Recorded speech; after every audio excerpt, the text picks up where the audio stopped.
Hey guys, today we're going to be reading my book, Fake Diseases, originally written in 2021, updated and expanded in 2022. Chapter 1. What is disease? I think the word disease is misleading. Even when taken literally as a lack of ease or a lack of health, it doesn't seem to help us much to think about health problems in terms of disease.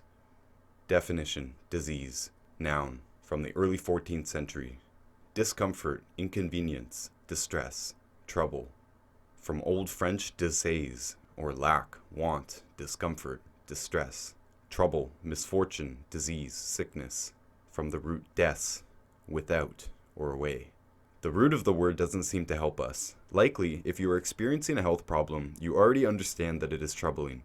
It doesn't really help to have a doctor give you a Latin name for it, especially if the only treatments involved are some kind of pharmaceutical drug, surgery, or test. As alternative practitioners, we are in a tricky situation. In most cases, we're not legally allowed to treat any diseases. Strictly, in most cases, we're not legally allowed to treat people. We are allowed to support and promote the maintenance and repair of a healthy body. It's not as jazzy as talking about diseases and cures, but most curiously in this language, we learn that medical doctors themselves hardly talk of cures at all either.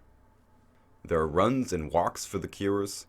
There are all types of fundraisers that use the word of a disease next to the word cure, but you probably won't find many medical professionals willing to use the word. Once I boarded a tightly packed caravan from California to Mexico. We were on our way to a seminar that I was to co-host. I shook the hand of the man next to me, and I asked him what he does. He responded enthusiastically, "I cure people of chronic diseases." His response illustrates perfectly why so many people are willing to travel to lesser countries for medical tourism. They can at least get real answers in plain English. It seems most people really don't know that a medical doctor is not trained in curing diseases. They are trained in treating diseases. Managing is the current word. Many are also trained in a specialty, such as surgery, anesthesiology, pathology, etc. But it is all under the disease management umbrella, with the exception of infectious diseases, which I will cover as well. The language defines the practice. As alternative practitioners, it is lucky for us that we are not allowed to treat diseases, because that is not really what we want to do. And we don't treat people for problems. We don't support problems. We support and promote the maintenance and repair of a healthy body. A healthy body does not have a disease. A healthy body does not have a discomfort, a trouble, a physical at least, or physical inconvenience. It's still not very jazzy. A lot of our work in dealing with people out in the wild is rewiring how they think about disease. Daily, we are asked direct questions in the form of, "Can I cure this disease?" Legally, I cannot answer this properly. But in this book, I have attempted to deal with each category of disease in simple language we can all understand. I called this book Fake Diseases because this tangling of words is more than just not helpful. It has trapped us in a system of medical thought and medical practice that makes it much less likely that you will reach ease or health. In the worst cases, the medical response to a disease can harm or kill a patient. Much of this is brushed off as an order of business. But in the alternative world, by aiming to support and promote maintenance and repair, then we are giving the body the ability to heal itself. That last point there, heal thyself, is truly an obscure term these days. In the post-2020 world, surely all future readers know of the recent hysteria. Surely the words heal thyself were nowhere in the worldwide discussion. Somehow the human immune system, the system that deals with infectious threats, was almost entirely left out of the conversation. I'm sure the average person knows that their body can overcome regular infections, but media hysteria failed to remind them. This actually leads us to the premise and the difference between schools of medicine. Any medical field or school will fall into one of two categories, holistic or allopathic. Holistic is sometimes spelled with a W, implying the perspective of the whole body, and allopathic is sometimes called Western medicine, conventional medicine, or orthodox medicine. That is a definition from healthline.com. They say it can also be called biomedicine or even mainstream medicine. The words really are informative, but if you didn't know the difference between holistic and allopathic, you'd think there is only one option for treatment. Allopathic medical doctors are really the only profession in the mainstream camp. Osteopaths are sometimes called allopathic, and sometimes they prefer to identify as holistic. The only real difference between the schools is the premise. Either the body can maintain and repair itself, or it is just waiting to break and in need of pharmaceutical or surgical intervention. The allopathic school thinks that disease is a natural consequence of being alive, and that drugs or surgery are the best way to manage this. The holistic schools, which is everyone else in the healing world, think that the body can build, maintain, and repair its own tissues, and it is our job to provide the raw nutritional material, and keep our internal environment free of the things that get in the way. Of course, the only option for treatment of disease is from the only school of medicine legally qualified to treat a disease. But we're not taught about the option of supporting the body's ability to heal itself. The mainstream medical world talks nothing of the body's ability to heal itself. Here's more from Healthline.com. Allopathic medicine is also called allopathy. It's a health system in which medical doctors, nurses, pharmacists, and other healthcare professionals are licensed to practice and treat symptoms of disease. Treatment is done with medication, surgery, radiation, or other therapies and procedures. On the other side of the fence are the fields that believe the body can heal itself, given the right ingredients and environment. The body grew itself, all by itself. The body can produce all of its own hormones, neurotransmitters, enzymes, and so on. It produces its own stem cells. It can regulate its own temperature, organs, blood nutrient levels, and so on. The holistic side of the fence believes that all pharmaceutical interventions are harmful, even when some may be entirely necessary, particularly in the case of infections. But even in emergencies, we do not believe that drugs are a cure unless the disease was caused directly by an infection, which is killed by a drug and thus cured. Gratefully, doctors don't talk much about cures, so there is not much argument about the actual reversal of disease. They manage diseases, and it's quite literally not their job to cure them. When we aim to restore health and eliminate all signs of a disease, we are therefore not competing with doctors, as their aim is to manage the symptoms, not eliminate them. We would prefer our customers not to have diseases or symptoms or concerns. We would prefer to help them get out of pain. But it is not us doing the work. It is with basic, mostly forgotten, often forbidden nutritional strategies that are as old as humanity. The only thing truly preventing the average person from attaining good health is the barrier to information in the medical marketplace. The language around diseases dictates the way we respond to disease. The monopoly in this marketplace is held by a profession that does not believe the body can heal itself. Due to this monopoly in the public image of healthcare, the average person simply does not know about the other options.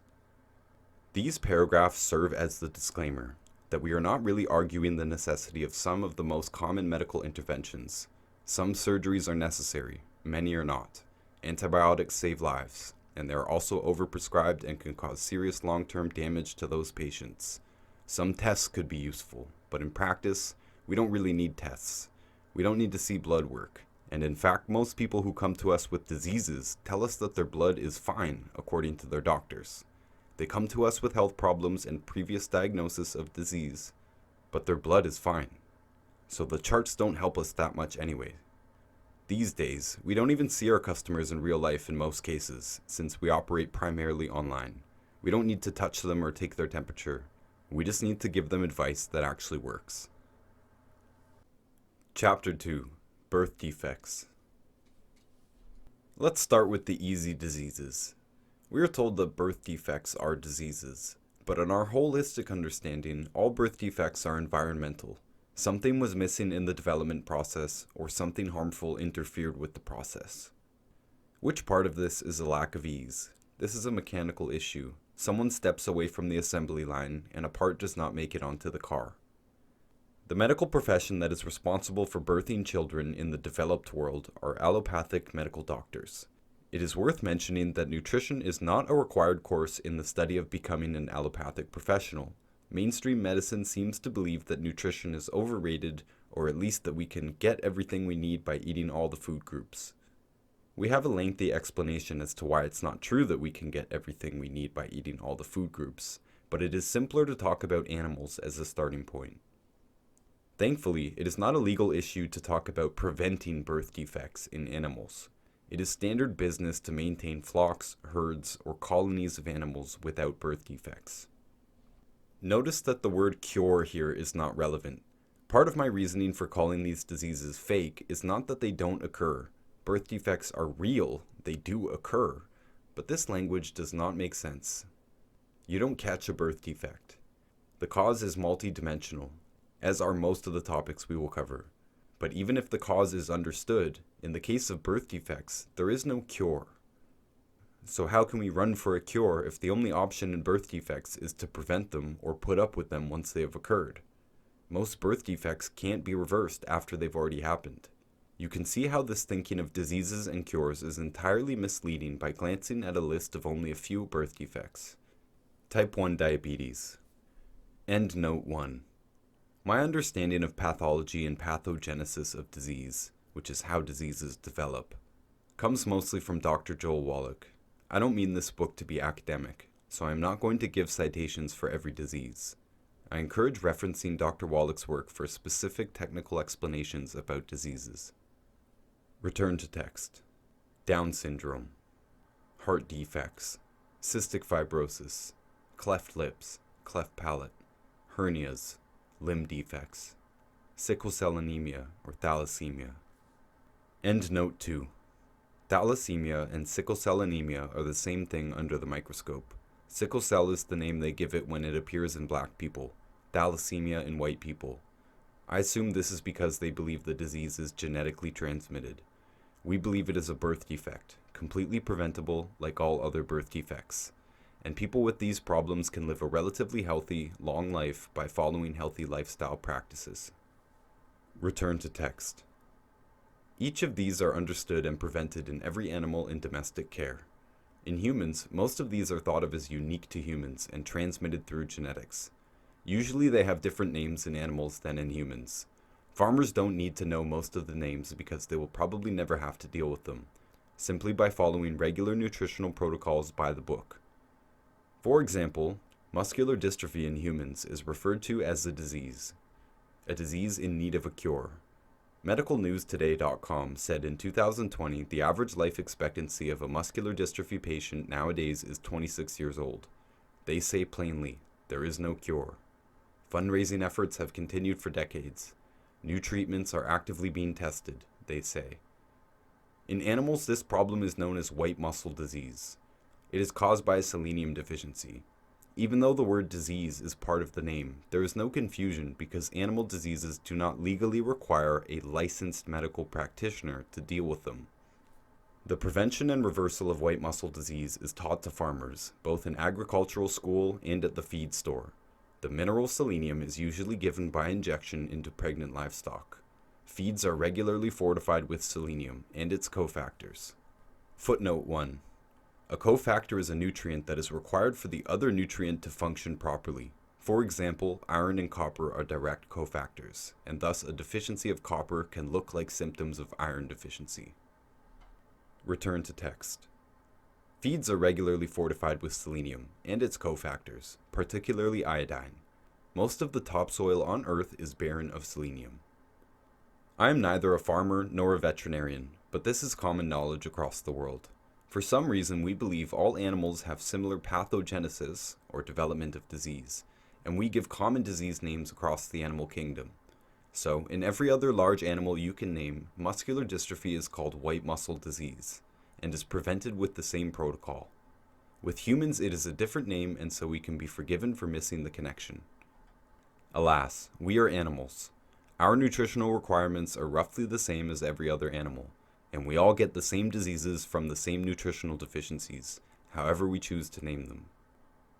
It could be a very long list, but suffice to say, we, meaning humanity, have cured all these birth defect problems in animals by prevention. Animal husbandry is as old as society, as far as we know. All industries involving animals have eliminated all birth defects. All animals, all birth defects. It also has nothing to do with inbreeding. It is standard practice to inbreed practically every animal you can think of without a problem. In most cases of domestic breeds, particularly in the pet industry, inbreeding has occurred for dozens of generations. No birth defects, except in the case of born runts or stillborns. Healthy animals often have large litters, or many eggs. It is not necessarily a sign of a problem with the mother to have a runt or two. The rest of her babies should be in perfect condition. Perfect is a word you don't see too often in medical reference to a human, but in the animal industries, perfect means normal. It is perfectly normal to have a healthy litter from a healthy mother and have a runt or stillborn in the batch, or an egg with nothing in it. It happens. Goats commonly have twins, and every farmer knows that one just might not make it. One is stronger from the start. In the wild, one has a real chance. Often the mother abandons the runt. Sometimes it is not even a clear runt. It is very common to have one of the twins rejected, especially in young mothers. Farmers are used to bottle feeding the rejects. Sometimes the mother kills it on purpose. Infanticide saves important resources in the wild. Runts are not always birth defects. The mothers can be prize-winning animals that achieve their proper longevity and never experience illness or infection. Inbred for generations. Given the proper nutritional environment, generational perfection is basically guaranteed. Anyone can learn to be a farmer and do this. Western medicine does not apply this to humans. My mentor, Dr. Joel Wallach, has sued the Food and Drug Administration multiple times successfully, often in reference to birth defects and essential nutrients. As a veterinarian before becoming a licensed medical practitioner on humans, he knew that much human suffering was already eliminated in animals long ago, especially birth defects. That's in Animal Husbandry 101. He and others have secured several qualified health claims from the FDA and mandates to include these nutrients in prenatal formulas and baby foods. In the case of many birth defects, if the nutrient was not present near the beginning of the pregnancy, the defect has already occurred. It is these early mistakes that can lead to larger problems in development. So nutritional deficiencies early in pregnancy are not addressed by taking prenatal formulas or baby foods.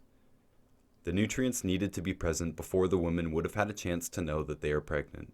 Most women don't start taking prenatal formulas until they've missed 2 periods. That is too late for much of the list of birth defects to be rectified.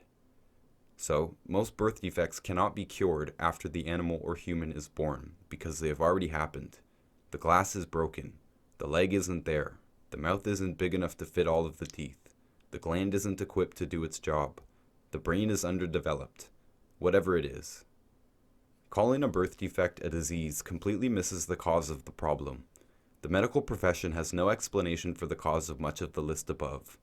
I don't mean they have an explanation that we disagree with. There's lots of those. I mean they honestly don't know.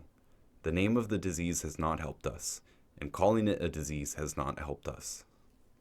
When something is labeled a disease, it falls under the jurisdiction of the allopathic medical profession. This profession has no clear understanding of the cause, prevention, or cure of this category. They do not claim to. No birth defect will ever be cured. The language doesn't even make sense. In recent years, sudden infant death syndrome has decreased dramatically in America. This decline coincides with the FDA mandate, secured by Dr. Wallach, to include selenium in baby formulas. Part of the work used to secure the claim is the connection between selenium deficiency and sudden infant death syndrome. When this was announced in various state and national newspapers, most of them didn't use the word cure, to my knowledge. They didn't know why, but the occurrence of sudden infant death syndrome was just disappearing. We'd like to see more diseases disappear. They will disappear long before they are called cured by the allopathic medical world. Even when an individual patient has been in remission from a disease for decades, the patient is not declared cured. Really, we don't even have a framework to begin saying anything has been cured. We can eliminate symptoms, they can vanish, people can change their lifestyles, they can consume more nutrients, they can appear by all measures to be perfectly healthy after being diagnosed with a disease, but they can never legally be declared cured. You would think that cure and eliminated are the same. Apparently not. Selenium is just one of the essential minerals. Minerals are the largest category of essential nutrients. They're arguably the most important category, because all of the degenerative diseases are mineral deficiency diseases. Endnote 4. Vitamin and omega deficiencies are also common, and can cause misery.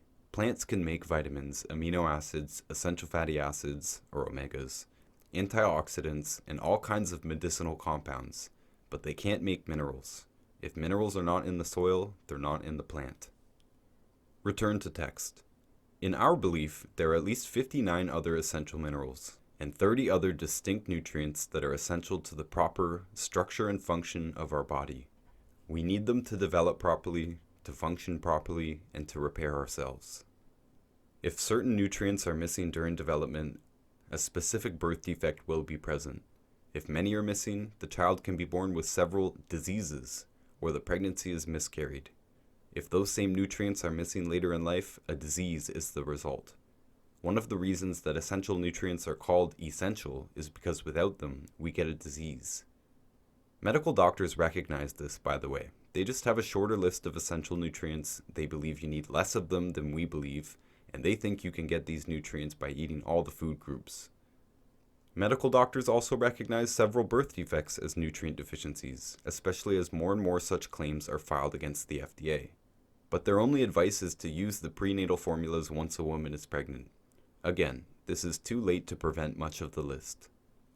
As far as I can tell, the only reason the medical profession is able to convey the idea that birth defects are in fact diseases at all is their theory that many of these problems are transmitted genetically.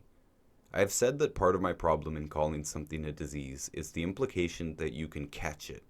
In reality, most disease is a name for a collection of symptoms. The reason there are so many disease names is that there are so many different symptoms and an even larger number of potential combinations of symptoms. If a person has all the signs of a disease, but also has other symptoms, often it is named a new disease. This adds to the confusion.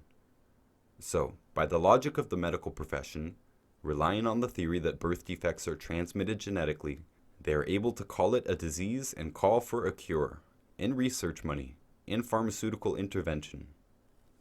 Well, in animals, none of this is considered genetic. If an animal is born with a defect, it is considered the fault of the farmer or the zookeeper or pet shop owner. If your snakes are born with crooked spines, it is your fault. If they can't make it out of the egg because their egg tooth hasn't developed, it is your fault for failing to provide them enough minerals to do so. It was not transmitted from mother to baby. It was a problem on the conveyor belt. Except in humans, apparently. The mainstream medical world not only believes that most or all birth defects are genetically transmitted, they also believe many other types of problems are caused by your genetics as well.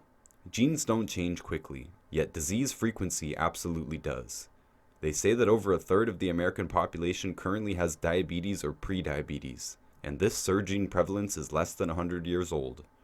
Our genes haven't changed that much, or at all, in the last 100 years. But our lifestyles and nutrient availability in our food supply most certainly has. Often, medical doctors will say that this disease has a 20 or 40 or 80% connection to genetics, and I believe that all these numbers are pure nonsense. All of the common diseases you or someone you know is dealing with have been prevented and eliminated in animals. They have absolutely nothing to do with genetics, and everything to do with nutrients and the environment. In all this talk of fake or mislabeled or misleading diseases, you will find no evidence of any disease that is genetically transmitted. Every disease we can name, we have the corresponding disease in animals already mapped out, and we have eliminated every single one of them in standard practice. It is only by tragic ignorance or misunderstanding that we treat ourselves and the way we think about our own diseases differently from animals. Most of us never get a chance to stop and wonder why we are the only species that can get a disease via genetics.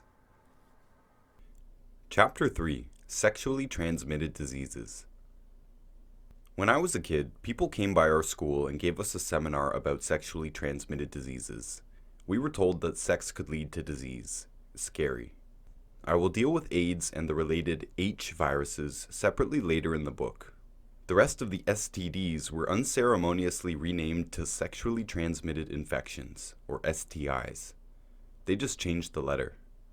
Renaming is common, but this one is appreciated. Many adults today still give me a puzzled look when I tell them there are no sexually transmitted diseases. An infection is not a disease in the sense of the rest of the problems in this book.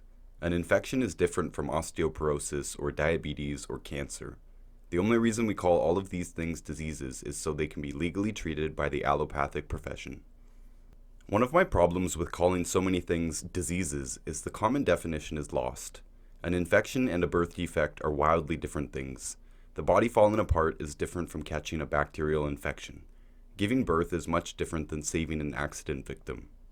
But these are all spoken of together in one bundle primarily because one profession has claimed responsibility for the whole lot. How are we to know the difference between important types of health problems if we call them all the same thing? What if we called all the colors blue? Hey, could you hand me the blue? No, the other blue. Would you bring your car to a guy who spent most of his time fixing pianos and refurbishing old furniture? It's all the same thing, right? We can catch an infection, and we can also, legally, cure an infection. Syphilis is cured with penicillin. This is legal language. It is the correct terminology. Notice that the word cure is entirely appropriate in this situation. A bug causes what we call syphilis, and it is killed by penicillin. The problem has a direct, observable cause, and once the bug is killed, the problem is completely eliminated.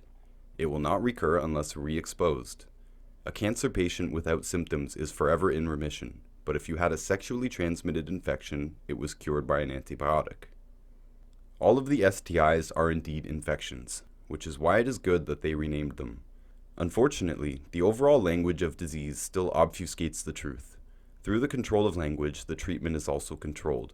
I believe that one of the many reasons STIs are promoted so heavily, or at least they used to be, is that they are one of the only things that give medical doctors their ability to claim they are the only legitimate practitioners of medicine. We cured syphilis. Trust us with everything else.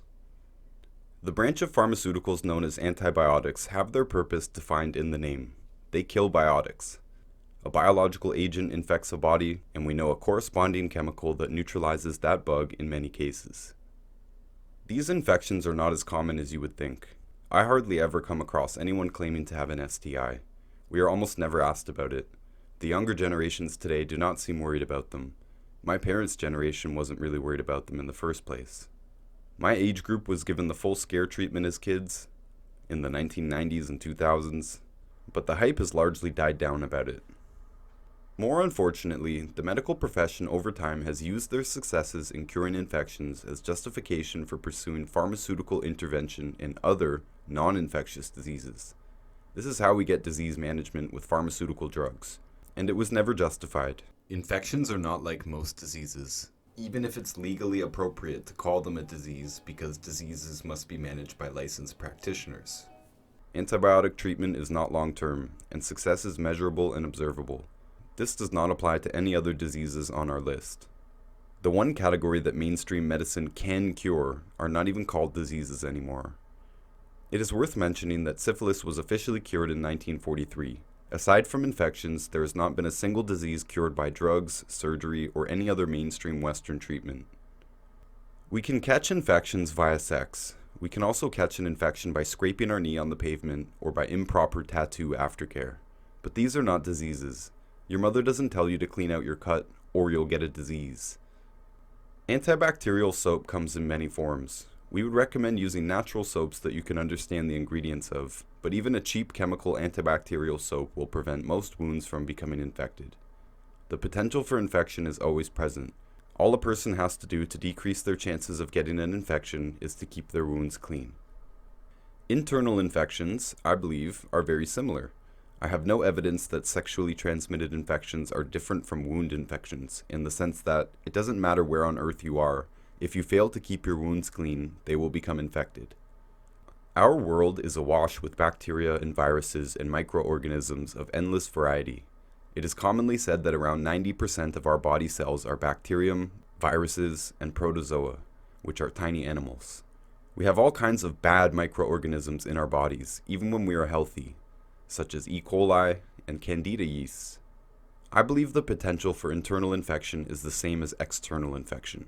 If we fail to keep our internal environment clean, we provide the environment for bad bacteria to thrive. Here I am talking about the internal environment of the digestive system. We will cover this in more detail later, as it applies to many common infections such as ear, sinus, and urinary tract, as well as a proclivity to fungal infections and more. But the other internal environment in the case of sexually transmitted infections is the cavities of the sex organs themselves. It is no wonder that STIs are more common in women than men. More dark, damp space for bacterium to thrive if it is not washed thoroughly, especially after sex. I believe that a majority of the cases I have seen could have been prevented by just showering after sex, instead of falling asleep. If a tattoo is infected, it could have been prevented with hygiene. This does not mean that you are unhygienic if you ever got an STI. A person can be perfectly clean all day, get their orifices dirty, fall asleep, and wake up with an infection. This is not proven, but it is my observation with my handful of cases that each person I have seen experiencing an STI has other symptoms of an internal digestive environment that is off. I just have not seen an otherwise perfectly healthy person with an STI. In my theory, a person can still have a one-off unclean night and have themselves a problem, even if they eat well, but they are far more likely to experience any type of infection if they have an internal environment that promotes the growth of bad bacterium, fungus, and so on. Some people call this terrain theory. This implies that the infection is not out there trying to get us. The theory is that we are always in a sea of bacterium and viruses. We do not seem to have a problem with them as long as our body is healthy and clean. In any case, if any of us catches an STI, there is an antibiotic ready for us. There are also many natural herbal alternatives. STIs often aren't that serious, and many people can rid themselves of symptoms simply by consuming cranberry extract or taking a common antimicrobial tincture such as oil of oregano or olive leaf extract. Chapter 4.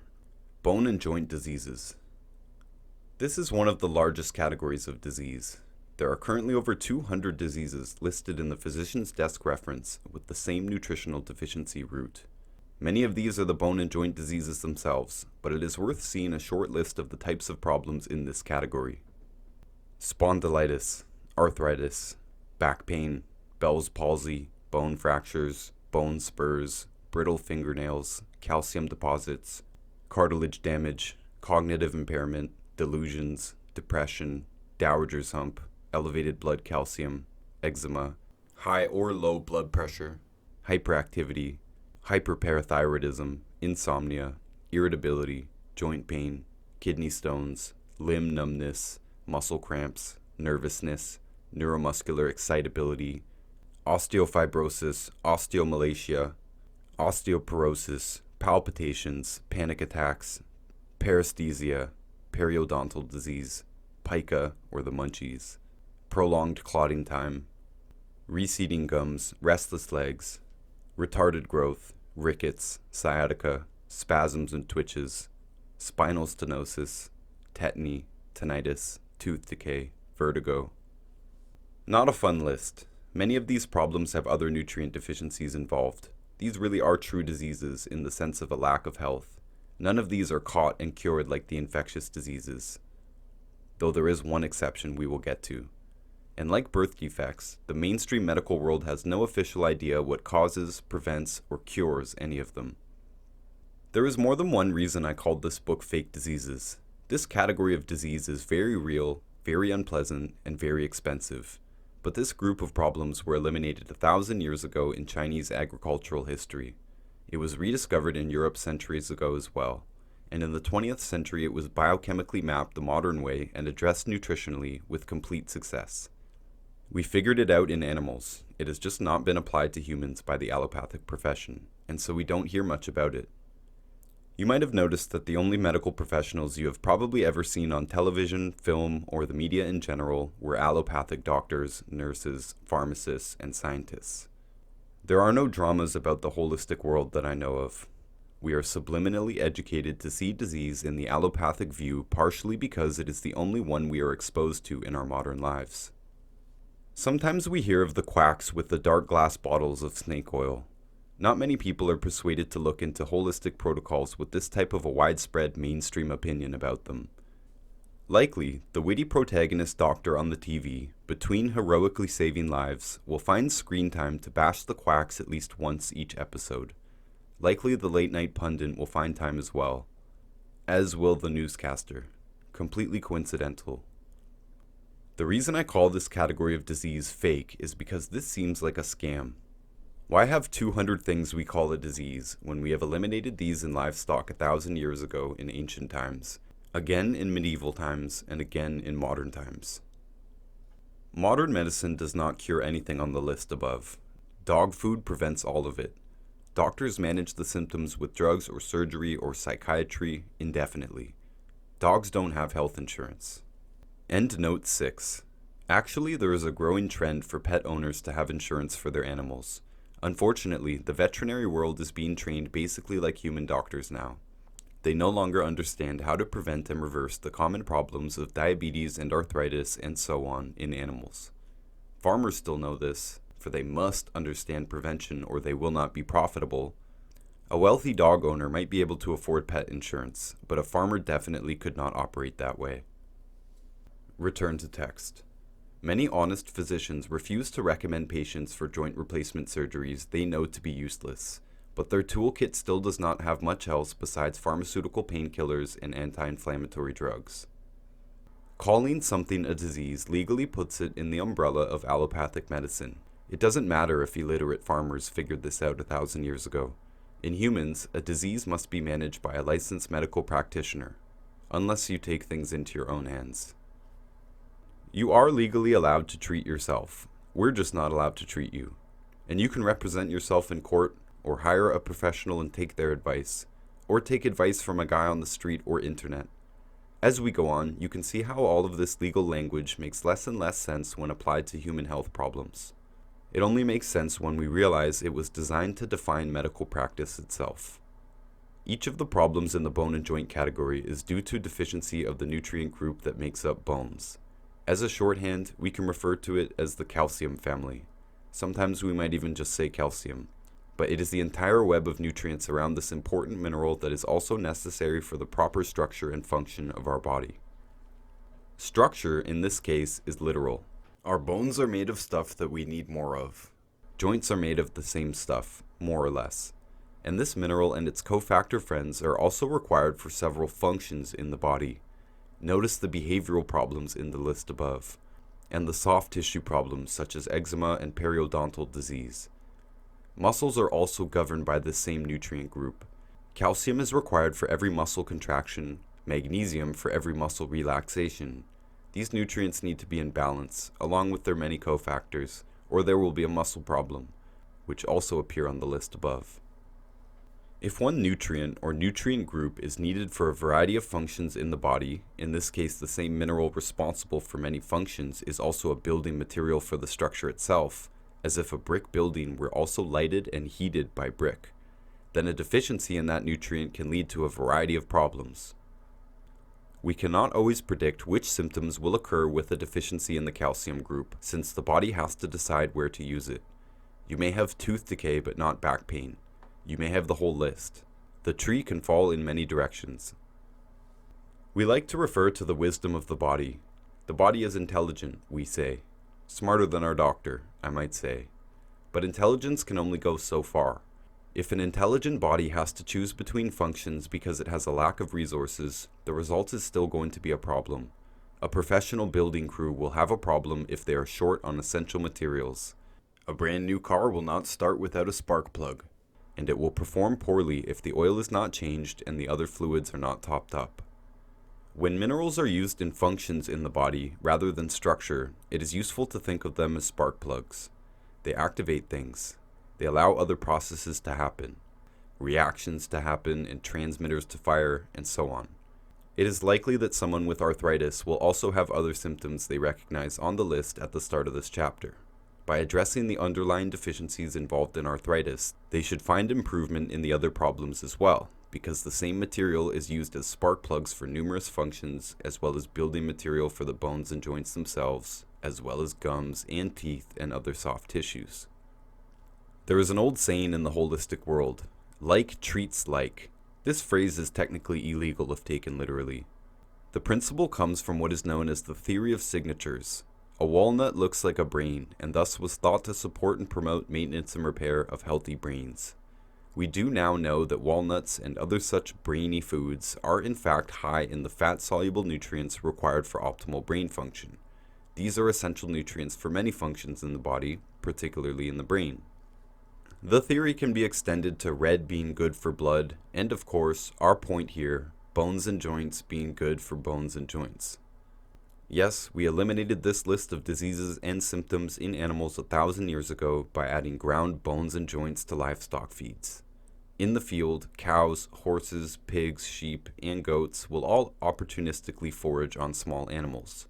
Yes, horses and cows will eat small snakes, birds, rodents, eggs, and they will likely chew on any bones that happen to be in the fields.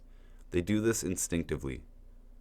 If an animal is mineral deficient, in any mineral, but this calcium group in particular, this pica behavior will become stronger. They will chew on the wood of the barns or fences, the handles of tools, and each other's horns and even hoofs. Typically, this behavior can be stopped by giving them bone meal and or a salt block, also called a salt lick. The block contains a spread of trace minerals and should stop the cribbing, which is the gnawing, chewing, craving symptom of pica. This is the wisdom of the body. It requires minerals to maintain and repair its structure and function. It asks for these in the form of a craving. If the nutrients are not provided, the body will continue to be hungry. It will continue to crib. Most people just make the mistake of feeding the body food rather than feeding it the missing nutrients. This problem is not helped by a medical profession that tells the public we can get everything we need by eating the food groups. And those people selling calcium supplements are quacks. I mentioned salt and calcium together because they are important cofactors, and this is why I believe they can both be effective in eliminating the cribbing in animals and in humans. Bone and joint problems are a result of a lack of bones and joints, quite literally. Human populations in the wild use most of every animal they catch, including the bones.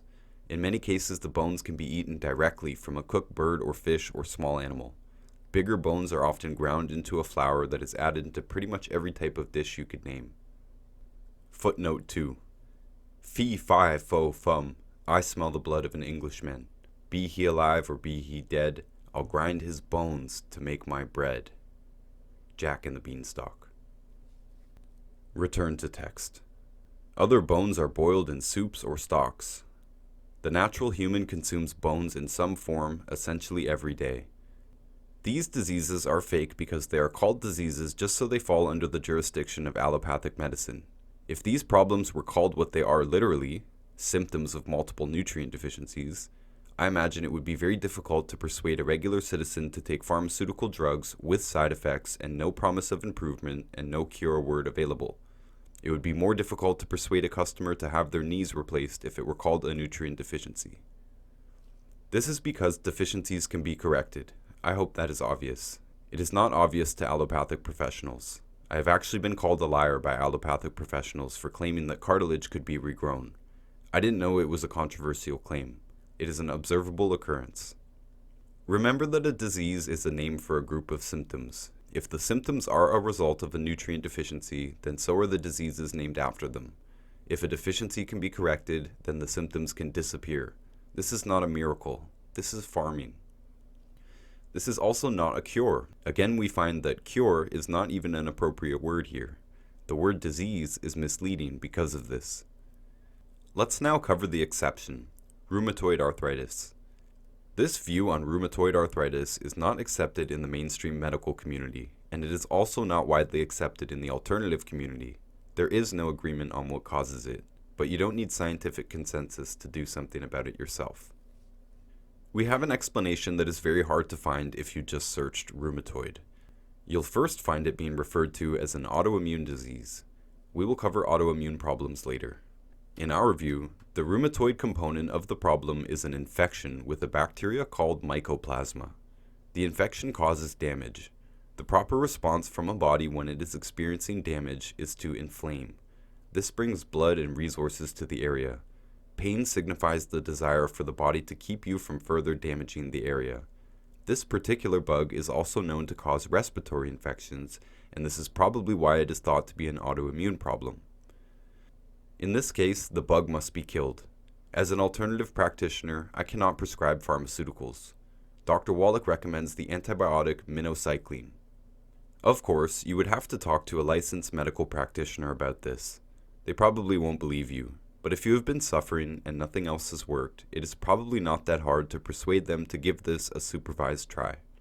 There are natural antimicrobial compounds and products that can be effective if used seriously and in conjunction with a food protocol, but the pharmaceutical antibiotic is much more reliable. Once the bug is killed, the tissues need to be rebuilt just like any other bone or joint degeneration. It needs more of the stuff it is made of in order to rebuild itself. This book is not going to go into specific detail on products, doses, or diets. This is the base information, and I encourage you to contact us or whoever gave you this book to talk more specifically about what might be best for you. Our contact information is at the back of the book. Chapter 5: Blood Sugar Diseases. Now things get a bit more complicated. We saw type 1 diabetes listed as a birth defect. We called it an inborn error of metabolism. In this case, affecting the pancreatic cells that produce insulin, beta cells. Birth defects can be prevented, but not always reversed. People born with any birth defect also tend to have other health problems, maybe immune problems, weight problems, skin, digestion, brain fog, migraines, back pain. Just like any other person on the street, a type 1 diabetic or a cystic fibrosis patient can also have other common complaints or even another disease. Blood sugar is one of the problems that you can have with any other disease. A type 1 will probably need synthetic insulin for the rest of their lives, since they are not producing enough on their own. Footnote 3. Many people report that they were diagnosed as type 1 and no longer need insulin after changing their diet and/or adding proper supplements. Our assumption is that they were misdiagnosed and were in fact type 2 diabetics, which is reversible. Return to text. But other markers of health can still improve by correcting the diet and by consuming all of the essential nutrients. The blood is the transport system of the body. It transports nutrients around and delivers them to cells throughout the body. It transports oxygen from the lungs and nutrients from the digestive system. The veins in our body get smaller and smaller until they reach literally every other cell in our body. It is quite amazing. Everything is connected to the blood. Whatever food we eat, the body turns it into sugar, glucose, and feeds it to our cells. Sugar is essential, and it is not itself the enemy, but we don't need to consume it directly. We can convert fat and protein, as well as carbs, into sugar to feed the cells. We need nutrients to process sugar. We need nutrients to digest anything. Two of the key minerals involved in healthy blood sugar, chromium and vanadium, have at least 23 other direct nutrient cofactors. Really, we would connect it all to the cake recipe of the 90 essential nutrients. These two key nutrients are needed to process sugar. They are needed for healthy blood sugar. We know this from the animal industries, which eliminated all blood sugar-related problems officially in the 1950s. This information was actually widely known at some times, due to media publicity. Evidently, many of the listeners who ran out and started buying chromium and vanadium did not avoid the modern plagues of diabetes and related problems. This is because of the 88 other nutrients involved in a healthy body and the many other factors that can contribute stress on the system. So, we need at least two nutrients to process sugar, and those two are largely deficient in the food supply, soils, and home supplement cabinets. That's one part of the problem. The next part of the problem is the amount of sugar we actually eat. If we need 1 unit of X nutrient to process 1 unit of sugar, we are going to need much more of X nutrient if we greatly increase our average consumption of sugar. We consume much more sugar today than we did 100 or 200 years ago. I've seen many estimates of exactly how much more we consume, ranging from twice as much to 300 times as much. But since there are different criteria involved, processed and natural sugars are sometimes calculated differently, and since not everyone eats the same way, I will avoid pinning down a number. The point is that we consume more sugar than we used to. We're claiming that we already had a nutrient deficiency problem going on 100 years ago, but then we increased our need for that nutrient, on average, by however many times more sugar we consume. So we need 200 to 300 times more of those nutrients and their cofactors for the body to be able to process the sugar we consume. Here is a list of potential symptoms or diseases related to blood sugar problems: anxiety, adrenal fatigue or chronic fatigue, bedwetting, cardiovascular disease, depression, diabetes, elevated cholesterol and triglycerides, fainting, hyperactivity, hypoglycemia or low blood sugar, infertility, learning disabilities, migraine headaches, moodiness, narcolepsy, night sweats, night teeth grinding, obesity, peripheral neuropathy, retarded growth, short lifespan. You might have noticed that retarded growth was also on the calcium deficiency list. As all 90 essential nutrients overlap, there is also overlap on the symptoms and disease lists of each deficiency. Elevated blood cholesterol and triglycerides are likely the first sign of a blood sugar problem. The cellular explanation is quite complicated. The point is, anyone with a blood sugar problem or diabetes will most likely also have anxiety issues, chronic fatigue, high blood cholesterol, and ultimately a reduced lifespan. This is because the blood is the most important thing in the body. These warning signs like high cholesterol signify a major problem in the body. Circulation problems are inevitable if this continues, as cholesterol clogs up the blood, making it harder to circulate. Healthy blood sugar is extremely important to a healthy body and a happy life. Blood sugar fluctuations, in our view, are given several behavioral disease names you will recognize: ADD or ADHD, bipolar disorder, seasonal affective disorder, mood disorders generally, autism, and other behavioral disorders. In the next chapter, we are going to cover digestion diseases, but it is worth laying some groundwork here. Any digestive problem, whatever it is caused by, can cause a blood sugar problem. A nutrient deficiency can cause a blood sugar problem, but a digestive problem can cause the deficiency. A digestive problem can interfere with nutrient absorption, in the end causing a blood sugar problem. Once there is a blood sugar problem, as we know, one of the first consequences is elevated cholesterol. One of the consequences of this is a compromised circulatory system. So how to have healthy blood sugar? Other than providing the body with the essential nutrients for the job, it is very wise of us to limit processed sugar to an absolute minimum. Often we are asked if it is okay to replace, say, sugar in coffee with honey or syrup. I usually say that this is largely more habitual, or an actual addiction to sugar, than any sort of necessity. Quantity is the primary problem. You cannot escape sugar, because the body will turn all of your food into sugar to feed the cells. But you can limit the excess of sugar entering the system. Honey and syrup were prized and difficult to obtain luxuries in the wild environment. They are still luxuries and should be limited. Completely abstaining from all powder or liquid sugar for around 2 weeks is usually enough to break the cravings and the habit.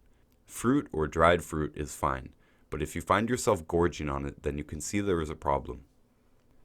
Cut the body off from this addiction. We recommend replacing carbs in general and sugar in particular with various fats, proteins, and plant material in the diet.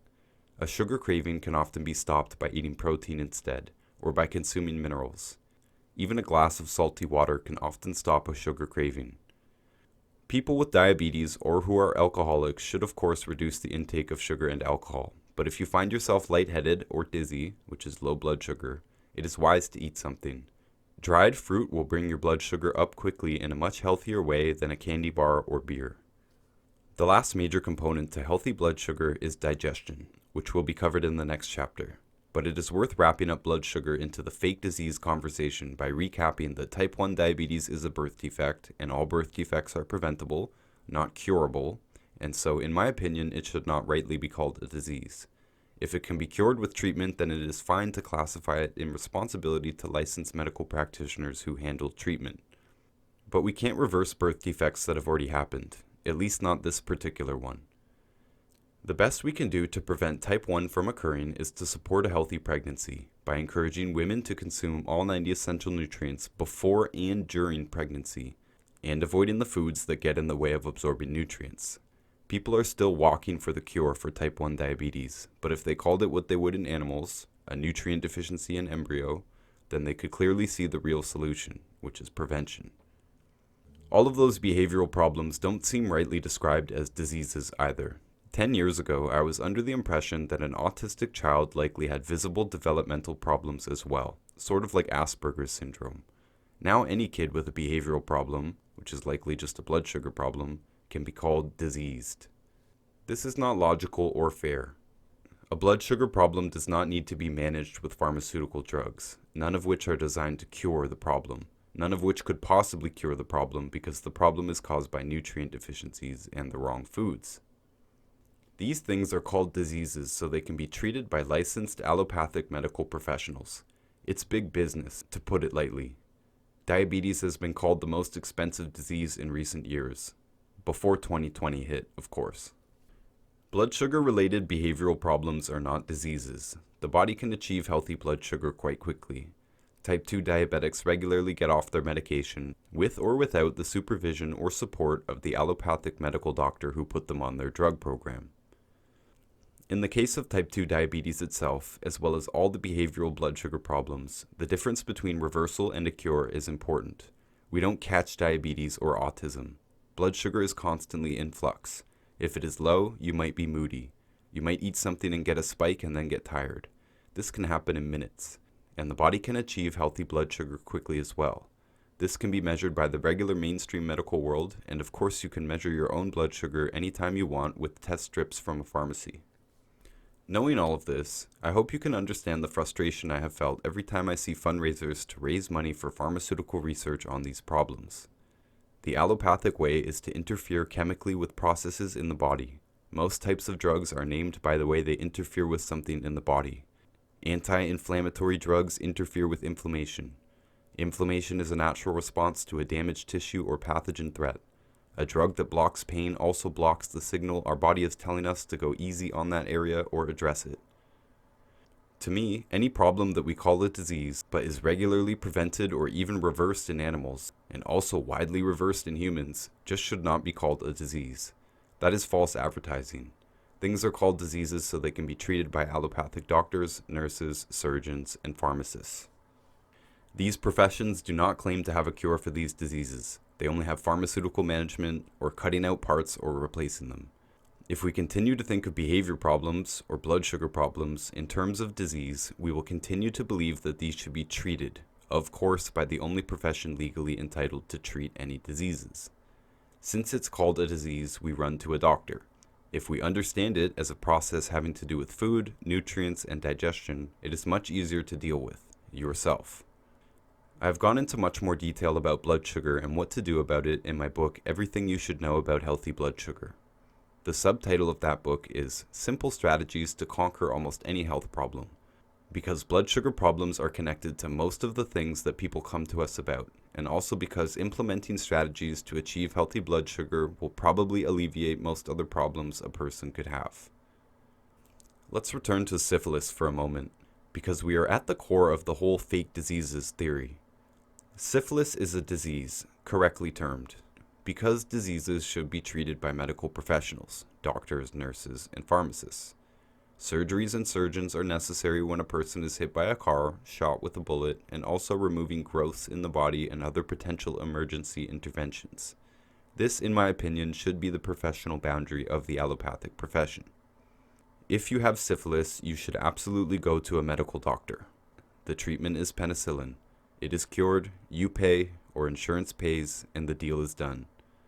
But blood sugar problems do not follow this logical route. Blood sugar problems do not require medicine.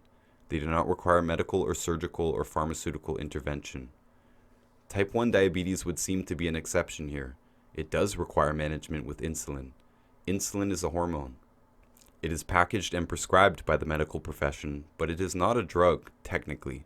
It's called a drug because it's used to manage a disease.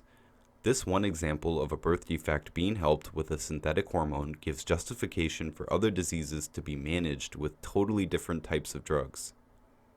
This also applies to some other drugs and cancer treatments. Lithium is known as a drug. In our field, we know it as an essential mineral, and we know it to be important for overall mental health. A mineral is a nutrient, and so it cannot be patented, but they can add a bunch of other ingredients and patent that. I still don't think it's correct to call type 1 diabetes a disease for this reason. It does not require a licensed medical practitioner to dispense a synthetic hormone. They sell vitamin D at the grocery store, an important and essential hormone. Even if a professional needed to be involved, they only need to be diagnosed once. The treatment is the same for the rest of their life, synthetic insulin. The rest of their blood sugar problems or other bodily problems will be nutritional. If someone does not have a gallbladder, they need to supplement with digestive enzymes and bile to replace this function. It does not require a licensed medical practitioner to prescribe or sell digestive enzymes. We do not call this missing gallbladder disease. In type 1, a function is missing. A treatment will not bring it back, and so it will not be cured. We can replace the function without ever referencing a disease. Bone and joint and the long list of related calcium deficiency problems do not require medicine or surgery. Birth defects do not require medicine. For that matter, birth really shouldn't either. The only things we have encountered so far that deserve the legal title of disease are infections. Chapter 6. Digestion Diseases. Healthy digestion is required for a healthy body. Correcting digestion alone can turn the average person's well-being around. If there is a digestive problem, the ability for the body to absorb nutrients will be compromised. We have already seen nutrient deficiencies as one of the most important aspects of what we call disease. A digestive problem left uncorrected is likely to lead directly to enough symptoms to be called a disease. Some digestive problems are called diseases themselves. I include these in my list of fake diseases because it makes absolutely no sense to call a digestive problem a disease. If you add sand to the gasoline before you put it in your car, the car will have a problem. Its performance will be impacted immediately, measurably, and noticeably.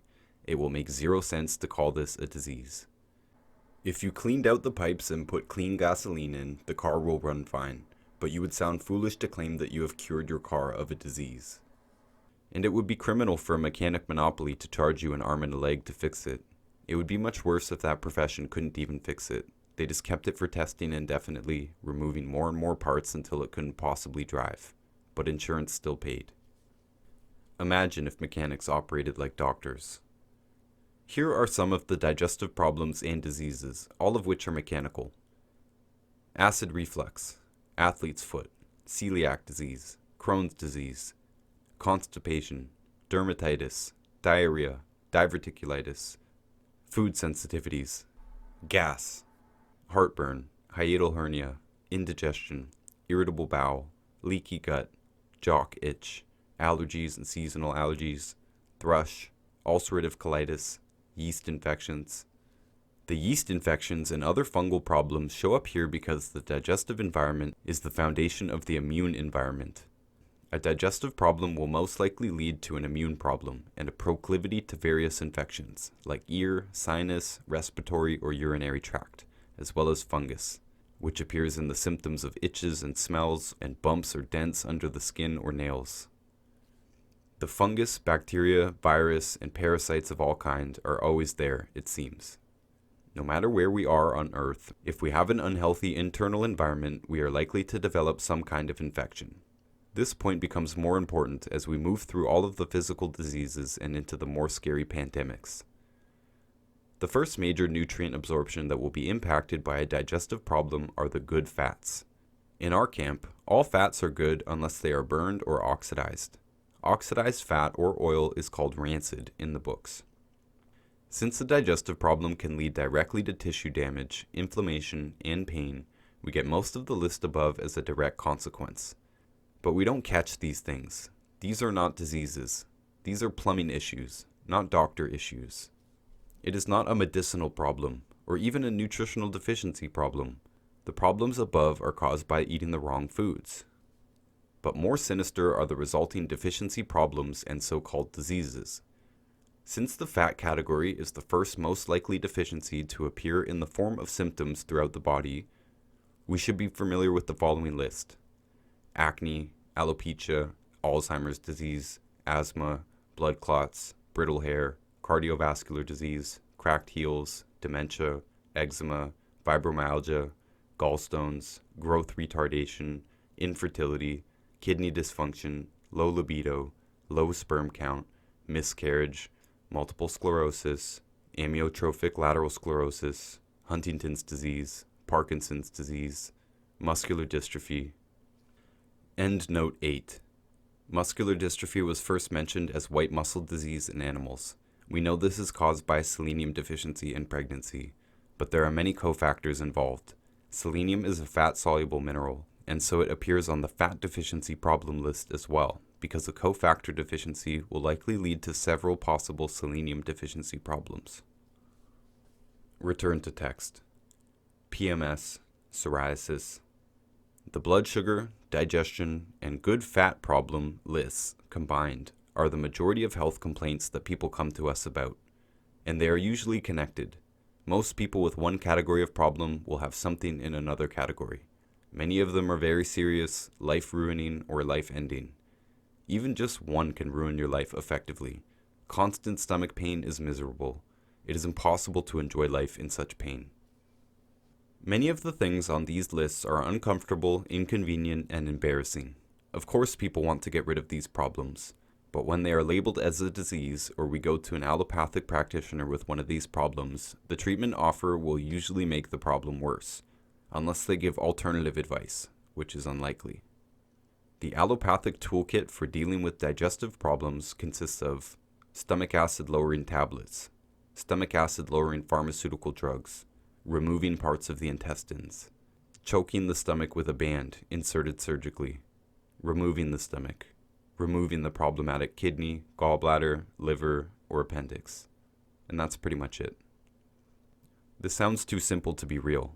Do doctors really think like this? Well, not really.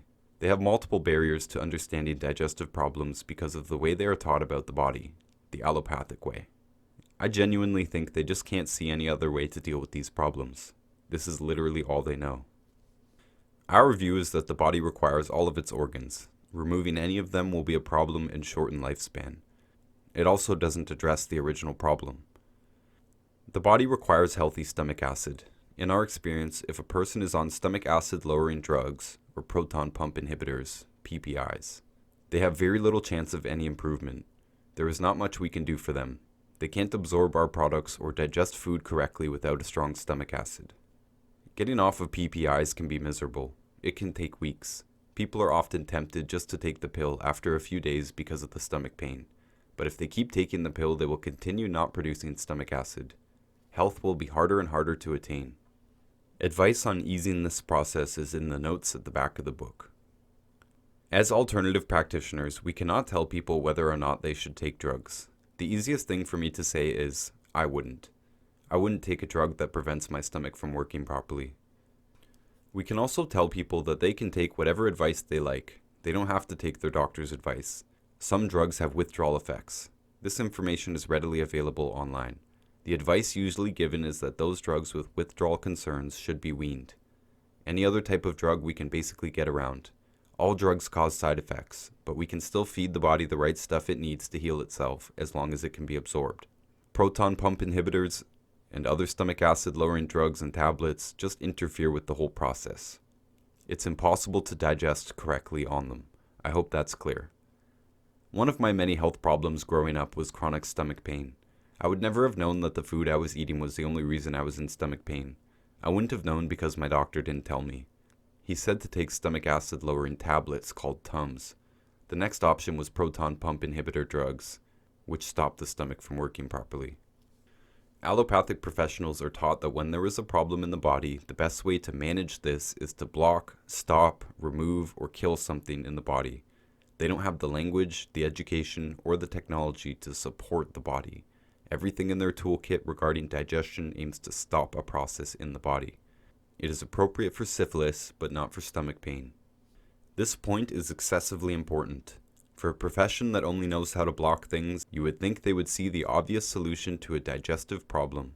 In most cases, they need to block the wrong foods from going down the hatch. That's it. Most other cases, they need more salt. Salt is required to make stomach acid. Stomach acid is required to break down food in the stomach before it goes into the intestines to be absorbed. Doctors messed up big time by erroneously blocking humans from consuming salt. Much of the stomach pain on Earth is a direct result of this. In the health business, we make no money by promoting salt, but the products we are trying to sell our customers also need to be absorbed through the same route as food. If they have a digestive problem, not only will they have a health issue, but we will have a problem trying to help them. They need to absorb the nutrients. We love to point out that there isn't a farmer on Earth who could be profitable without providing their animals with unlimited salt, as much as they want. Any less and they will have a problem. The body is smarter than we are. A pig body is smarter than a human doctor.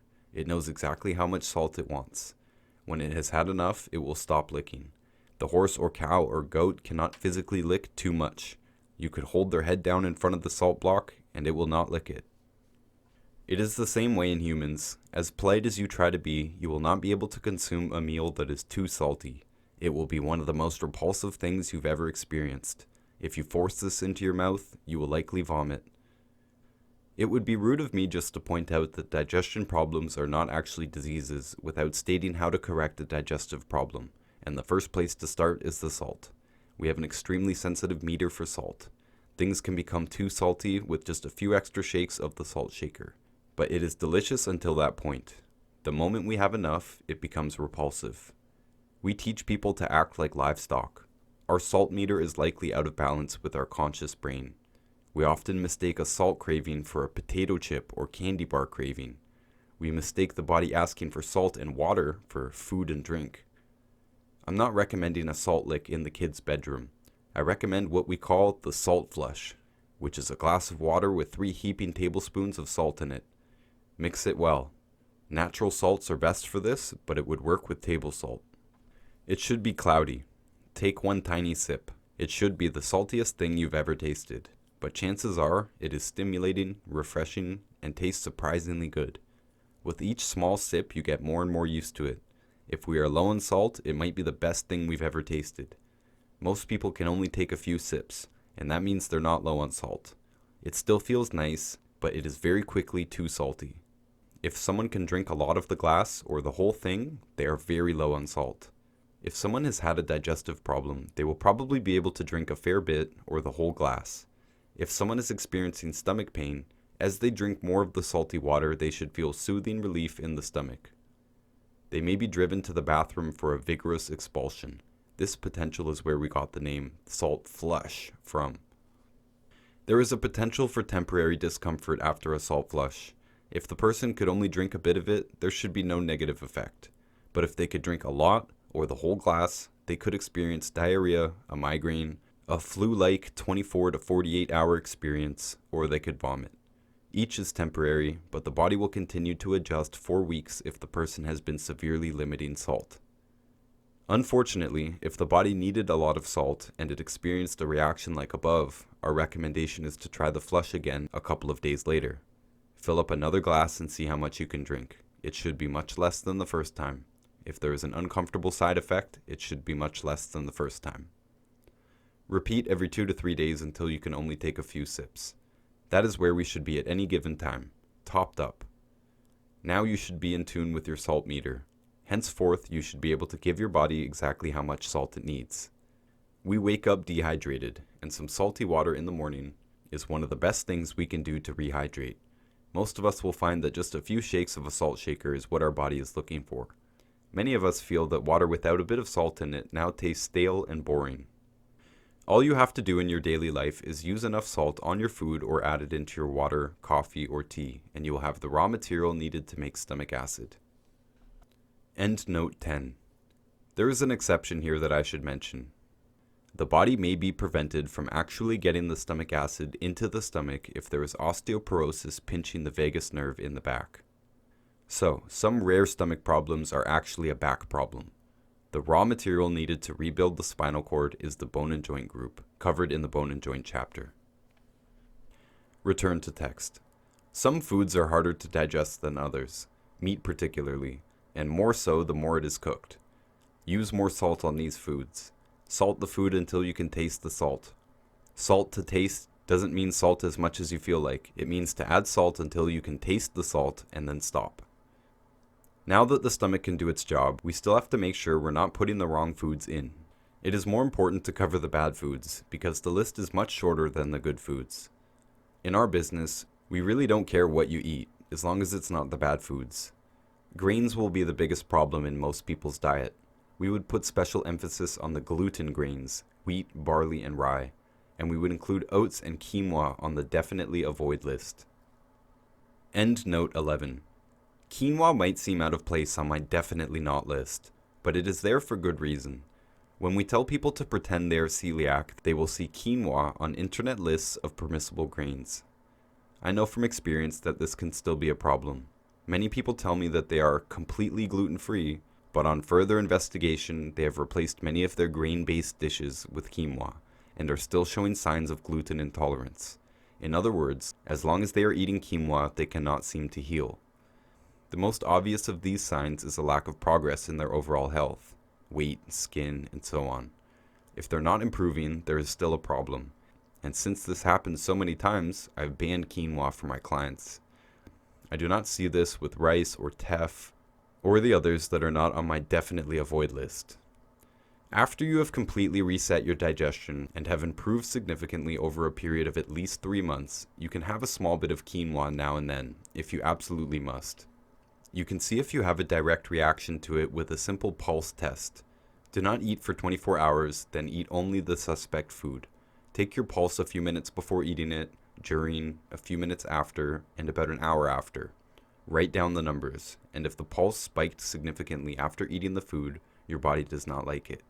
You can try the pulse test again in a couple of months, after even more internal healing has taken place, and there is a chance that the food is no longer a problem for you. You can do this for any food you suspect is aggravating your system. This is essentially a simpler version of the elimination diet. The above paragraph only counts for whole grain quinoa. I do not ever recommend eating gluten-free products that use quinoa flour. When grains were milled with a stone, they were invariably much bigger pieces than the very finely ground powders we get today by heavy equipment milling. Smaller particles have more surface area.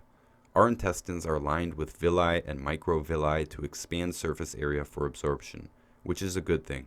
When bigger grain particles passed through the intestine, there was less chance that they would be absorbed into the blood, and there was less surface area on each particle, so there was less area to contact the villi and cause the contact enteritis, which is the inflammation of the villi, the primary problem in eating gluten grains. Modern flours are much more finely ground, and therefore have much more surface area to irritate the guts. Return to text. It tends to take about 2 weeks of total grain avoidance, like sugar, to break the addictive attachment to these foods. There can be withdrawal experience in the first few weeks avoiding gluten particularly, but it is worth it. If you had anything on the lists in the digestive or blood sugar or good fat deficiency lists, it might disappear in a few weeks or months just by removing these grains from the diet. This information actually isn't that great for our business model. We have to, in good conscience, give all of the information we have to offer. We offer supplement advice, which we sell, but we also offer food advice, because food can be causing the problem. The problem for us is, it is very common for our prospective customers to walk away with the food and salt information and completely turn around their health, without buying products from us. This is how important digestion can be. If someone is in disbelief about gluten or grains, or they believe their doctor who told them there is nothing to worry about, and to just eat the food groups, this is the pitch we offer. If someone avoids gluten completely for 14 days, number 1, they will probably feel better by the 14th day. Number 2, if they are in any doubt, we recommend consuming gluten with each meal on the 15th day. The pain endured by reintroducing gluten is usually enough to make the point. It is not a guarantee that 2 weeks without gluten will completely convince a non-believer, but it is very likely. A whole month, or 3, is a much more reasonable trial. There could be other problematic compounds in the food, but it is most likely that these grains are the cause of the constipation, diarrhea, migraines, leaky gut, irritable bowel, and possibly even the eczema, psoriasis, and other soft tissue problems. Heartburn should go away with a salt flush, but it will come back by eating harmful foods like grains. If the stomach can break down food with a strong stomach acid, chronic stomach pain should not occur. Endnote 12. This can actually get more complicated, as mentioned in Endnote 10. A strong stomach acid is required to absorb most of the minerals, including calcium. Calcium is involved in all muscle contractions. It is muscle contractions of the chief cells in the stomach which squirt the acid into the stomach. So, salt deficiency can contribute to the mineral deficiency of the mineral responsible for squirting the acid into the stomach. This is to get me off the hook if salt alone doesn't eliminate someone's stomach pain. There are more components to stomach acid, and more nutrients involved in getting the acid to where it needs to be. This is why we recommend all of the essential nutrients, including salt and calcium. Return to text. Acute stomach pain is likely with overeating. Relieve with a salt flush and decrease your portion size in the future. As you improve digestion and health, you will not be able to eat as much as you used to. Intestines can take a long time to fully heal, but the longer someone avoids problematic foods, particularly gluten and other grains, the better they should feel. These two things, adding salt and removing gluten, will help anyone who tries. and in most cases they won't need to do anything else in order to experience healthy digestion. My favorite thing to add on top of this, in the short term, is diatomaceous earth. Diatomaceous earth is ground shell flour. It is one of the cheapest and most effective health products available on Earth. I first learned of it in chickens. Our hens were not producing enough eggs. We were advised to add either diatomaceous earth or oyster shells, as both contain nutrients required for egg production. Full production resumed within days. I learned that it is also commonly used in dogs and cats, to kill worms and other parasites in the body. No drugs needed. Diatomaceous earth kills bugs and bad bacteria inside the body and outside. I plug up ant holes with it and they never return. Some health practitioners, alternative and mainstream, claim that using diatomaceous earth, or psyllium husk, or bentonite clay can damage the intestines or cause malabsorption of nutrients. In our experience with hair analysis, we have been unable to find any evidence of this. We have countless positive testimonials and no uncomfortable side effects that I am aware of other than a strong bowel movement. The worst case scenario is that the diatomaceous earth doesn't work. In addition to attracting pathogens and neutralizing them, diatomaceous earth clears out the pipes as it moves through the guts. We often deal with very overweight people. Some of them have reported losing 20 pounds through their bowels because of diatomaceous earth. This is in one day. Many of us are carrying a lot of weight in the intestines that wants to come out. I assume at least that our body would want it out. When correcting digestion, I highly recommend adding 2 heaping tablespoons of diatomaceous earth to that morning salty glass of water. Don't use any metal. Use a plastic, wood, ceramic, or glass cup and stir stick. Metal is said to neutralize the electrical charge, which is said to be the active component of the stuff. Apparently stainless steel is fine, but don't chance it. If the electric charge is neutralized, it basically becomes just sand and will not give the desired results. If the product isn't working at all, the manufacturer probably used metal. Diatomaceous earth has a very noticeable effect, and you will feel very quickly whether it is working or not. For best results, do this 2 or 3 times a day for 1 to 3 months. Also, don't breathe the dust when you're making it. It's never good to breathe dust. There are 2 other things worth mentioning here for correcting digestion. Doing all of these at once practically guarantees a quick route to healthy digestion. The first is probiotics. These do not need to be supplemented, but it can definitely help to add them at the beginning. Some strains can produce a negative reaction. If this happens, switch to a product with different strains. Many brands are marketed to have less problematic strains in them.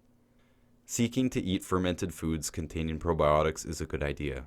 These foods are easy to digest, and so they are already a good idea for someone dealing with a digestive problem.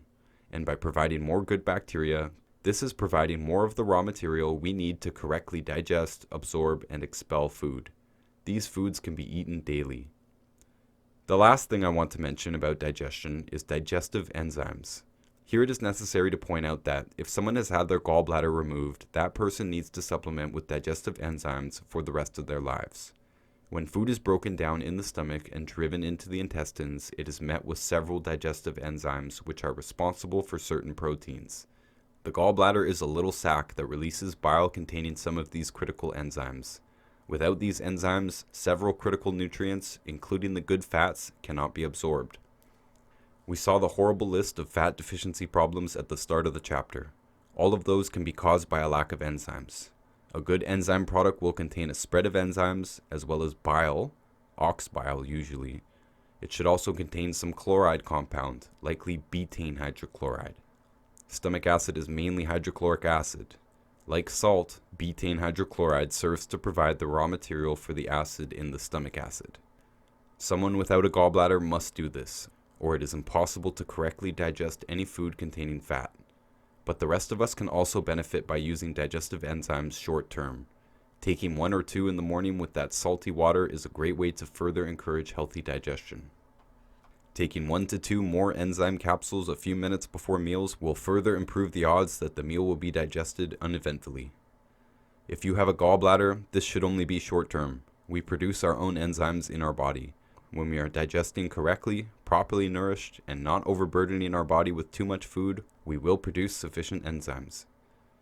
There are other things that can help digestion and soothe stomachs, but these 5 things, using salt, staying away from problematic grains, using diatomaceous earth, probiotics, and digestive enzymes, are a very powerful combination. Doing any one of them will likely show improvement. The more, the better. End note 13. I didn't find space to mention colon hydrotherapy in the main text. Many people promote various kinds of enemas. We do not promote them for health reasons. Enemas clean the rectal cavity. This is fine to do, but the plaque buildup is going to be mostly in the colon. I recommend colon hydrotherapy because I saw it remove plaque from me that years of good digestion and nutrition were not able to get rid of. I had practiced everything else mentioned, but I still had plaque in my colon. Colon hydrotherapy should be done by a professional, and it is not the cheapest therapy in the book, but it is comparable to the price of massage or chiropractic care. Regular interval sessions are recommended for best results. If you choose to do it, be prepared to do multiple sessions over a few months. The hydrotherapist you choose should also be a kind and gentle person. You should have a good feeling about them. This person will be in a small room with you with a hose up your butt for up to an hour. Return to text. Up until this point, most of the discussion has been largely mechanical. From here on in, we are going to cover more complicated subjects like cancer and autoimmune diseases, but we have laid all the necessary groundwork. The reason these next subjects are more complicated is because there is more than one contributing factor. One of those factors is likely to be digestion. As we know, a digestive problem is likely to lead to a blood sugar problem, and so this is also likely to show up in a person with cancer or an autoimmune problem. The non-infectious diseases we have covered so far, as we have seen, can be explained directly. Something is missing or it is in the way. Well, we also don't catch cancer or an autoimmune disease, and though they are more complicated than a bone problem or a birth defect, they share the same roots. They are the more serious consequence of a body that isn't working properly, a body that isn't healthy, a lack of ease. What does a body need to be healthy? Enough of the essential nutrients to do the many jobs properly, and a clean environment to do it in. This is how the wrong foods or nutrient deficiencies have caused every non-infectious problem we have encountered so far. Chapter 7. Cancer. Cancer is definitely dis-ease, a lack of health. But to be a disease is to be classified as something requiring treatment from a licensed medical practitioner. We don't catch cancer, and as far as the mainstream medical world is concerned, we do not cure cancer either. If a cancer patient, by any route, ends up losing their symptoms, or improve on whichever measurements they are using, they can only be deemed in remission. There currently is not the legal terminology or framework to deem any cancer as curable. Doctors don't speak like that. They are not supposed to, and neither are we. If we were all in agreement that the word disease means a lack of ease, then this would be no problem. But we are taught about diseases in reference to almost any health problem, and we are all operating under a system which empowers only one profession to deal with them all. We could just call infections infections and change the legal status of treatment of disease to mean treatment of infection. That could be left in the jurisdiction of the allopathic medical profession. This ensures the appropriate prescription of pharmaceutical medication required to treat such problems. We could call all the other health problems something else. There would not be a need for this book in that case. We would treat infections as diseases by seeking medical intervention, and we would treat everything else as a multi-factor nutritional consequence. We could call them diseases and treat them by correcting our food and nutrition. We could call them something else if we choose. Or we could use the already existing framework in animal nutrition to correct our eating and nutrient intake and forget the names of these health problems. The animal breeder who supplements correctly will never have to deal with any strange named diseases or cancer. Benign growths, or tumors, are common in older animals, but they do not die from these growths, and there is no sense in calling them a tumor, because tumors are more widely understood as a form of cancer. Cancer is not one thing. I don't believe cancer is even a thing, to be honest. Cancer seems to be the name they give when the body is failing rapidly and catastrophically, and doctors can't figure it out. In my view, cancer cannot exist unless multiple things are going wrong in the body. Since it is not caused by one thing, and since it can show up in any system in the body, this is why I do not think it is useful to view it as a thing. It is also not reversed by any one thing, but we will get more into that later. The language is important to start with. Syphilis is a thing. It's a bug. It's a noun. By our description of diabetes, diabetes is not a noun. It's a verb. A verb is an action or a process. Arthritis is not a thing. It's what happens when things are missing. It would be more appropriate to speak of a person who has diabetes in or arthritis in, because that would describe the dis-ease as a process. When a human goes to a doctor and is given a Latin name for their list of symptoms, they are liable to walk away believing they have a disease. Have is a possessive word. A noun is a thing that can be possessed. But most of this book is not about nouns. A virus is a noun, but cancer is a poorly defined verb. If one thinks they have a disease, they might speak of themselves in this way: I am a diabetic. Claiming this identity cannot be helpful for the solution, because the noun disease entitles the person to the care only of the allopathic professions. Since they view all disease in this noun form, they only treat things. Worse, they tend to treat things with other things that are invariably harmful, such as drugs and surgeries and radiation. Since diabetes and cancer and osteoporosis and acne are not nouns, this treatment is useless, expensive, and potentially dangerous or deadly. On a psychological level, it is not helpful to believe that you are diseased. I was born with birth defects and pain. I don't think of it as a disease. I didn't catch it from my mother. She was missing some things during pregnancy, and that's it. Worse, since the cure word is practically unattainable to a patient with chronic disease, the person might be tempted to identify as a disease patient or survivor for the rest of their lives. Why not believe we can turn our health around by our own choices? Why not believe we can heal? This is a great time to focus on belief for a moment. Behind every therapy, there is a belief that it will work or a belief that it will not work. Your mind is likely more powerful than the therapy.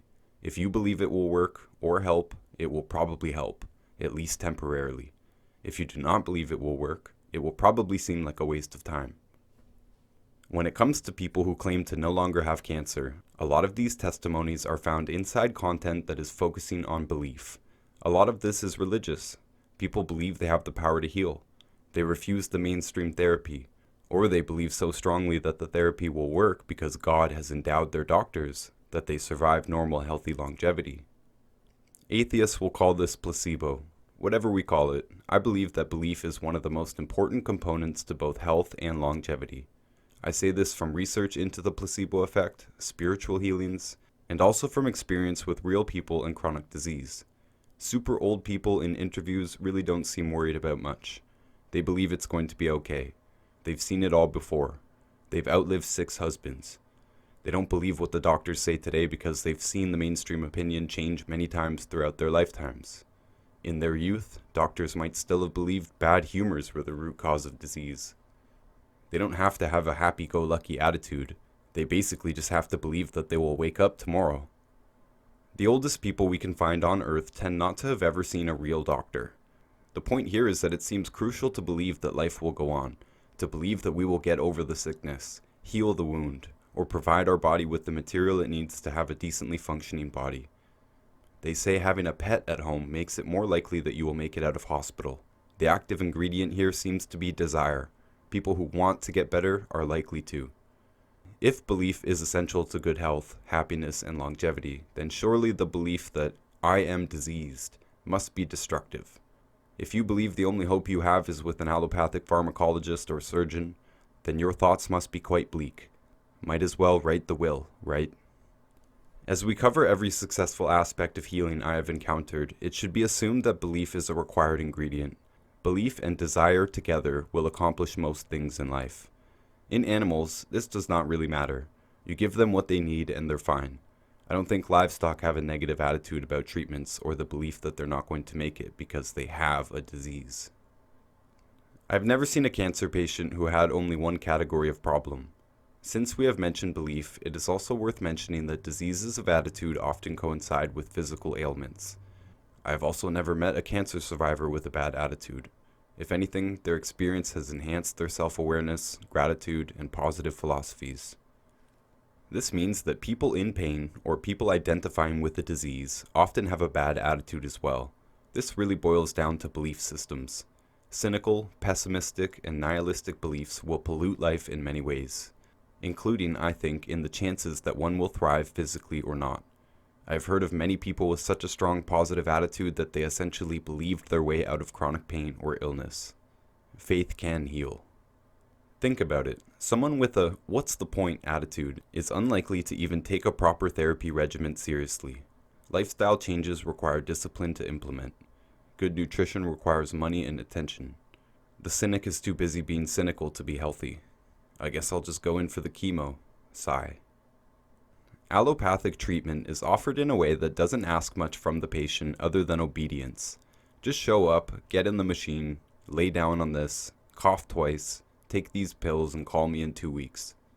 The lazy person is a perfect victim for this sales pitch. Our alternative pitch asks for quite a bit of commitment, and the customer has to pay for it, not insurance. But it might actually help. Most of the cynics will likely never know, but they might get their knees replaced. At least insurance pays. The Buddhists talk about the curse of the 2 arrows, or the 2 thorns. The pain is the first arrow. Stressing about the pain is the second.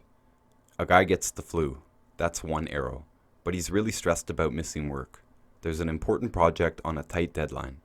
His absence will surely cause a delay in the production schedule. His many bosses are not going to like this. The second arrow can be avoided.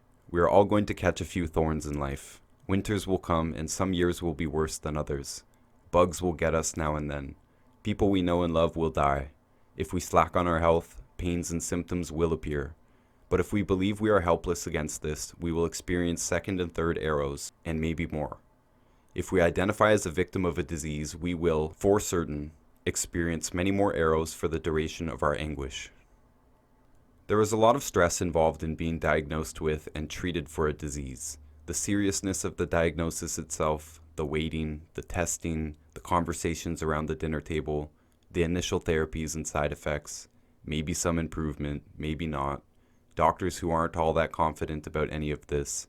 Doctors who, if you ask them with a straight face, "What are my chances?" if they are honest, they will answer, "Not good." None of this provides faith. None of this encourages healing. All of this is stressful. Stress is the opposite of relaxation. Relaxation is required for healing. The uncertainty and grimness surrounding disease provide nothing but fear and stress, the opposite of faith and rest. And this is anathema to healing. All of this is reinforced by media dramas that portray fighting cancer with poisons and machines. And we all know that even if we survive, we are likely to be greatly damaged by the treatment. People don't lose their hair and vomit daily because of cancer. Those are side effects of cancer treatment. An honest and informed doctor knows that the chances of surviving chemotherapy or radiation are very slim. Any confidence they exude is probably either from ignorance or it is simply an act. As an alternative practitioner, I know that if someone has already done chemo or radiation, their chances are still not very good, even if they change their eating and supplementation immediately. They have already been excessively damaged by mainstream treatments, and I don't downplay the seriousness of their situation. If someone came to us before a mainstream treatment, I will have a lot of confidence that they can fully reverse their problem. But if they come to us after, our advice is now to take several extra products and take the food advice very seriously if they are to have any hope of reversal. We try to remedy all the damage they have experienced with understanding and confidence, but we are in a rough position with people from the start. One of the most unfortunate aspects of being in the alternative health business is that most of our customers only find us after they have been wandering around the marketplace looking for answers already. Since the monopoly in the medical marketplace is held by the allopathic professionals, most of our prospective customers have already undergone some form of mainstream treatment. So they already had a problem. Then they took it to someone who made the problem worse. And now we not only have to help them, but also teach them to think about the entire process of disease differently than they've ever heard. It is not an easy business. In the case of cancer, that treatment, as usual, is mostly just pharmaceutical drugs that attack the body in some way. We all know the consequences of this innocently named chemotherapy. In my view, this is the most damaging part about cancer. It's not the cancer. It's the fact that the human has to endure such chemical punishment. Second arrow via doctor. On my end, I know the person with a diagnosis of cancer needs a lot more support than the average person. Recommended nutritional doses are designed for healthy people, and sick people need much more. They need a longer to-do list than the average person, and we would encourage them to take it much more seriously. I rarely encounter anyone who has done radiation therapy these days. Usually it's just chemo. They tell me it has become quite widely believed that radiation is much more harmful than helpful. I would agree and am grateful that it is apparently becoming a rare choice of treatment. Of course, this is being phased out quietly by the allopathic world, who promoted radiation as one of the only possible options for a cancer patient to survive. Notice that I haven't really differentiated between cancers. To me, it doesn't matter whether it's breast cancer or blood cancer. Blood is much more serious, of course, but they are caused by the same combination of problems, in my estimation. We alternative people don't have chemo things to use, or fancy machines, so it really doesn't matter what terminology we use, as long as we stay away from the forbidden treatment or cure. This is fine. We don't need to treat cancer, because cancer isn't a thing. Syphilis needs to be treated. If cancer is the result of a very unhealthy body, then we can encourage a healthy body in a number of ways. We have already explored digestion improvement. This, combined with good food habits and nutrient supplementation, can encourage a healthy blood sugar.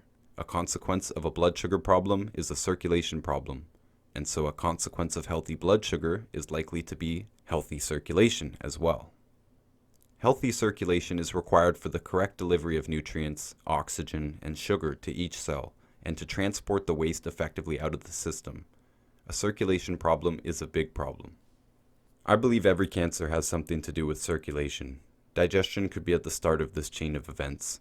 Nutrient deficiency is likely at the start, and guaranteed once a problem has arisen. Some legal claims have been won regarding specific nutrients and cancer benefits. These, in our view, are simply essential nutrients and antioxidants that are doing their job. Their job is to keep the body healthy. A healthy body does not have cancer. One of the potential consequences of an unhealthy body is cancer. You can see the hoops we have to run through even to explain cancer in a way that begins to make sense. Calling it a disease never made sense if we are supposed to think about diseases as a thing requiring treatment. On top of avoiding foods like gluten that screw up the digestive system, it is wise to avoid foods that are known to increase the likelihood of developing cancer. The words here are again important. A lot of people are these days talking about meat causing cancer. But technically we can only demonstrate certain foods as increasing the likelihood that a person will develop some kind of cancer. Some meats are on our bad list, and we will cover them. Top of our bad list is liquid oils. Oil is present in every tissue in nature. It is protected from oxidation by the skin, peel, or shell.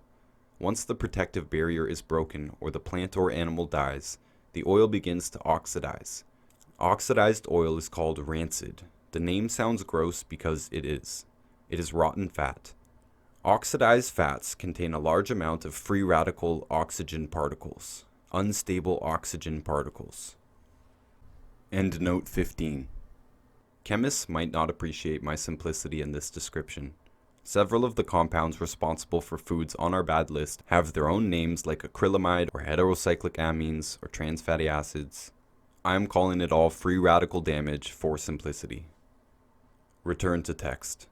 The body uses an array of compounds called antioxidants to combat free radical particles. Some of these are also considered essential nutrients, such as zinc or vitamin C. Some antioxidants, such as glutathione, we produce ourselves in almost every cell in the body. This master antioxidant requires one of the more important minerals, selenium, to function. This is mainstream textbook stuff, but it isn't applied generally in the human population or in allopathic medical recommendations. This is because this is not medicine. Selenium is a nutrient, not a medicine. Allopathic professionals are not required to learn anything about nutrition. Nutrients are not able to be patented, so the development end of this industry does not have much to gain by pursuing selenium treatment. The only possible outcome in giving more of this essential nutrient is healthier patients, which is not very profitable for an industry that legally only treats disease. Interesting that doctors are not supposed to sell products, and they are not supposed to be paid to recommend drugs either. They are supposed to be unbiased professionals. But if they recommended simple nutritional strategies such as food avoidances and nutrient supplementation in almost every type of disease, they would never need to see their patients again. We definitely would not need as many doctors on standby to try and deal with the everyday ailments that affect the average person. People wouldn't be getting joint replacement surgeries if they were rebuilding their skeletons with nutrition. People wouldn't be getting stomach and intestinal surgeries because they would stop eating the foods causing the stomach and intestinal problems. People wouldn't be getting cancer treatments with drugs and radiation because they would be supporting a healthy body, and a healthy body does not have cancer. This point is already obvious to much of my audience. If the job of a doctor was to help people get healthy, they would put most of the profession out of work. I'm allowed to sell products. In exchange for not being allowed to treat people, I am given free license to help people get healthy. If my customers fail to get results, they will not buy my products again. Since I expect most of my income to come from residual customers, people who buy the same products over and over, tell their friends, and so on, it is in my financial interest to help them any way I can. If my customers achieve perfect health, I will make the most money from them, and in my experience, healthy people buy more products than sick people. It is interesting to compare this to the allopathic professions, depending for their business on steady and growing sickness. As businesses operate on inflationary assumptions, the medical profession within the capitalist system must also expect growth. This means more sick people. Without more sick people, the medical industry will be at a loss. This is basic but important, especially when we are talking about huge industries like cancer, diabetes, and bone and joint diseases. Free radicals are produced in the body when we exercise, breathe, and when we digest things. When we use energy, basically. It is a natural byproduct of life. In the normal amount of exercise and digestion, and the adequate nutrient and antioxidant levels available, the body is able to deal with the regular burden of free radical damage. In addition, with all the nutrients present and a good digestive environment, all the cells in the body are able to regenerate with only a small margin of error. This accounts for gradual aging, but it does not account for disease, unless there is a much more than normal amount of degeneration. So, free radicals can damage cells. That's natural. We regenerate and move on. Too many free radicals can quickly become a big problem, especially in a modern environment critically lacking many of the essential nutrients and antioxidants. Recently, health foods have begun marketing products without oil. This is good, though it is still hard to avoid oil if eating any packaged or processed foods. There are other sources of free radicals. Car exhaust, industrial activity, and other established pollutants all result in a free radical burden on the body. Air quality in major cities has been improving in recent years, but it is not the air that poses the most serious threat. We can't breathe as much as we can eat. A small serving of oxidized oil is much more harmful than the particles in the air. Fried food is much more dangerous than smoking in this equivocation. Baked potato skins are also on our list for this same reason, an end result of too much damage to compensate. If you eat baked potato skins regularly, you will have a problem. Boiled is fine. Raw is probably not fine, but I don't recommend trying it either way. One baked potato skin, nice and crispy, has a large ratio of free radicals per gram of total weight. One baked potato skin weighs much, much more than an entire carton of cigarettes when smoked. Smoke is bad for the number of chemicals in it, which ultimately lead to the same consequence: the need for much more nutrition and antioxidants to attempt to deal with the free radical damage. But smoke doesn't weigh much, so even if it was 100% free radicals, it would still be hard to compare to a food source. Since there is much more weight of these toxic particles in food than in smoke, eating is our primary source of free radicals. This is why many people with lung cancer do not smoke, and never did smoke. It is also why primitive people could live with an open fire pit inside their homes and not get lung cancer. Cancer in general, and lung cancer in particular, is a rather new phenomenon. Surely we didn't have the diagnostic capacity 100 or more years ago that we have now, but very generally cancer was not a recognized problem until the 20th century. The mainstream medical world has no idea what causes, prevents, or reverses cancer, or heart disease, or diabetes, the top 3 causes of death in America, and so they have looked for explanations all over the place. They latched on to smoking and secondhand smoking, as well as dietary fat and lack of exercise, to explain the increasing prevalence of these diseases.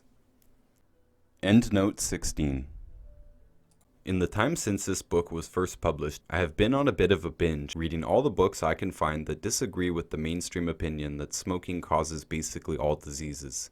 I didn't know about the problems in the research or the politically motivated campaign against smoking, but it turns out that there is a lot more to the story than we are led to believe.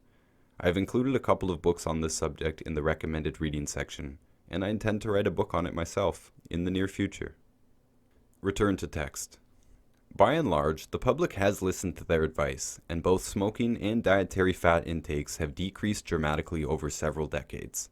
Yet cancer, heart disease, diabetes, and so on have not declined significantly at all.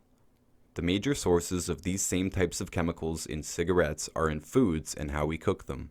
Standing over a deep fryer or a stovetop pan cooking something with oil will likely lead to more free radicals in your lungs in minutes than you would get from weeks or months of heavy smoking. This is weight. Oil particles are heavy. Potato skins add up. And the next ones on our list are heavy sources too. When we start talking about the weight of a bowl of deep-fried onion rings, in my estimation it is physically impossible to smoke that much. The person would die of smoke inhalation, not cancer. You can't smoke anywhere near as much as you can eat. Well done red meat, or any burned animal fat, or any charred food is also a major source of free radicals. We cannot consume enough nutrients or antioxidants to combat the damage of regular consumption of these foods. We recommend you keep your steaks to a maximum of medium rare. It is okay to stew or bake red meats to well done, but only if the temperature is low. Boiling water doesn't go beyond 100 degrees Celsius, and as a general rule, low and slow, low temp, long time, is best for cooking meats to avoid burning the fats or producing many problematic compounds. Medium rare steaks will still have some of these compounds, but they are kept to a reasonable level. Any more than medium rare is just too much for the body to deal with. Processed meats containing nitrogen compounds are on our list as well, for the same end result, free radical damage. This is most of our list actually. These major sources of damage to the body bring us to the heart of what I believe cancer to be. Free radicals demand resources in the form of antioxidants for the body to attempt to deal with. This process also requires essential nutrients as the spark plugs involved in these antioxidant functions. As the demand for antioxidants increases, as does the demand for the essential nutrients involved. These nutrients are also required for numerous other functions in the body, including a healthy immune system and cell regeneration. If the body has to make choices over how to devote limited resources, it is likely to attempt to deal with the most pressing situation at hand. If the most serious ongoing situation in the body is a constant attack by the overconsumption of free radicals and other toxic compounds, then the body is forced to divert significant resources just to deal with the daily damage from the diet. This leaves those other important functions hanging. What is the immune system to do if there is not enough nutrients available to handle breakfast? Since essential nutrients are required for every function in the body, this type of situation could lead to a problem anywhere in the body. I believe it is this state, this nutrient-deprived free radical war zone, that results in problems that are called either cancer or an autoimmune disease. We will cover autoimmune problems next, but I wanted to mention that I don't think there is much difference, other than the fact that cancer is localized and an immune problem is generalized. Cancer occurs in one place, and it can spread, and immune problems are not located in any part of the body. Both are end results of an overall unhealthy body. Many people say sugar feeds cancer. I think this view makes more sense in view of this explanation. Sugar also demands significant nutrients, produces free radicals, and blood sugar problems lead to numerous other problems. In my experience, nearly every cancer patient I've dealt with had some obvious blood sugar symptom on their list of problems. Whether they had that before their cancer diagnosis and treatment, I can't be sure. I usually only see them after. Having said all of this, now the experiences I will share next will hopefully make more sense. In my time in the business, I have met many people who told me they had cancer and that they no longer do. I have heard a huge number of things attributed to this success. I have noticed some commonalities. The most common story I have heard emphasizes fasting. This means not eating. All food requires nutrients and energy to digest. There are toxic byproducts to digestion that the body must also devote nutrients and energy to dispose of. Even good food costs the body to digest it. Too much food is one of the most common problems in the modern world, in my opinion. Not eating immediately lifts this burden, and you can't eat any of the bad foods if you're not eating at all. Nutrients that might have been used to digest can now be used to maintain and repair the body. or support the immune system. I didn't mention fasting in the digestion section because I wanted to mention it here. Fasting for short periods, also called intermittent fasting, or longer periods, is one of the easiest ways to aid digestion. If there is a digestion problem, it is highly likely that the conveyor belt of our digestive system is overloaded with food. Even 24-hour diners close at least once a year to clean out the kitchen. Fasting allows the body to deal with material that needs to get out. Fasting can make people feel wonderful and light. Bowel movements can continue for days without food, proving how behind schedule the system has been. Fasting can also reduce hunger. It is common to find one of the immediate consequences to disciplined fasting is a general decrease in the desire for food. People having trouble controlling portions will find this one of the most useful ways to change this habit. Fasting can be difficult if a blood sugar problem is present. If you become dizzy or lightheaded, it is okay to break the fast. Some dried fruit, especially dates, are a quick way to bring up the blood sugar. Eating fat or protein will provide more satisfaction than carbs or sugar, but it will not raise the blood sugar as quickly. Salty water, salty broth, or fruit or vegetable juices will also likely allow a person to dramatically decrease the amount of food burdening their system. Very often we confuse thirst for hunger. As a person improves their overall health and digestion, fasting will become easier and more physically enjoyable. Working on an empty stomach is quite healthy. Of course, we have all heard stories of people who jumped into consuming a majority of their food in juice form and experienced impressive health improvements. Many of them show no signs of their past diseases, including cancer. We can see why this is one of the things that can contribute to a healthy body. Juices are concentrated foods. They are easier to digest, and they require less overall work and more payoff because they are more nutritionally concentrated than solid food. Since they are more nutritionally dense, they are more satisfying. In this process, we consume less calories. Excess calories burden the system, producing free radicals when digested. Juices also tend to not contain the bad foods we've listed so far. Juices should not have gluten, oil, baked potato skins, well-done red meat, burned animal fat, charred food, or processed meats in them. Not the kind of juice I'd like to drink anyway. To me, this is the main reason why both fasting and juicing show great results in pushing people toward health. They are not the bad foods. Avoiding the foods that contribute the most damage to the body is probably important if we want to avoid chronic disease. So when a strategy happens to limit the consumption of these foods, there will likely be a lot of success stories. This also explains why many diets are successful in the short-term turnaround of people from catastrophic disease states like cancer. The raw vegans won't be consuming any of those things above. If you only eat fruit, you're avoiding all of the things above. If you subscribe to the paleo diet, you are avoiding all of these foods, or most. Any diet that avoids gluten, oil, burned foods, or processed foods, or any combination, will have followers who claim to be in remission from cancer. And I believe them. None of this is a cure, to be clear.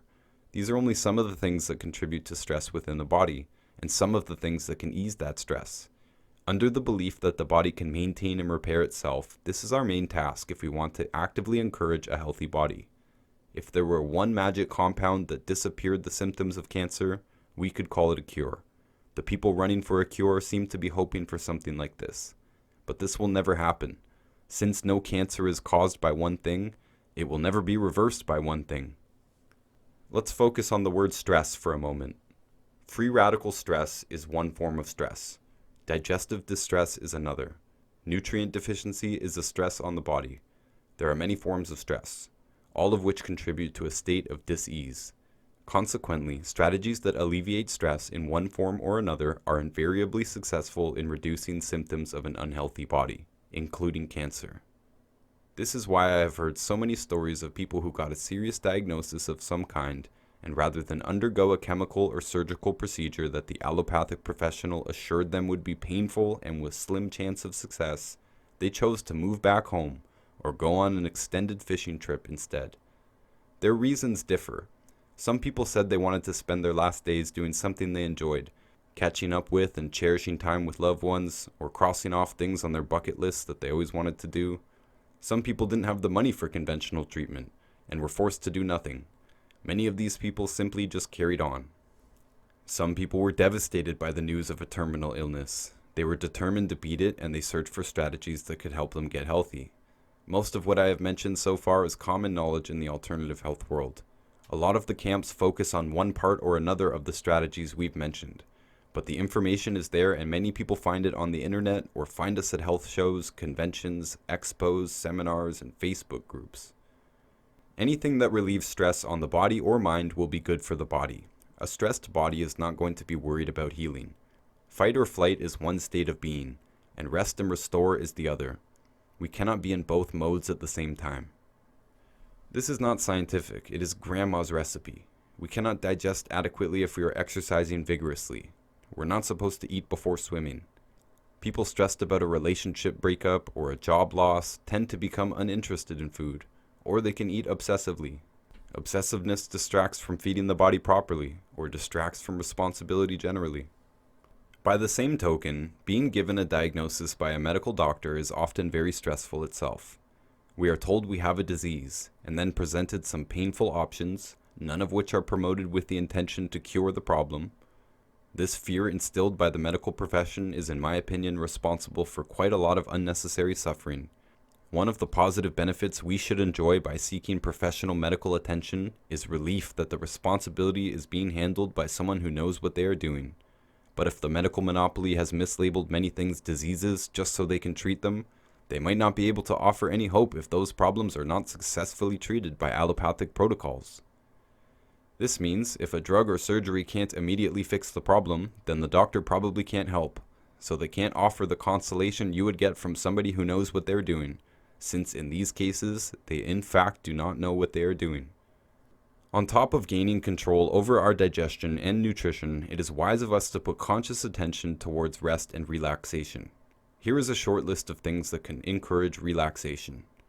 Sleep, hot shower, bath or sauna, sunbathing, swimming, yoga, hugs, cuddling, massage, fishing, golfing, other leisure sports or games, reading, arts and crafts, playing with animals, acupuncture, or any therapy that is relaxing, such as sound therapy, aromatherapy, or meditation. Taking all of this into consideration, if I was given a diagnosis of a disease, any disease, I would pick as much of the topics covered so far and implement the strategies. If it was cancer, which is the very serious end of the scale of an unhealthy body, I would do every possible thing on the list that could help support and promote maintenance and repair of a healthy body. If I was determined to live and wasn't messing around, this is exactly what I would do. I would listen to the advice of the doctor giving me the diagnosis. I would take notes and ask as many questions as possible. If I was at all considering their advice, I would ask if I could contact a few of their past patients to ask about their experience with the treatment. Having read up until now, I have a good bit of advice to start with. I should remain calm. In fact, after such a stressful and worrisome encounter, I should stop and get in a massage or a sauna or a saltwater swim before I go home. Maybe a workout. Maybe a walk by the water. When I got home, I would hug my wife, tell her I love her, and ask to sit down for a serious conversation. The tone of this conversation would not be, "I've got cancer." The tone would be, "Honey, my body is clearly overwhelmed and undernourished. We're going to need to get rid of those bad foods we still have in the house. And we're going to need to make sure there is no gluten, oil, or burned food in our diet. I'm going to stop all the candy and stuff cold turkey until my health is completely on the upswing and my doctor is no longer worried. I am confident that I can restore my body to health. I will need your help, and I will need to divert a bit more money to health products for at least a few months. This alternative guy I talked to said I should put down at least a few $100 if I wanted to give it my best shot. Realistically, if it were me facing losing it all, I'd do more than just the basic essential nutrient recommendation. That's what we're supposed to need to maintain. If we're sick, we need more. I'd first increase the selenium. I wouldn't go over 1 milligram. No need to. I'd also increase antioxidants as much as physically possible. Luckily, both of these types of products are not very expensive. Daily, I'd be staying hydrated. I'd use enough salt. I'd take all 90 essential nutrients with extra selenium and antioxidants. I'd seek to eat fermented foods and bone broth daily to further support a healthy digestive and immune system. I'd buy a good juicer and start experimenting with many juices, adding in a bunch of my supplements to make it easier. In my concoctions, I would add a sea green. Spirulina and chlorella are cheap and I would buy bags of it. I would also add colloidal silver in. We haven't mentioned it much because there isn't that much to say. It is one of the strangest of the essential nutrients. We consider it essential, but it seems to have no metabolic role. It's not a cofactor or a building block or a spark plug like the other nutrients. It's not a hormone. It just seems to kill bad stuff inside and outside the body, selectively. It is said to support the immune system and promote healing, but we really don't know how. I have a lot of great testimonials with colloidal silver. I know a guy who makes it in big jugs. He gets great results with people because they can afford to take so much at his price. It will not turn you blue, by the way. That is a myth because it involves a silver salt, not colloidal silver. Obviously, if something turns you blue, you should stop taking it, not just continue taking it for years. Anyway, in goes a shot of colloidal silver to my daily drink. It doesn't actually get that much more complicated than this. I would get serious about avoiding all the bad stuff and serious about putting in as much of the good stuff as I could afford. But it's not an endless list. There are a few more things on it and we will get to them, but the rest of my focus for healing would simply be to stay positive and repeat this nutritional strategy every day. I would remain calm and expect months of this discipline at least to really make the changes and heal the body.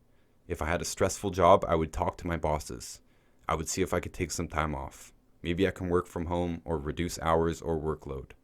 Maybe I can have an assistant assigned to help get the important project done before I die. If it was an unpaid vacation offered, I would see if I could take a loan to cover me a few months. I would ask family or friends if I needed it. I would at least tell them what I'm trying to do and the type of help I could use. This is life or death. It is worth some sacrifice, in my opinion. I have never faced cancer, but I have lived with pain. Knowing what I know now, there isn't much difference between the protocol for back pain and cancer. Both focus on loading the body up with nutrients and eliminating the problems. And the next biggest factor is stress. I mentioned that circulation is likely to be involved in any cancer. I would say all cancer includes a circulation problem, but I don't think that I can back that up adequately in this type of a book. So I say it's most likely the case. And so I would also do as many things that promote circulation as I could.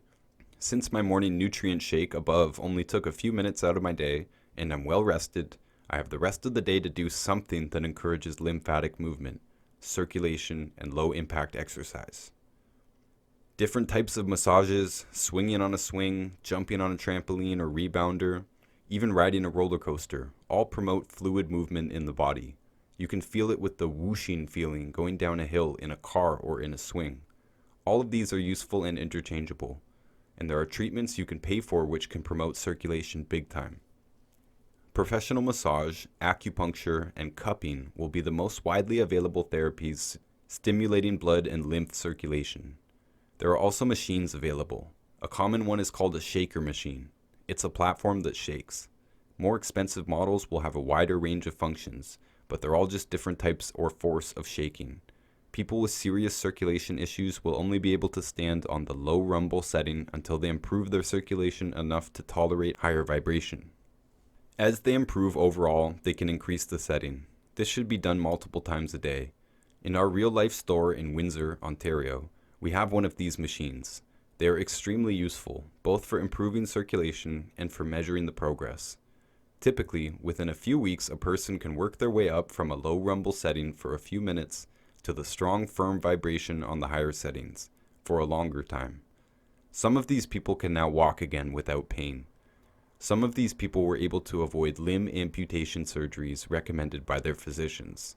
Since blood sugar problems cause circulation problems, a result is limbs susceptible to gangrene and eyes susceptible to blindness. These are circulation problems.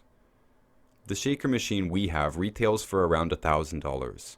It can run 24 hours a day, and the average person will get huge benefit by standing on it for only 20 minutes a day, just like a decent little low-impact exercise session. This mimics much of the benefits of low-impact exercise, without the exercise. I'd also like to mention children. Sometimes we see children with cancers, but not often. They tend to go to cancer hospitals, not alternative people. But we see lots of kids with blood sugar problems. As I believe there is an immediate circulation problem whenever there is a blood sugar problem, I also believed that the circulation machines would be helpful for a kid with a blood sugar problem. This thought process did not occur out of the kindness of my heart. I was dealing with a woman sitting down at the table discussing her quite serious health problems, and her child was running around our store, knocking things off of shelves, and generally acting chaotically. I called him over, asked him to try one of our pure colloidal mineral product samples, then another and another. Then I asked him to try the shaker machine. I put it on the highest setting, and he was completely glued to it, staring straight ahead with blank but focused attention, like someone had turned him off with his eyes still open. A small skinny kid, maybe 10 years old. He stayed there and he stayed quiet, and when he got off he said it felt really good and his body was still tingling and still felt good. I began recommending it to children every time I had to talk seriously with their parents. We also have something called a chi machine. It's a small box with 2-foot holsters. You lay down on a table or the floor, rest your feet in the holsters, and it sways back and forth in a steady, rhythmic way until the timer stops it. It is extremely simple and extremely effective. While doing it, it doesn't feel like much. Many civilians were clearly embarrassed to be laying on a massage table at our quack store with legs swaying back and forth. At least we don't make them pay for it. When the machine stops, a wave comes from the feet, up the body, like the feeling of getting off a small boat onto shore. If the person's circulation is fine, that wave will go all the way to the head, back down the body to the feet, and most or all of the way back up to the head. If their circulation is poor, the wave won't go very far. As they do more sessions of about 10 or 20 minutes each day, if possible, they should quickly find the wave traveling farther up the body until it is normal. At this point, they should feel much better overall. This feeling of mechanical circulation stimulation can be quite addictive. It feels very good even when we have nothing wrong with us. A chi machine costs about $50 on the low end and only a few hundred on the high end. These are not high-tech tools. One shakes, the other sways. If you can get to a park and ride the swings, that is free. You will get great benefit to do that with discipline, 20 or more minutes a day until you feel much better overall. We have one more machine at our disposal that I should mention, because it's also deceptively simple. It's called a neuro massage machine. It is names like this that make me understand why we are sometimes thought of as quacks. It is just a massage chair, with a blindfold, and headphones that play relaxing sound sequences in tune with the massage. It's really relaxing, and that's all it is. If you came to us in real life, we really don't have much in the form of emergency treatments, but sometimes people stumble into us in a state of near emergency. Our store is across the hall from a busy pharmacy and walk-in clinic. We had a lot of spillover. The clinic offered methadone treatment for drug addicts and fentanyl for accident victims, so you can imagine that some real weird cases came from there. Not really being equipped to handle a crisis, we're still willing to help. Sometimes the doctor in that walk-in clinic kicked people out for being unruly. We'd literally be their last hope in their greatest time of need. And of course, these people are the toughest type of people to deal with. We offer a glass of very salty water. We offer some raw liquid plant-derived minerals that are so strong they taste like mineral whiskey. If we are feeling generous, we can add more sophisticated supplements to the drink we offer. We have a shaker machine, a chi machine, and a fancy relaxo chair. And we have people who swear that this short list of things helped them in an hour more than their doctors have helped them over a lifetime. There are also people out there walking around who will swear to you that I changed their life with only a glass of salty water. Some of these people consider these experiences miracles, but I don't. These are all completely mechanical protocols. I do have something to say that is closer to magic, and I'm going to use this to lead into the next chapter on autoimmunity. The list of things we have covered so far is most of the story, but there is more, and the first time it really made sense to me was with lupus. Chapter 8: Autoimmune Diseases. I'm going to take a curveball approach to this chapter, and I'm going to tell you this part of the story in more detail, or else you might not believe me. Years ago, we had a booth at a small health fair. It was at a large church in the small town I lived in. It was like a farmer's market with produce, but there were also various alternative advocates there promoting all kinds of things. There were small honey farmers, yoga instructors promoting their businesses, and people like us selling packaged supplements and giving out information. There were a few speakers inside, but I didn't see them because I was outside at the booth. Like most health fairs, it was pretty quiet, so I was talking with the other vendors and checking out their products and services. I like to hear the pitch, whatever it is, and vendors are great prospects for my business too. To use the washrooms, we had to go inside the church. To go inside, I was told that I could not bring in any device that had a signal turned on. If I wanted to go inside, I had to show that my phone had airplane mode turned on, data and Wi-Fi signals turned off, or the whole phone off. I had never been asked to do this before. The explanation was that one of the speakers claimed to be extremely sensitive to electronic signals. He was there to give a talk about electronic frequencies and radiation. I decided I was going to speak to him after his talk. Conveniently, he came out to our booth and introduced himself. He used very simple language. He could feel the signals. It could be described as annoying or uncomfortable or even painful, which is why he requests a room free of it. But, he said, the real importance is long-term. Whether you can feel it or not, it's there, and it could be affecting the body all the time. He wasn't crazy, by my observation. He was straightforward and reasonable. I would call him a straight shooter. A bit kooky, but I probably am too. I liked him and I enjoyed his story, and for the first time I thought about invisible energy waves radiating from everything around me.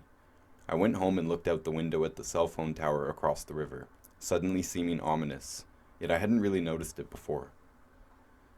I never saw that guy again and I didn't do much research. I was busy with other things, but I began to pay more attention to electrical devices.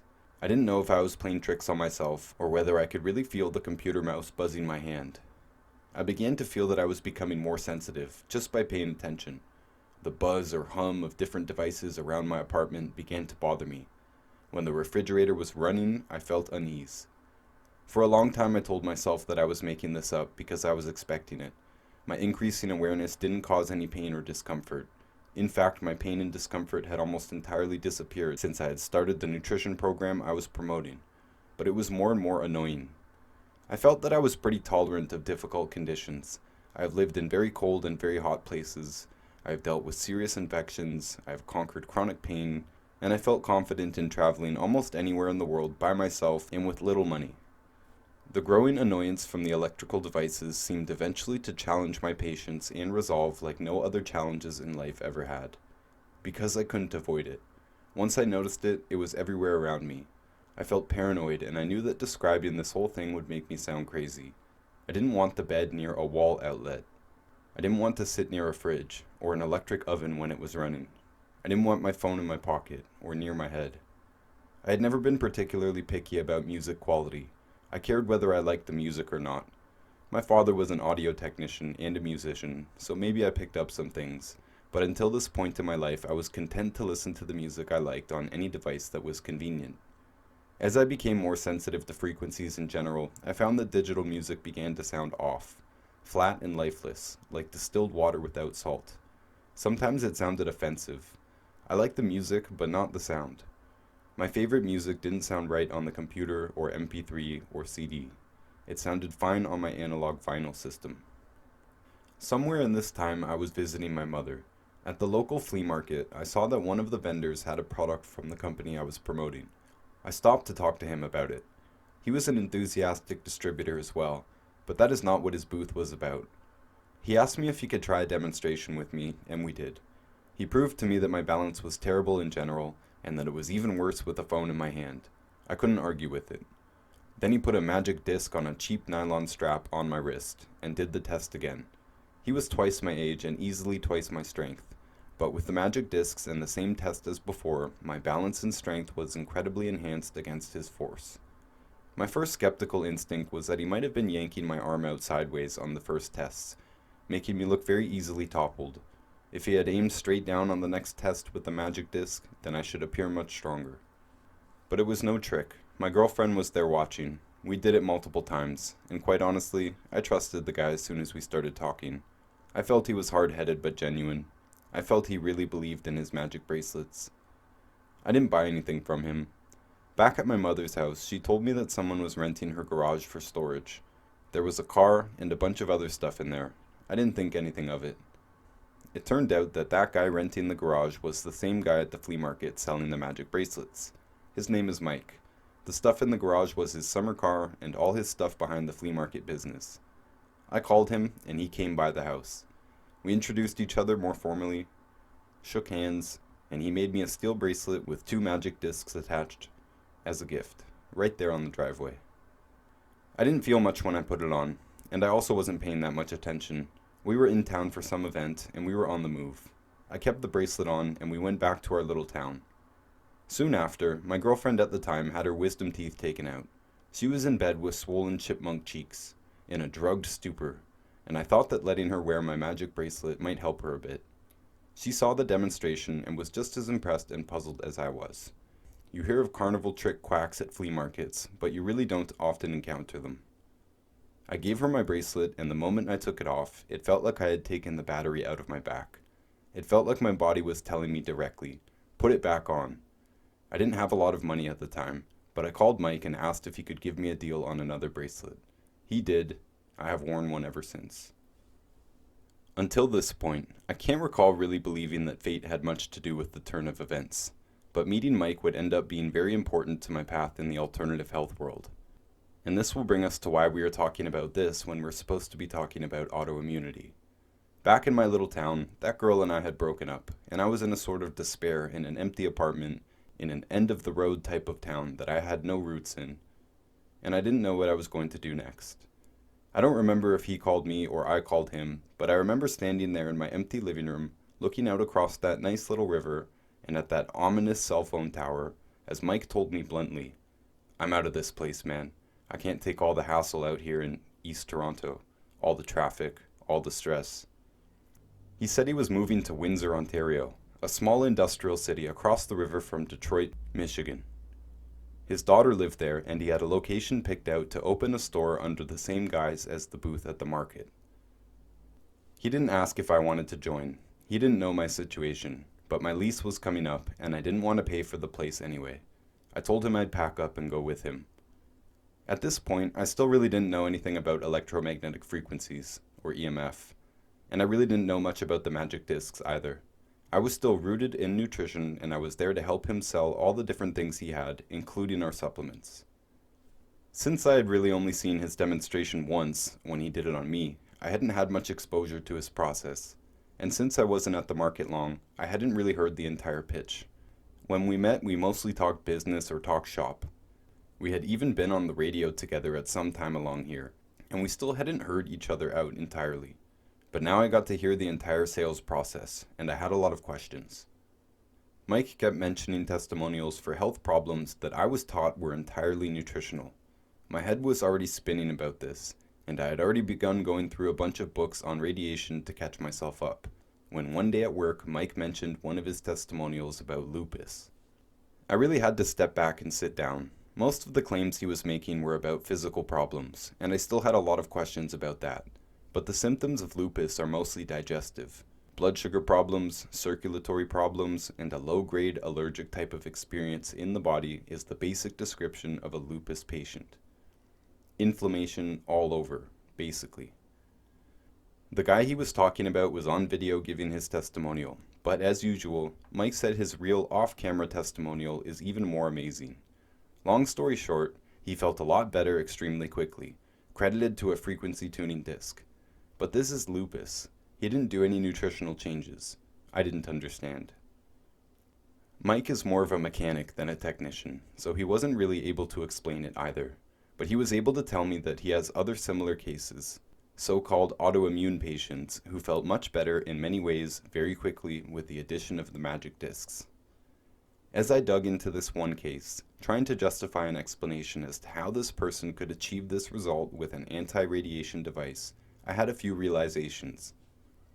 The first usual suspect is placebo. It really is an awesome healing tool, but this seemed too dramatic.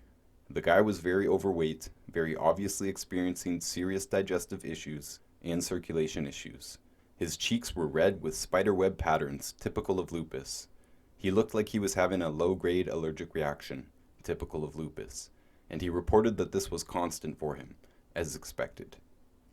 I have to reserve the power of belief as a factor in any major transformation, and I expect that strong hope that something will work and desire for it to work will greatly enhance the benefit they experience.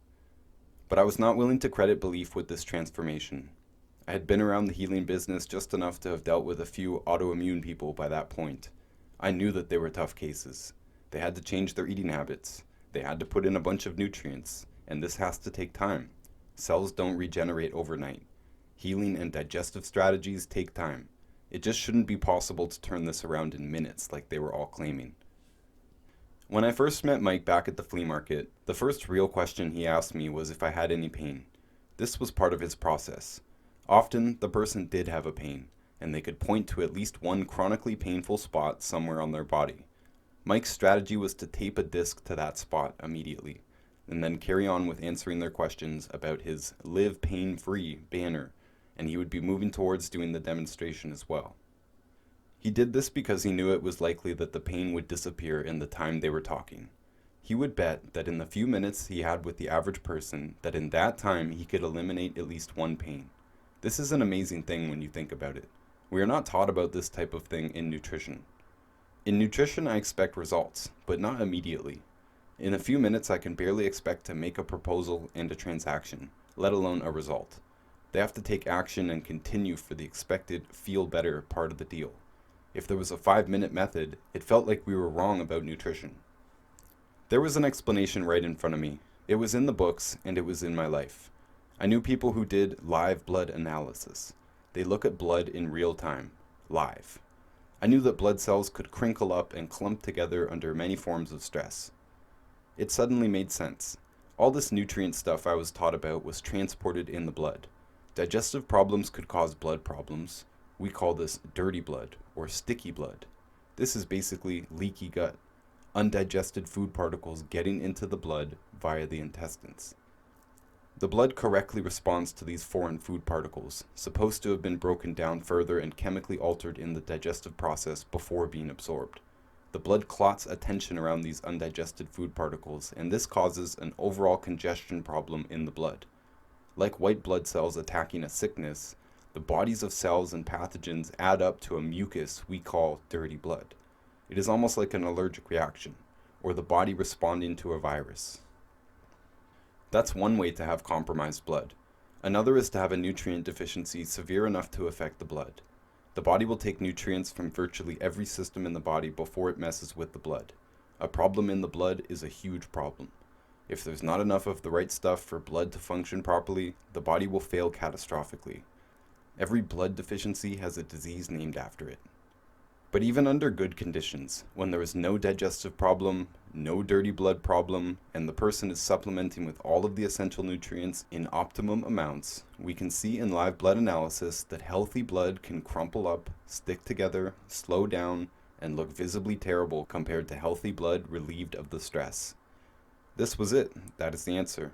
If radiation can affect the blood, and we know it does because live blood analysis shows this, then all of the nutrients, oxygen, sugar, and waste products that the blood needs to transport around can be compromised by this. Electronic devices have increased in use to the point where everyone has something on them or near them, sending signals and attempting to receive them. The fields are invisible, but they are all around us. Voltage traveling through wires has increased significantly over the decades. All of this is a more stressful environment for us to operate in.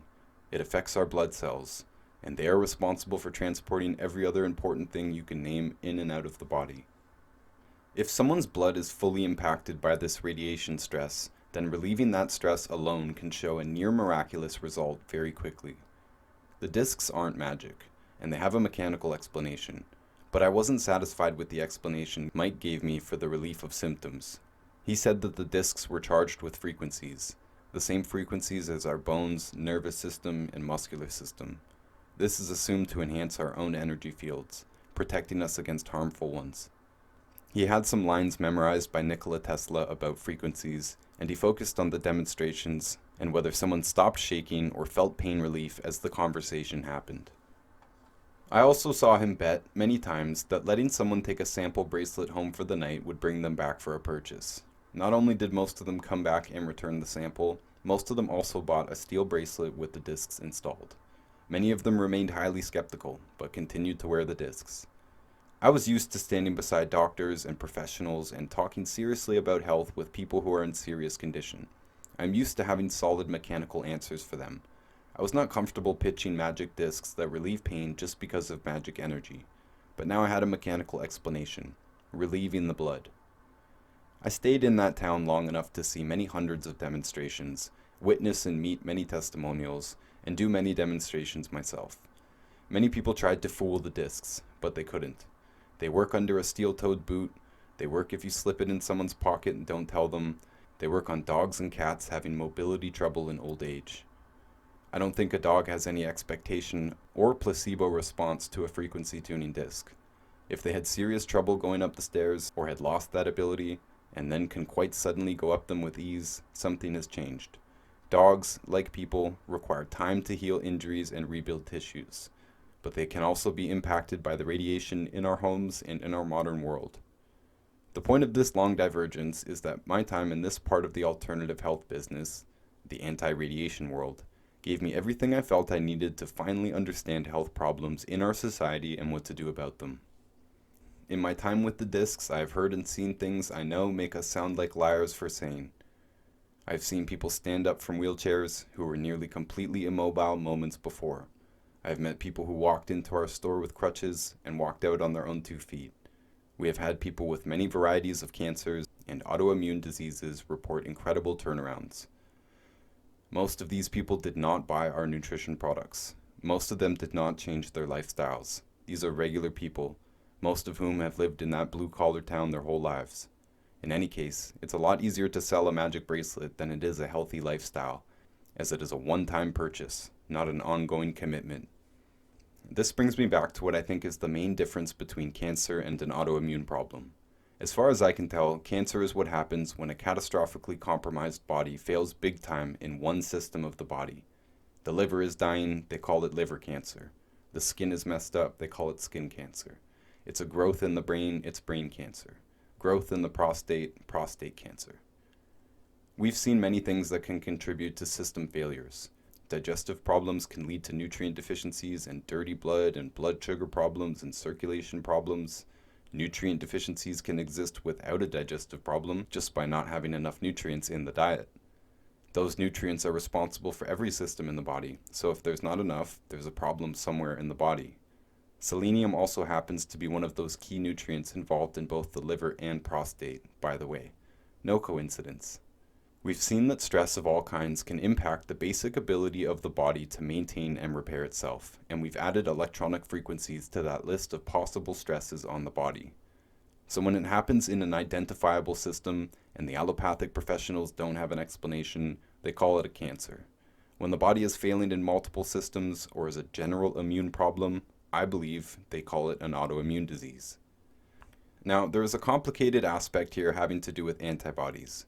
We're going to talk more about blood markers, which is what I prefer to call them, in the next chapter on AIDS. For now, it is worth pointing out that there is no agreed explanation about autoimmunity in the mainstream medical world.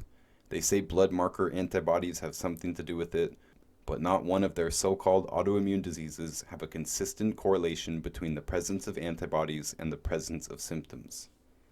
This means that some people who have symptoms called an autoimmune disease don't have the appropriate expected blood markers, and some people without symptoms have these markers. To me, this means there is not a correlation, but this is what tests for these diseases are about. We don't need a test to see that autoimmune patients have a problem. By our questionnaire, or by looking at them, we can easily see multiple problems in the body. Endnote 19. We are not allowed to diagnose people with a disease, but we can ask them about their existing health problems. Some of these questions can change our recommendations, such as a missing gallbladder, or the presence of a stomach acid-lowering drug, or shellfish allergy. I have made content describing the process of asking and answering these questions on our YouTube channel, Wallach's Warriors. Here is the questionnaire we are currently using. Age, height, weight, sex, country. All symptoms, all diagnoses. Have they had any surgeries, any organs or glands removed? Are they on any chemical drugs? Do they take any supplements, herbs, or natural medicines?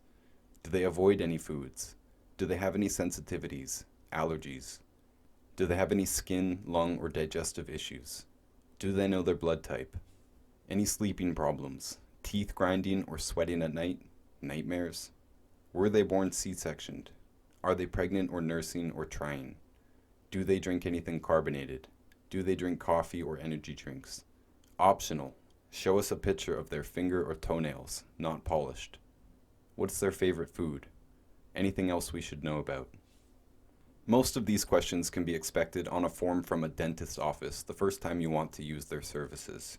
They do need some basic information to handle you properly. We can't prescribe drugs, but we should know if you're on any. Return to text. In my experience, there is always bad food involved. Always. There was always a food causing an inflammatory reaction. Even the guy who got the great result quickly was still eating the wrong foods and will still have corresponding health problems. At least he feels better. If a body is failing, there is always a nutrient deficiency involved. The body needs nutrients to heal. If it feels bad, it needs more nutrients. Chances are the person with an autoimmune disease is on a pharmaceutical drug. The way these drugs are marketed, they say these drugs suppress the immune system, under the assumption that the immune system is attacking itself. We do not believe the immune system attacks itself. We believe there is likely many separate problems going on in the body. Food is probably one. Nutrient deficiency is definitely one. EMF stress can most definitely be another. Our intention is to support the immune system, rather than oppress it. If the body can heal itself, then we want to support that. I took this tangent because we were in the middle of listing everything I would do if I found out I had cancer. I would get strict on my eating, get serious on my supplementing, I would encourage circulation and low-impact exercise, and seek a lot of rest and relaxation. But I would also get serious about reducing the radiation around me. I would wear a frequency tuning disc bracelet. Unlike nutrition, which must be consumed every day more or less, a device can be purchased once and they can be collected. I wear one on the wrist and one on the ankle, and I don't think I'm going to stop that. I've also now lived far from cities. I've been out in the desert with my shoes off, grounded to the earth. I've taken the bracelet off and still felt weaker without it. So I do believe it has an enhancement effect on its own. And I do believe that it is one of the things we should definitely do to reduce the stress of EMF on our body. That's only one device, but it's the cheapest one that actually works, in my experience. There are a few key things that can reduce our exposure. The biggest source for most people these days will be the phone in their hand or pocket. There are devices that can reduce the fields of the phone. I use one, and I don't like to use devices without one. End note 20. I sell a few anti-EMF devices, including that patch and frequency tuning discs. You can find them on www.wallexwarriors.ca. Return to text. The cheap ones on the market don't work well enough, or at all, in my opinion. But even with that, I don't put the phone in my pocket, basically ever, maybe 10 minutes in a year, the odd time I have my hands full.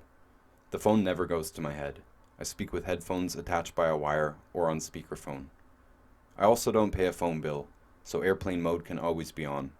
Everyone I know and do business with can contact me through a number of different apps, but not by phone number.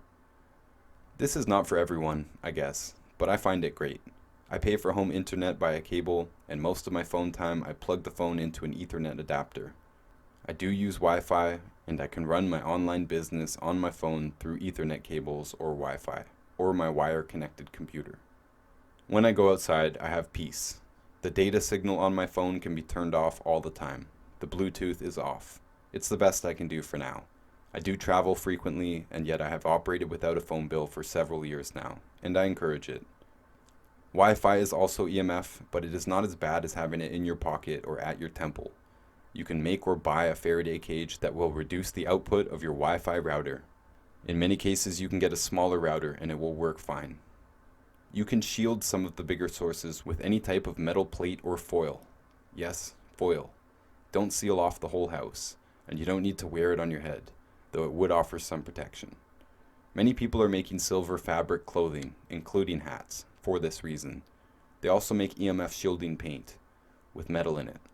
In my house, I foiled the wall behind the smart meter and put a bookshelf in front of that. The refrigerator will be one of the larger sources in the house. If your favorite chair shares a wall with the fridge, I'd shield that wall.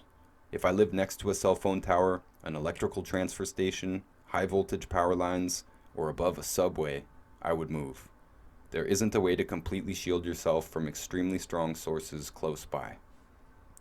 This is pretty much the last major category of the alternative health world: energy, frequencies, and self-healing in the countryside.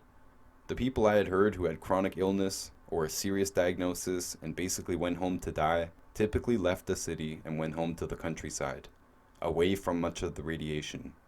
The extended fishing trip is away from all the electro stress in the atmosphere, the constant buzz. The meditation trip is peaceful in part because of this. The singing bowls and tuning forks and grounding blankets, if they help, I would say it is because those frequencies help to relieve some of the ongoing EMF stress temporarily. I'm also willing to connect juicing to this. I've already mentioned a few reasons why juicing might help someone feel better, but here's 2 steps deeper. Minerals are inorganic in most of the world. That means they're rocks or sand or shells. In seawater, all the minerals are present in trace amounts, but not in organic form. When a plant absorbs a mineral, it converts the inorganic mineral into a charged electrical form, sometimes called organic minerals, ionic, fulvic, humic, or colloidal. We call them colloidal and promote them with this explanation. In soils, this process requires bacterium and fungus in the soil to participate in the acceptance of the mineral into the root of the plant. End note 21.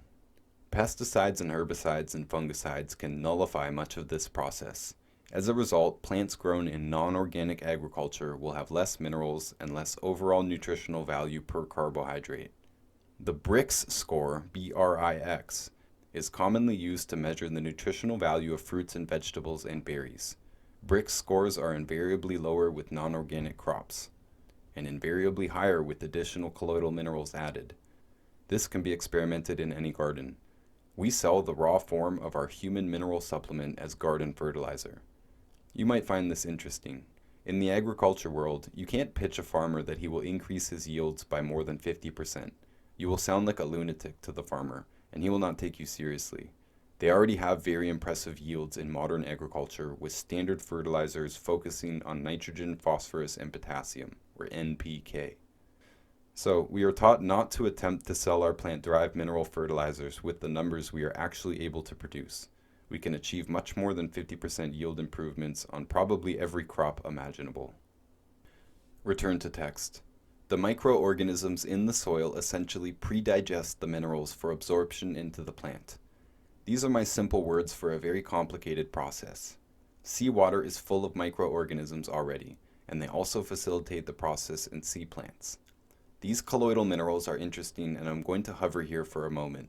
If you take a handful of sand or dirt or any inorganic minerals and you add them to water, they will sink to the bottom after some time. If you shake it up, it will become cloudy, and then eventually it will settle again. Colloidal minerals have many interesting properties, but the most interesting to me is that colloidal minerals do not settle.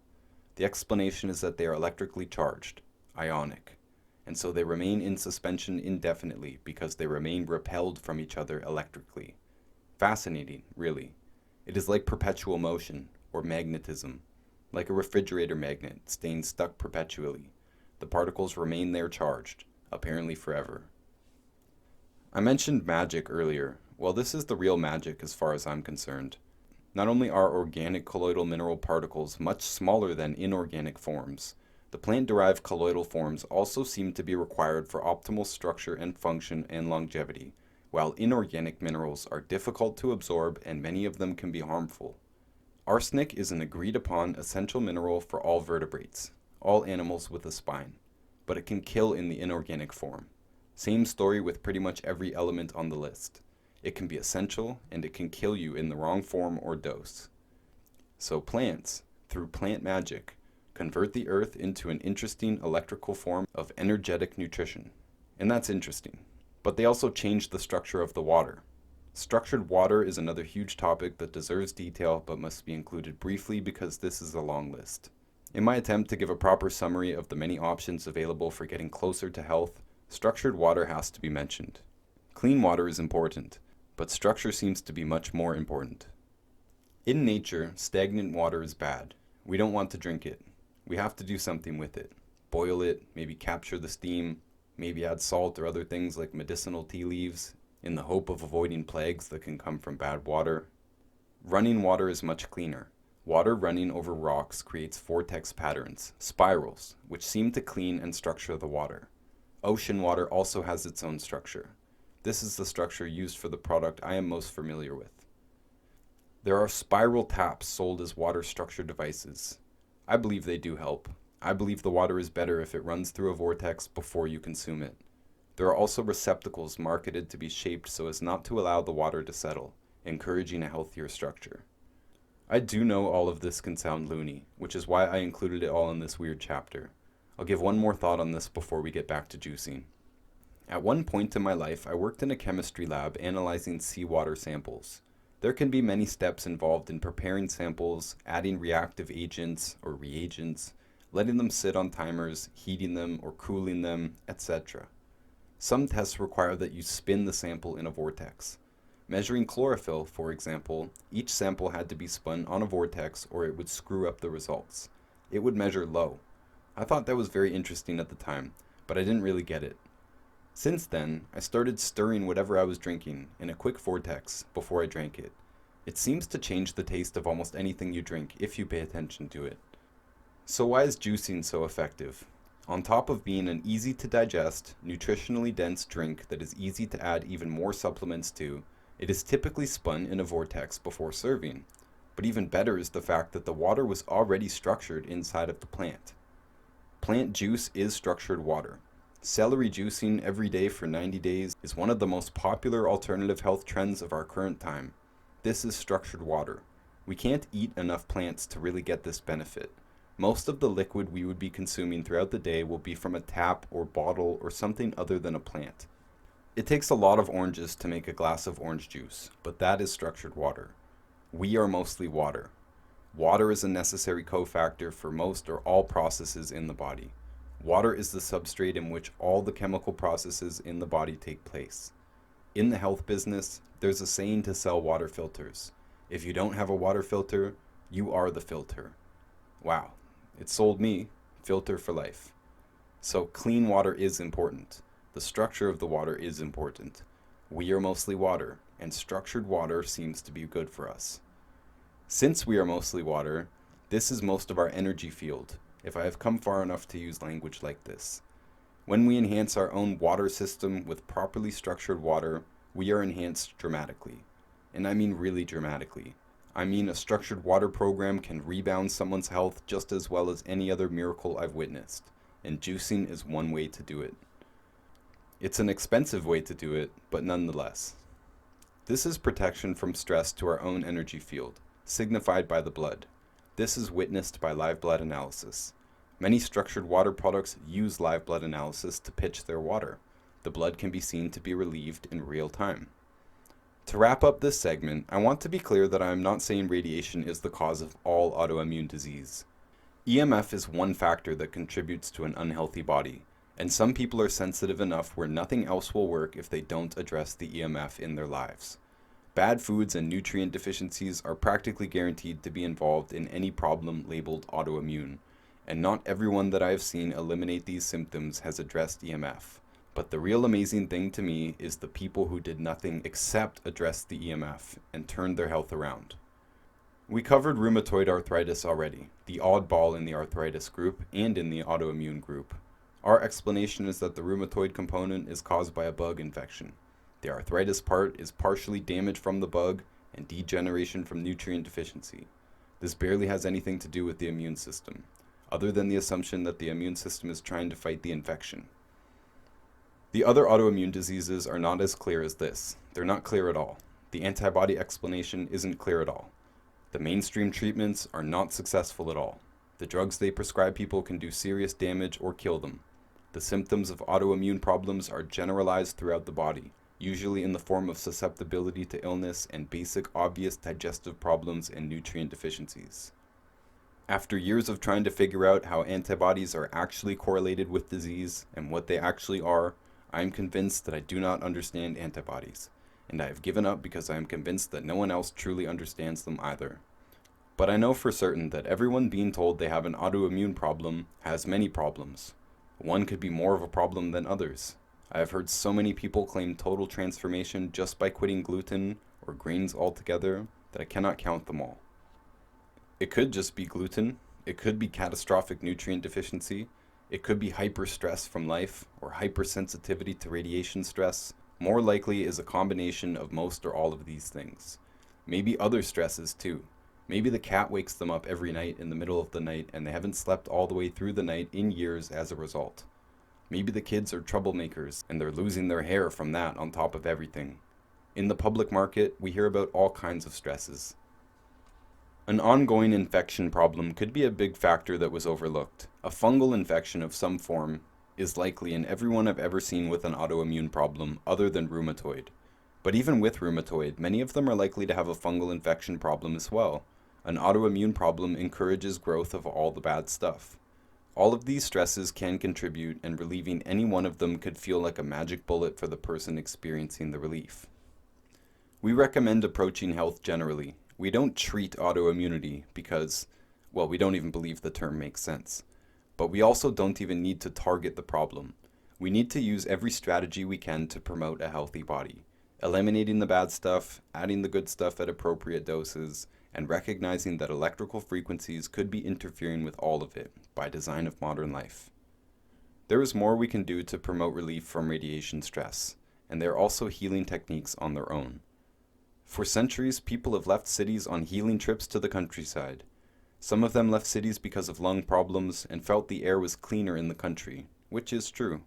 Many of them had general pain problems, arthritis, lack of hunger, all kinds of things, and they thought they'd feel better in the country or were given advice from a doctor to go to the countryside. There have always been many theories on why this could be beneficial. When people went out to the country, they tended to go to a cottage or a manor or a mountain or a beach. All of these gets us away from the psychological stress of the city, but some of these we believe to be healing in themselves. The beach is full of negative ions. It is said that the bad energy associated with EMF is positive ions, so negative beats positive. I think they should have named them the other way around, but hey. The air around the ocean and beach are said to be loaded with these negative ions, combating the bad ions or enhancing us or however we choose to describe it. I don't think we really need to understand it. The beach has good energy, so that appears to promote rest, relaxation, and healing. Running water has good energy, and that appears to encourage good health as well. Salt lamps, said to reduce EMF stress in the house, also stream negative ions into the air. I find them highly beneficial. Mountains are big rocks. Rocks have good energy. I live in a place called the Canadian Shield. It's a gigantic rock. You put the shovel in the ground, and very soon you hit rock, and it stretches down to parts of America as well. The energy side of the alternative health world is much closer to the hippie end of things than I'm used to in the nutrition end. We really are talking about energy and rocks here, but I'm serious about it. We also talk as if the cells of trees act like the frequency tuning discs, charged with good energy that radiate negative ions. When I first went way up north, I couldn't understand why I got so tired in the forest. On this gigantic rock, surrounded by trees in every direction, I felt like I was being waved to sleep.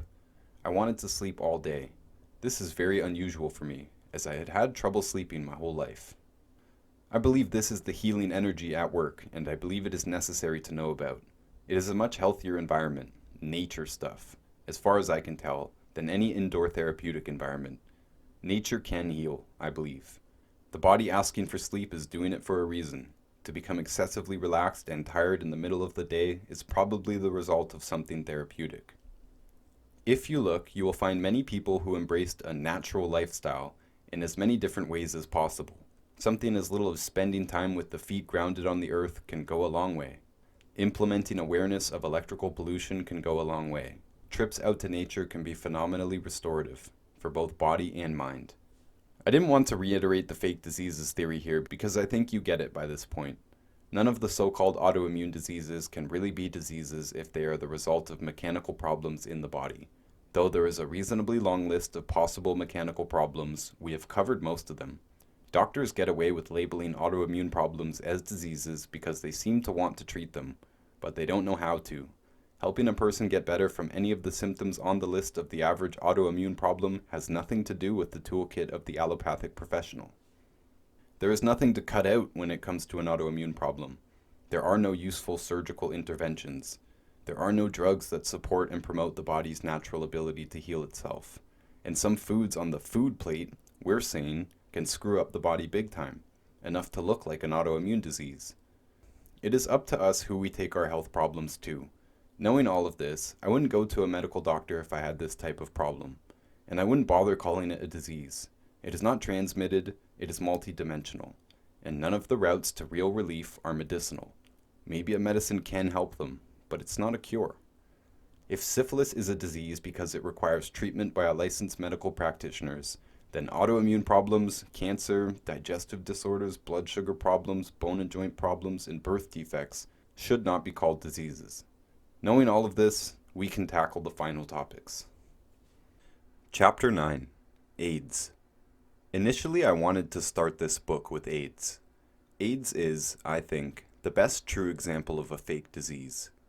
I've used the word fake kind of loosely in this book. Most of the stuff we've covered so far is absolutely real. Birth defects are real. Bone, blood sugar, and digestive problems are real. Cancer and autoimmune diseases, while poorly defined, are still experiences that require a name.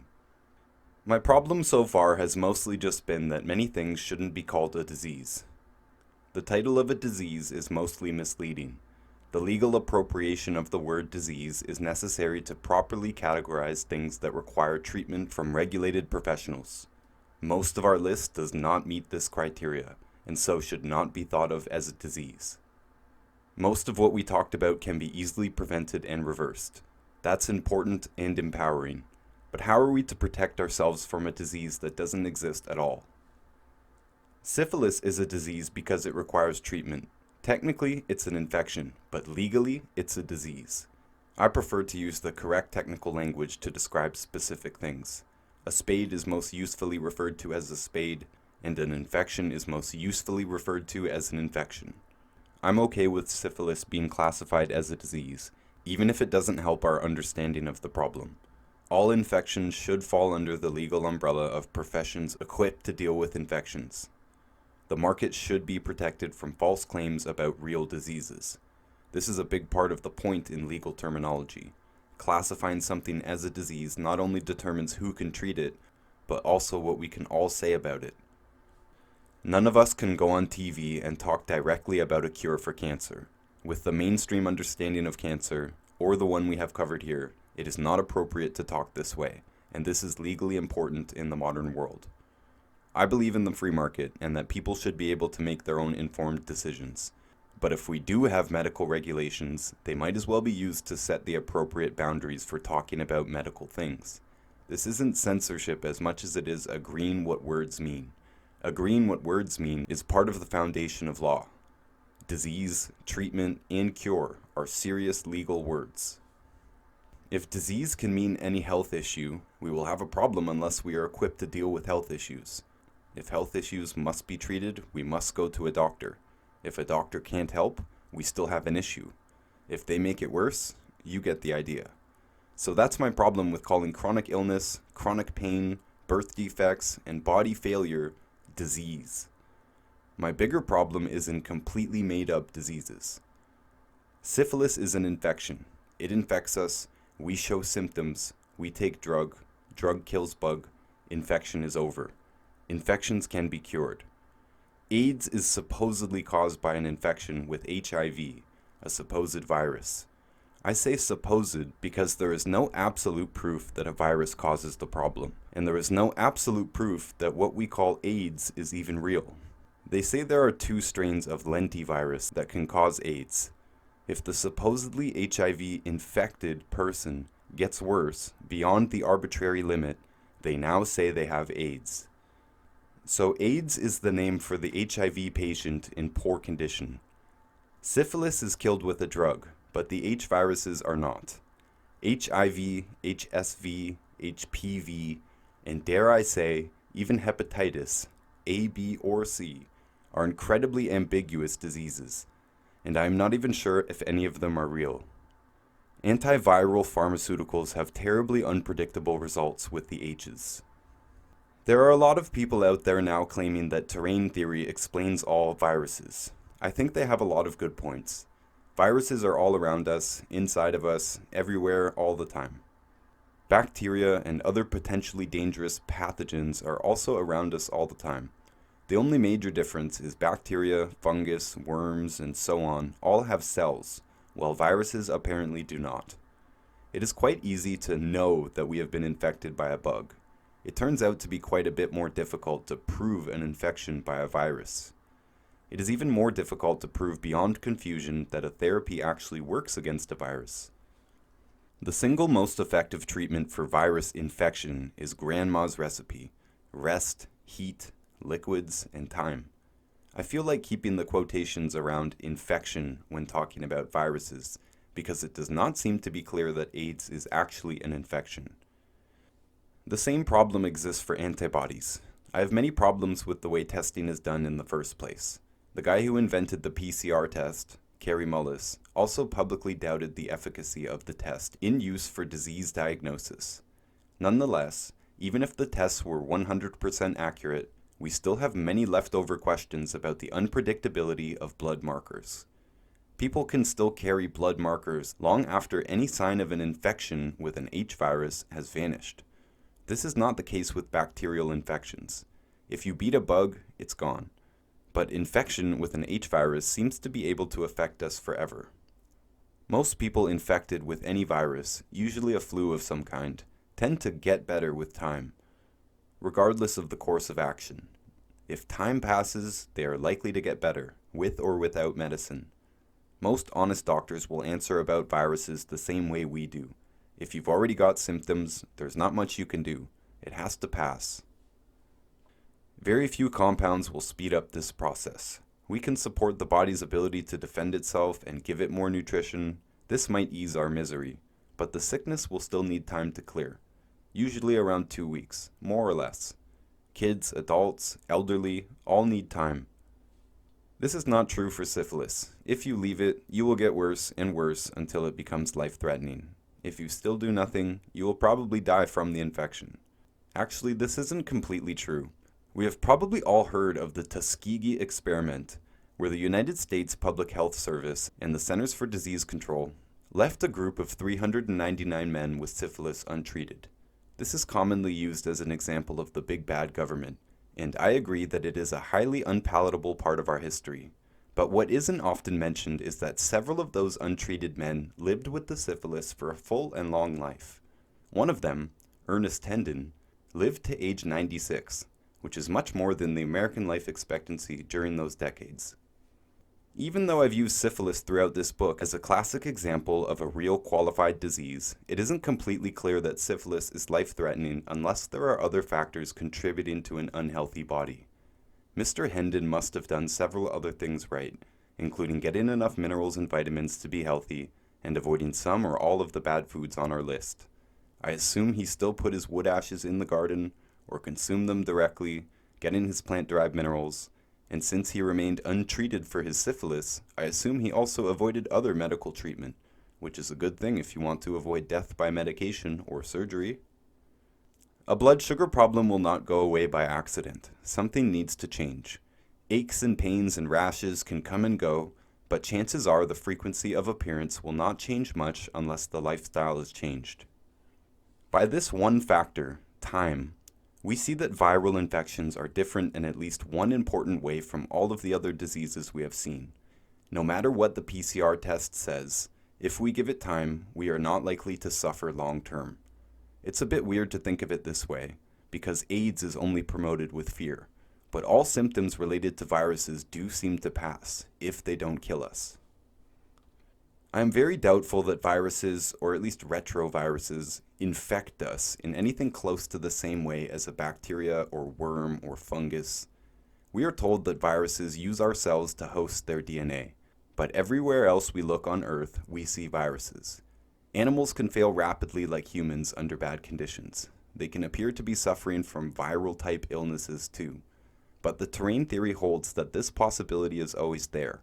If we become too far from healthy, we are susceptible to begin looking diseased. It is not easy to prove a negative, but they have also sold us this disease without proper proof, in my opinion. The test they use to look for markers of this disease is questioned by many of the people involved with creating it, including the main guy who got the Nobel Prize for it. I expect that he understands the test better than I do, and he says it's bogus, in my translation.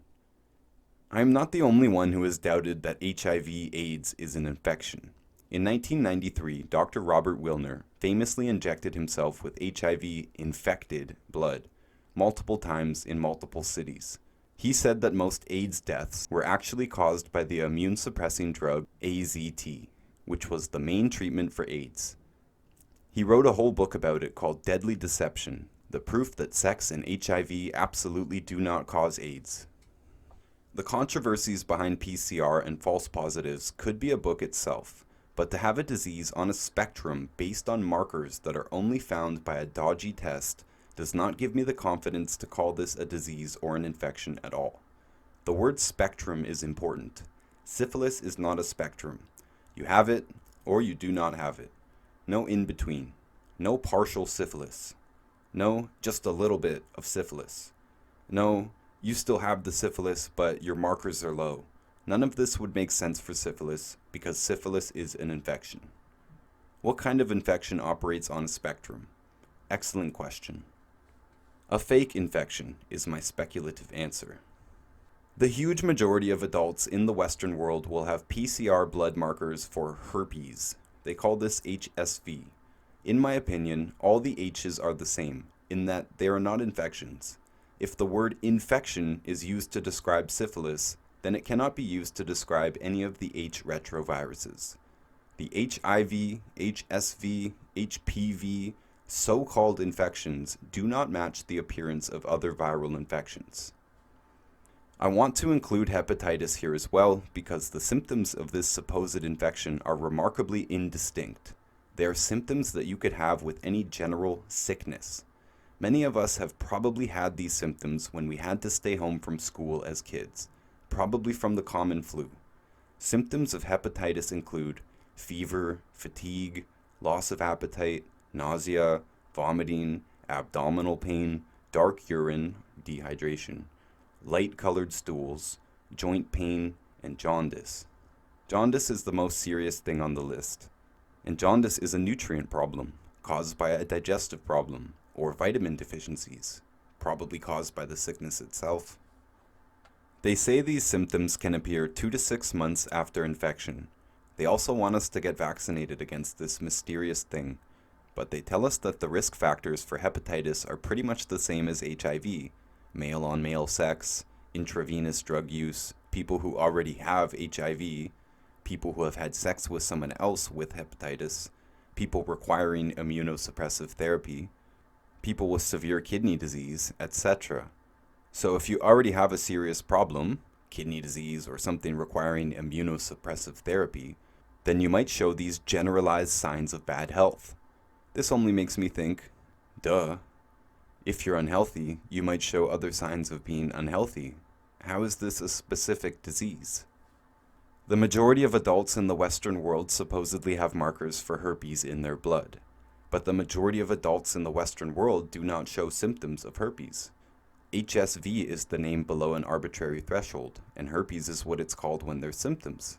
Symptoms tend to occur when there are more markers in the blood. So herpes is to HSV what AIDS is to HIV.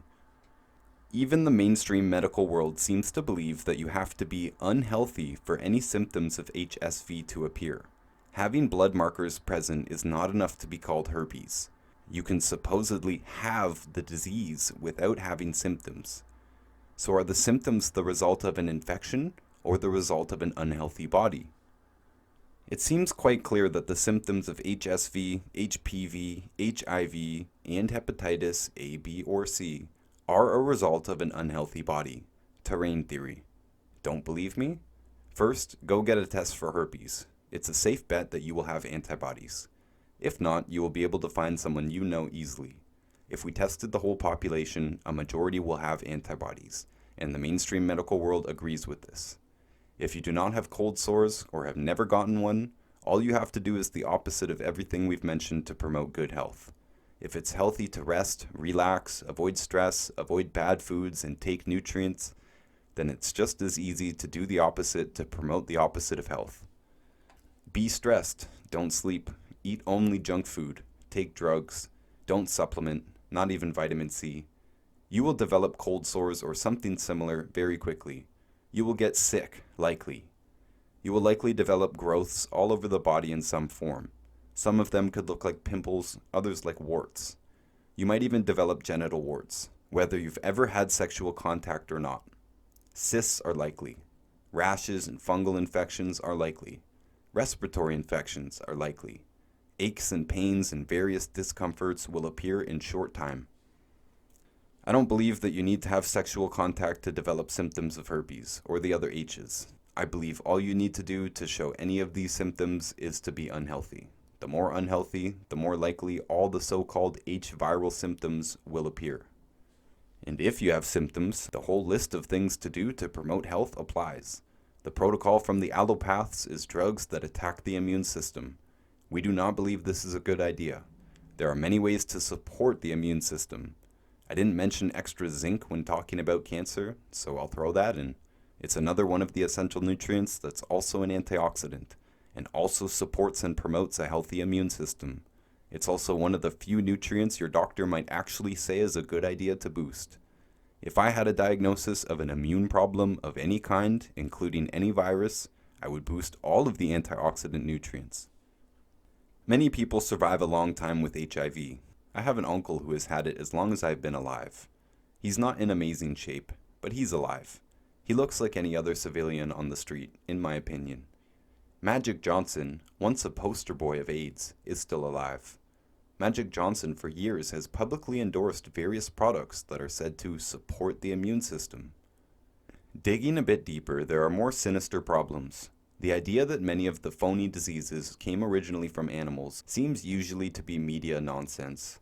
I'd recommend not listening to anything about health on TV. Even if you see me on TV, the edit is probably bogus. That wouldn't be a problem, except that humans tend to get the blame for the animal infection. In the case of AIDS, one man was publicly thought of as patient zero. This vilification apparently harmed his life in a great way. I believe it. We want to place blame on this thing, this noun. And if it is not a noun, a thing that can infect us, then this scam has hurt many people unnecessarily. Certain groups were identified as being more susceptible to AIDS. Let's have a closer look. Gay men were singled out for two reasons. The first is anal sex. Rectal tissues are more easily damaged than vaginal tissues. The rectum does not secrete its own lubrication, but the vagina does. Anal sex is more likely to tear skin than vaginal sex. Open wounds are susceptible to infections. Skin protects from infections. Both parties are liable to tear skin if inadequately lubricated, and this is a natural risk with anal sex. Obviously, the rectal cavity, if pierced, is at a high risk of infection.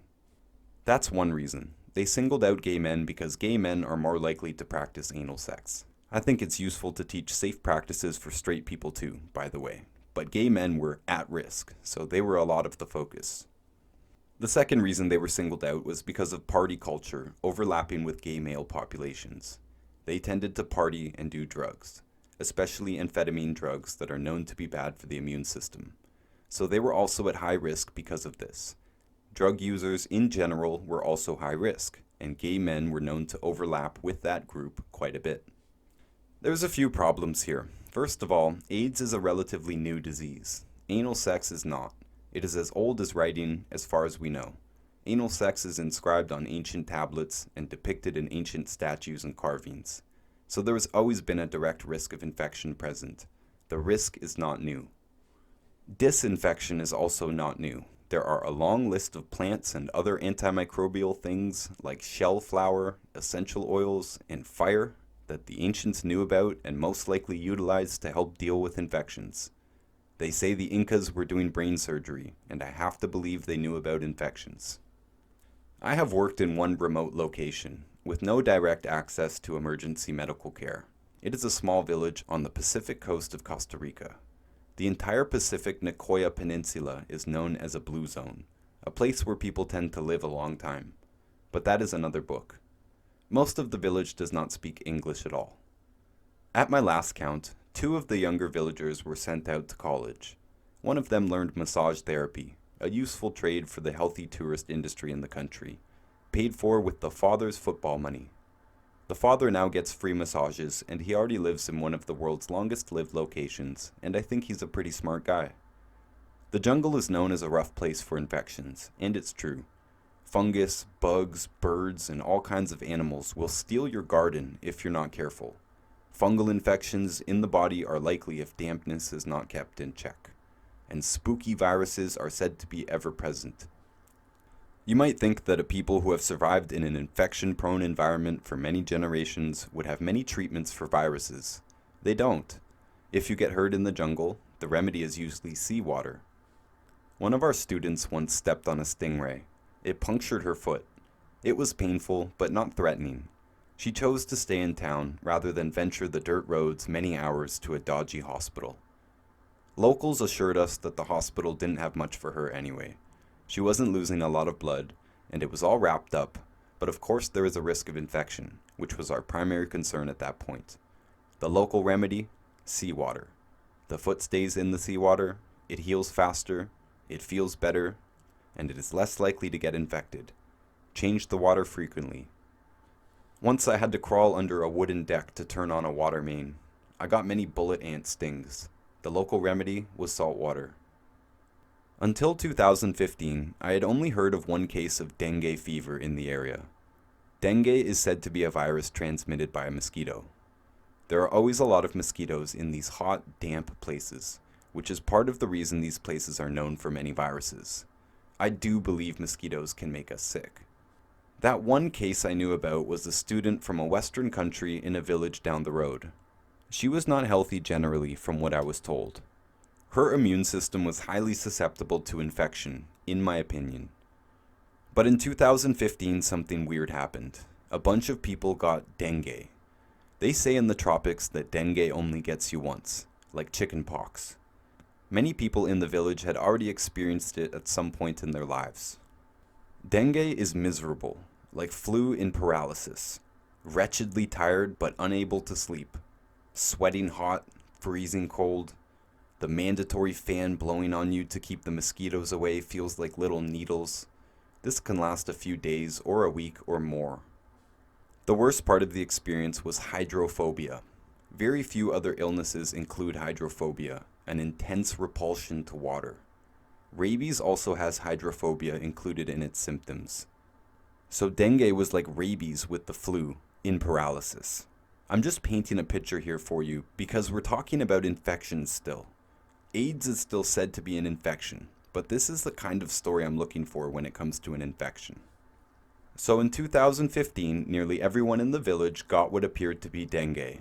They all called it dengue because it felt like dengue to them.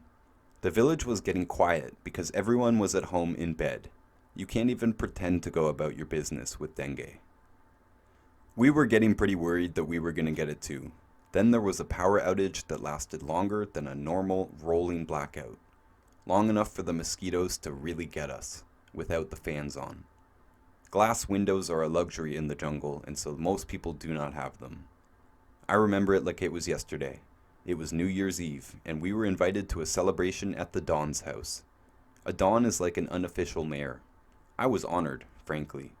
But as we were getting ready, it hit me like a brick. I couldn't even really speak to my friends. I just crawled into bed and curled up and stayed there for days. My friends and I developed symptoms a few days apart, so we could help each other. We forced each other to eat, at least a little bit of egg or fish, and drink water and supplements. Saliva wasn't being produced, and chewing was very difficult. Like some chemical drugs, eating carbs or plant material is almost impossible. You can keep chewing and it doesn't seem to go anywhere. There is a real risk of choking. We also forced each other to shower and go in the ocean. Actually, we were already used to having our daily meetings in the ocean. We can get a short bit of vitamin D from the sun, a bit of a swim, which is a nice luxury, and we can talk to each other without any distractions or devices. If I'm in charge of the time, I like to get extra value for the money. With dengue, the beach and the water and the sun were all horrible, painful even. If you can believe it, hydrophobia makes water disgusting, and we need water. Showering was miserable. Of course we don't have hot water either. One of my friends begged us to get him a helicopter airlift back to America or something. Anything, anywhere, anyone who could help. Many people begged God for it to stop or for a merciful death. I'm being dramatic because infections are dramatic, but honestly it was really horrible. and I prayed to God for it to stop too. The local remedy, you can probably guess. Rest, try to nourish, salty water, and that's pretty much it. There is no shaman, voodoo herb, or root that will ease the suffering noticeably. There were obvious differences in how people dealt with the problem. Everyone did a lot of resting as the primary treatment, but young people clearly got over it faster. None of us young people lasted longer than a week. Some old people lasted 2. Of the 3 of us, one was in great shape. He built himself a jungle gym and he forced himself to train weights and cardio during the dengue. I couldn't believe it even as I watched him. He looked like a zombie. It looked like torture, but he did it. And he forced the beach trip, which was really a 5-minute walk, but seemed to take all day on dengue. He did it every day, while myself and our other friend each took a couple of days off. Our fit friend got better faster than either of us, much faster. His illness seemed to really only last 4 days. That was the village record. Everyone called it dengue until the TV said that the rest of the world was saying there is something called Zika virus going around. So everyone switched to calling it Zika. It made sense to give it a different name anyway. It only felt like dengue, but we all understood dengue as a once-in-a-lifetime deal, so it was probably something else. I don't know exactly what a virus is, and I don't think anybody really does, but I do believe that we all caught something from a mosquito. Bugs can deliver pathogens into our bodies that attack us directly. I will tell another story in the next chapter, but suffice to say, I am satisfied with labeling this phenomena a viral infection. It wasn't terrain that caused this, because we all got it, and the terrain didn't change. This is a healthier place than any other I've seen, and we all caught the infection.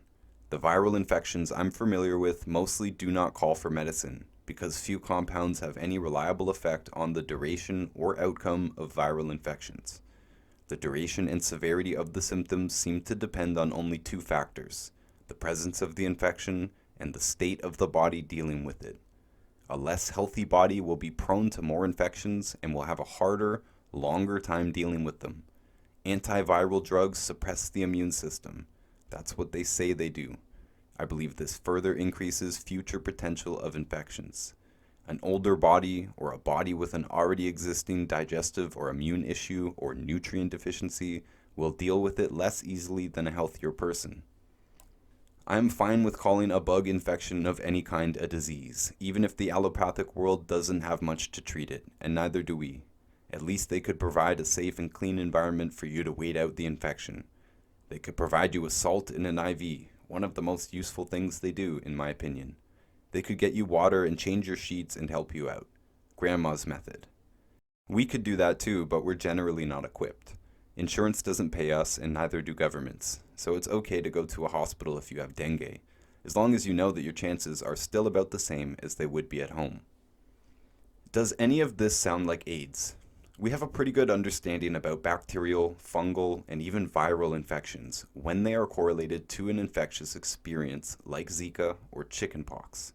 The way we diagnose AIDS is not by symptoms, like every other thing we have talked about until this chapter. The way we identify AIDS is to take a PCR test. It looks for markers, and depending on how many you have relative to the spectrum and the arbitrary distinction between HIV and AIDS, you are said to have one or the other. It doesn't matter what symptoms you have before you take the test. The people who were identified for HIV tests were those at high risk of infection and ill health generally. Those infectious risk categories included physical risk in the form of anal sex and chronic risk in the form of drug users and minorities. People who tend to be less healthy were identified as at risk for this infection and were given a test. The groups of people they identified are at a higher risk of infection and chronic illness. These groups have lower life expectancy than others. People who use drugs do compromise their immune system. All drugs compromise the immune system. Fried food compromises the immune system. Cheap processed food compromises the immune system. Stress compromises the immune system. All of this makes people more likely to get sick in many ways, specifically pathogenic illnesses.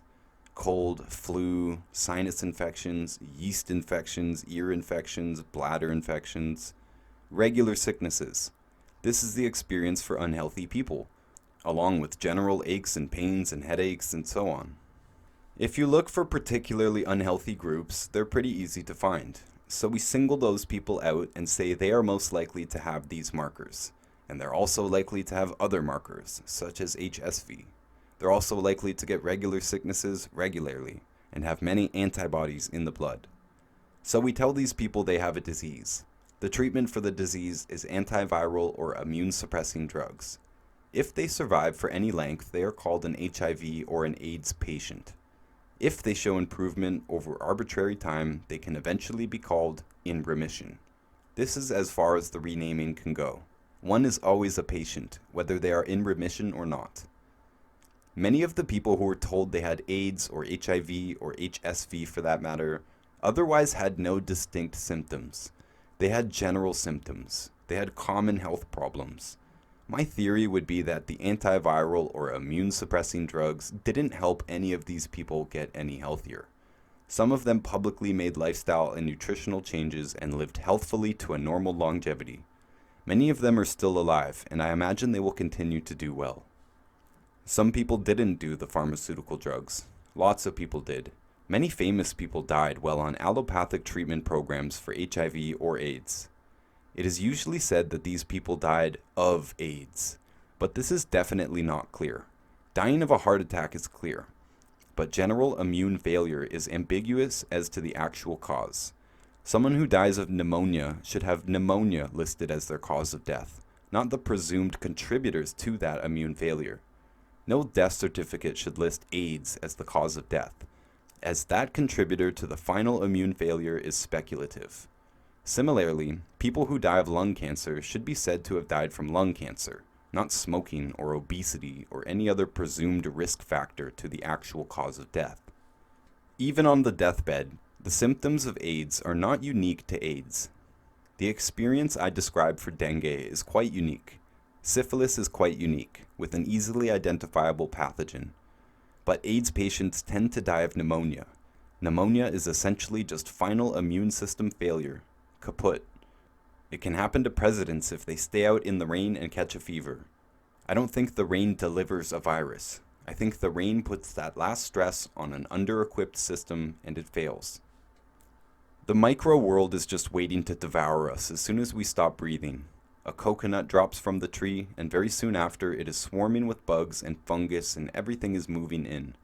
I think it is the same in our bodies. If we let our internal environment tilt a bit, then bad bacteria, fungus, virus, and pathogens of all kinds are given the edge over us. There is a word I have left out of the book so far, alkalinity. This is because there is so much hype behind the word that I like to distance myself from it. But let's cover it quickly. Many people report success on helping people achieve a healthy immune system with natural methods. One such category is people with serious immune diagnoses, like AIDS. So, some people have claimed to get good results with AIDS patients via lifestyle changes. If you believe any of the explanations in this book for the pathogenesis of disease, then this makes easy sense. Some practitioners and patients attribute this success to the state of alkalinity. I have some technical disagreements, but as far as described here, I agree with the concept. They say sugar feeds cancer, and sugar promotes acidity, the opposite of alkalinity. As far as I know, the most important factor for whether or not someone is alkaline is whether they have enough calcium. Calcium has many cofactors, and each is important, but none is more important for alkalinity. We have one cheap measure of alkalinity, and it is very reliable.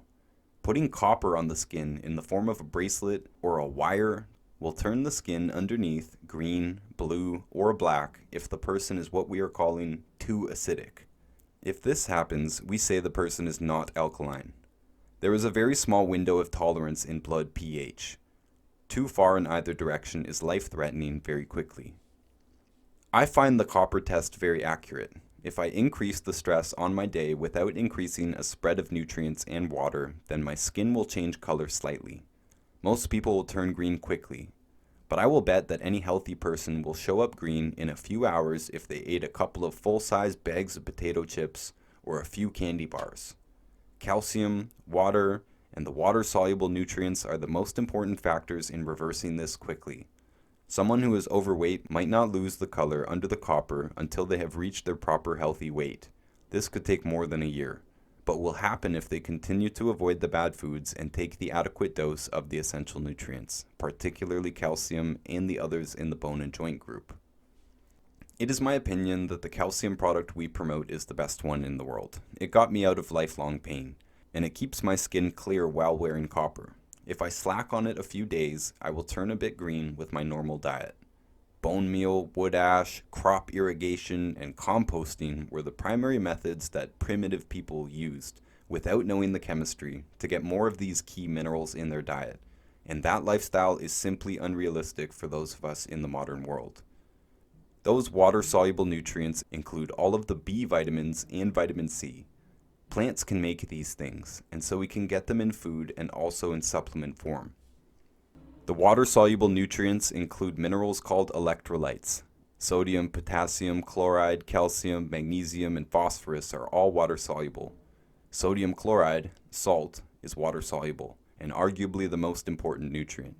Ancient soldiers are said to have been paid in salt at various times in history. This is where we get the word salary.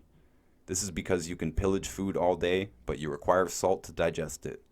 They couldn't cross deserts or mountains without it. Their animals couldn't either.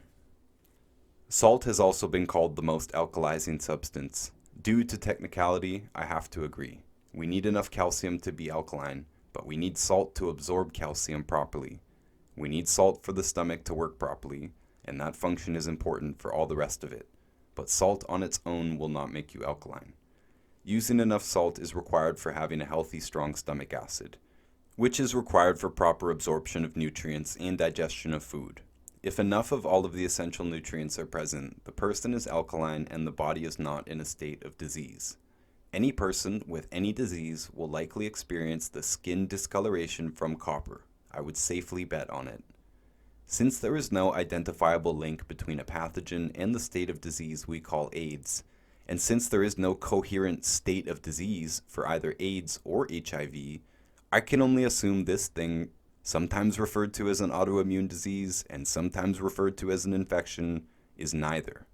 I believe the symptoms associated with HIV are symptoms of an unhealthy body, and the people claiming to help people achieve health by encouraging alkalinity, I believe them. The hype about HIV/AIDS has decreased in recent years as new diseases come into fashion, but it is still big business, and it is still talked about today much the same way it was 30 years ago.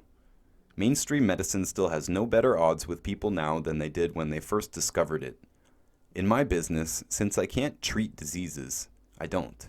I assume the person has an unhealthy immune system, and I help them figure out how to support a healthy immune system.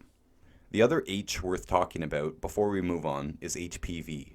HPV is an even weirder case than AIDS, and totally deserving a good questioning. This is another H virus that is supposedly caught by skin-to-skin contact or sex. Like HIV, HPV has no specific unique symptoms or experiences. People with HPV markers may develop warts or genital warts and other common symptoms of a depressed immune system. If a woman with these symptoms is pregnant, she can give birth to a child with these symptoms also. The CDC says 90% of HPV infections, quote, go away on their own within 2 years, end quote. Very interesting. But you should still get a vaccine for it, they say. Of course.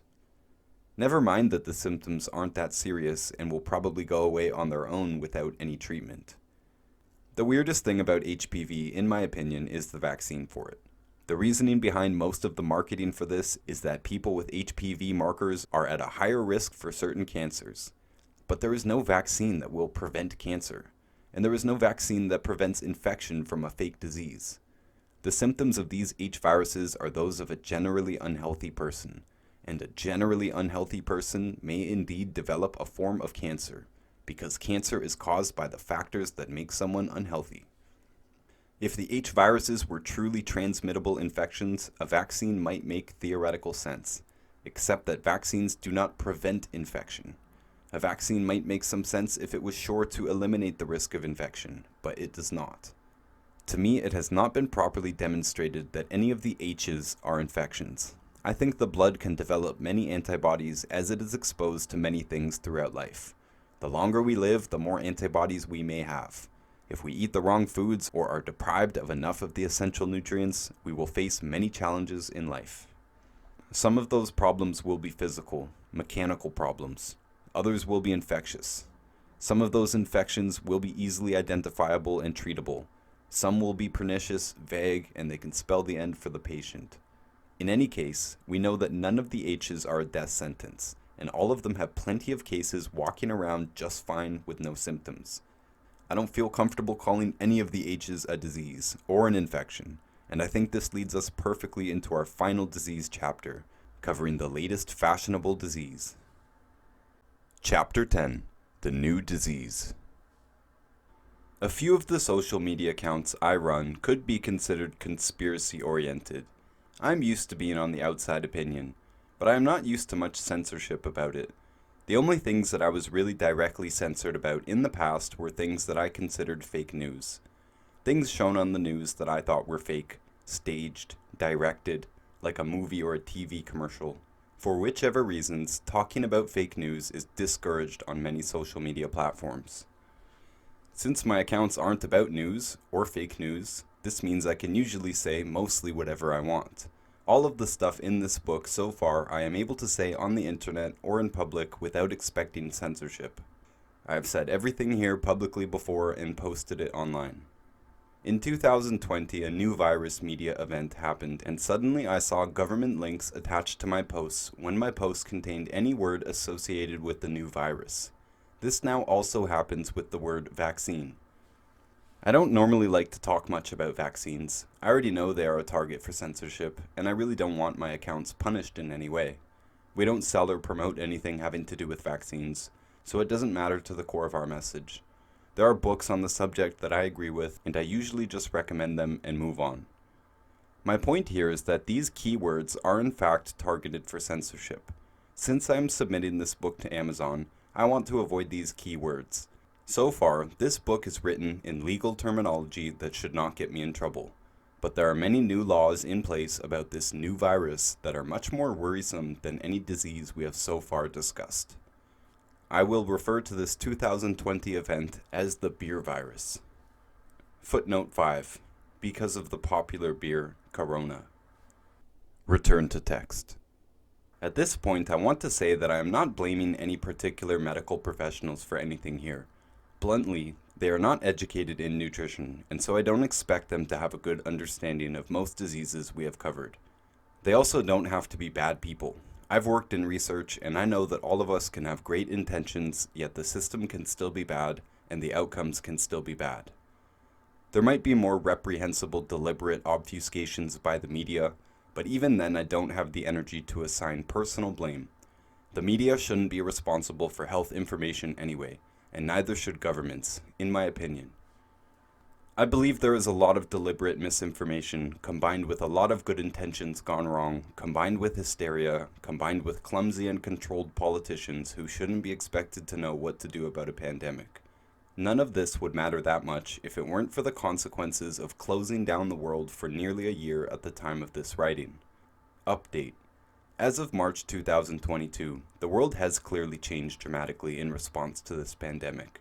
My home country of Canada has been nearly ruined economically, and I have shed tears driving through cities that used to thrive but are now boarded up. Like all the new laws that were put in place after the events of September 11, 2001, I do not expect any of the new government control systems put in place in response to the pandemic to ever be reversed. I have commented in more detail on the pandemic and the resulting medical tyranny in my book, Everything the Government Does is Bad for Us. I hope this sounds out of date to future readers and that everything did open back up and go back to normal, but I have a strong feeling that 2020 will be looked back upon as the year it all changed. By the rest of this book, it should be expected by my own logic that doctors should be responsible for handling this so-called pandemic. If it is an infection, which they say it is, and it has clear specific symptoms and experience, which they say it does, then it should be handled by professionals equipped to deal with infectious disease. But what if there is no disease? I have gone to great lengths in this book to avoid using numbers, charts, studies, and unnecessarily technical language. Though the beer disease is arguably the most important event of our time, I still think we can make the argument for it being a fake without even using the exact numbers. Though my training and experience is in nutrition, not medicine or infections, I do have some basic knowledge, and I know that if you look up coronavirus in a medical textbook, it will tell you that this type of virus is what we lay people call the flu.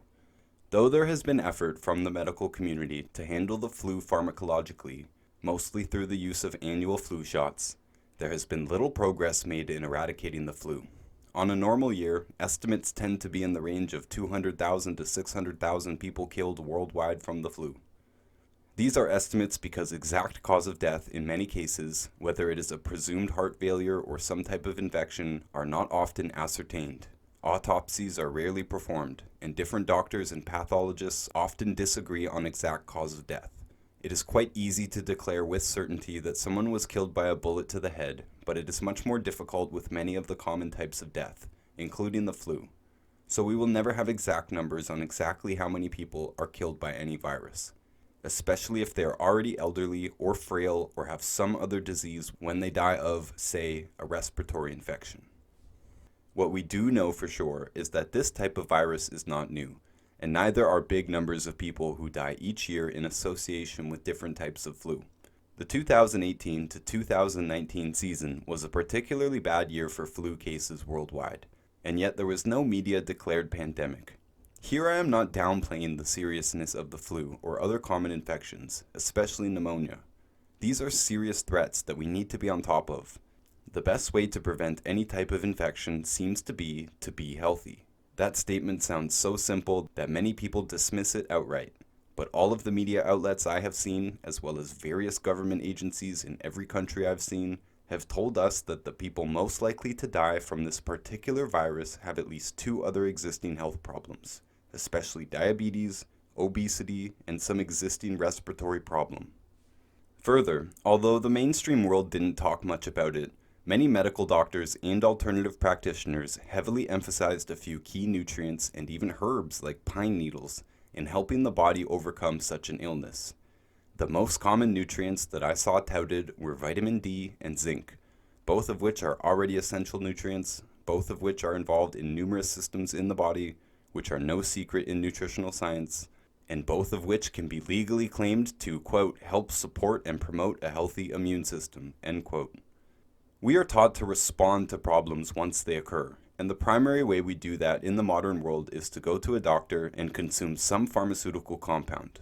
But pharmaceuticals in general have very low value when it comes to dealing with viruses. Bacteria are visible because they have cells, and we can directly see whether a chemical agent, natural or pharmaceutical, kills the bacteria. This is not the case with viruses, and at best we have statistical associations to try to piece together the truth. To us, being healthy means avoiding the bad foods, consuming all of the essential nutrients, and not much more. I do believe that exercise also helps a lot in staving off infections. I know some practitioners who recommend immediate, vigorous exercise the moment you feel a sniffle or a tickle in the throat.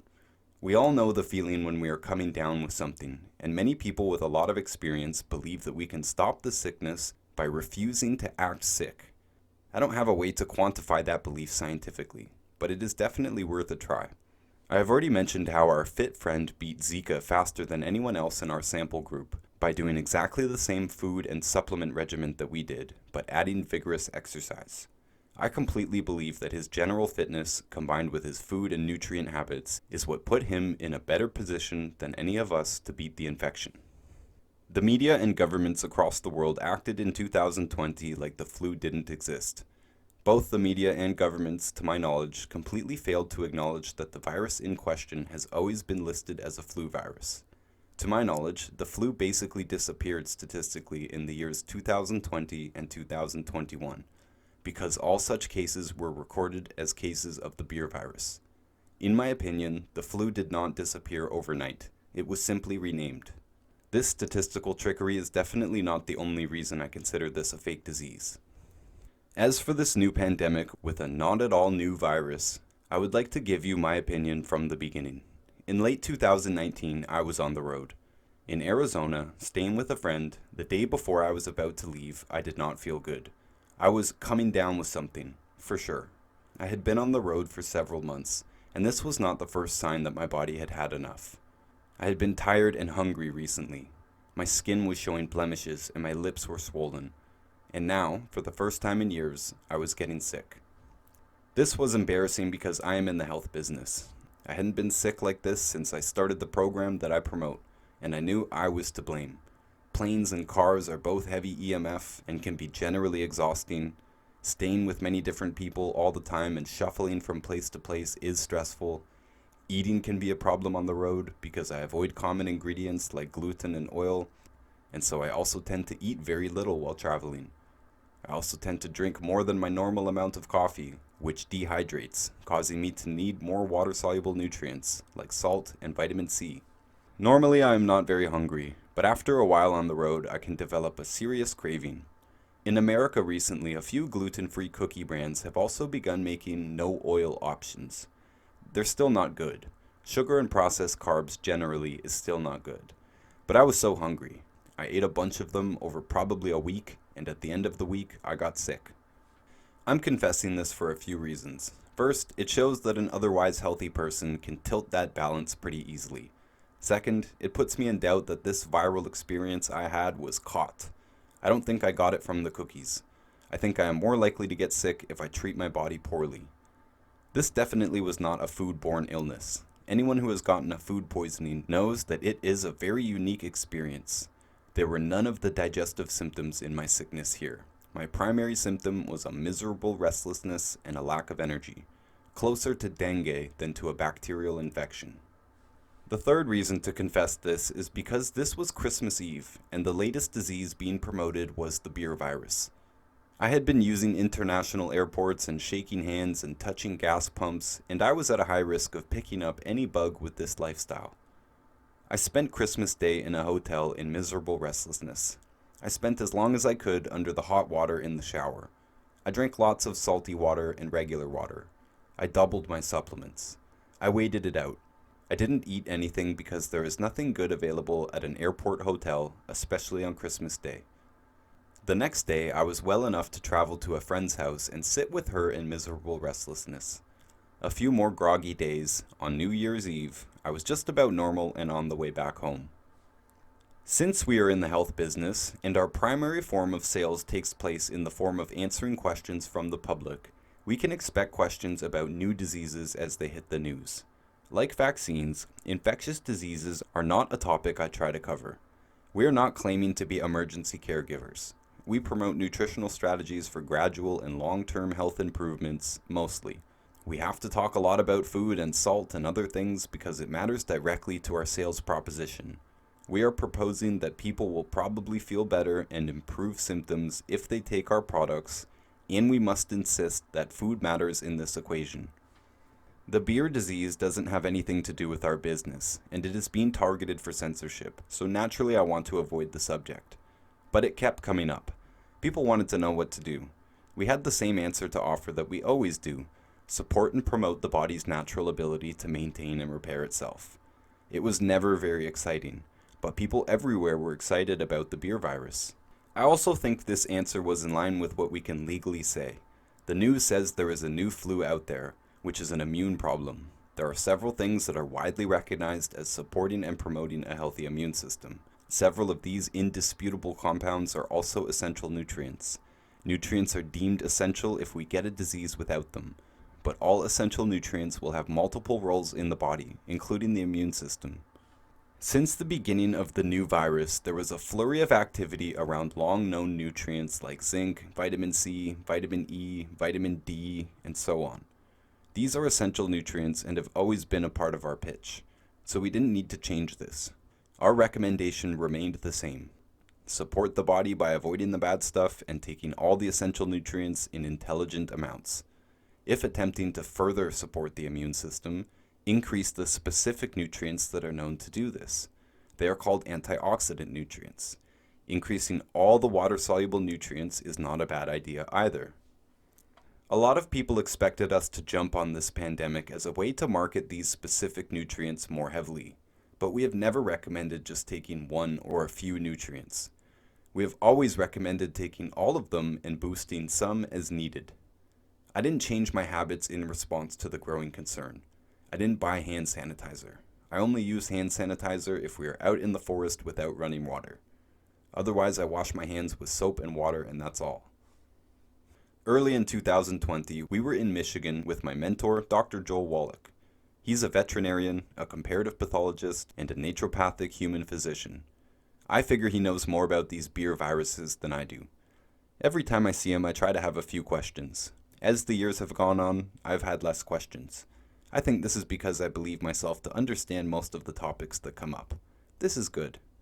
But in the nutrition business, we are not supposed to be experts on viruses. Surgeries and infections can be very complicated. It's something people go to school for. It's professional territory requiring licenses and qualifications that I don't have.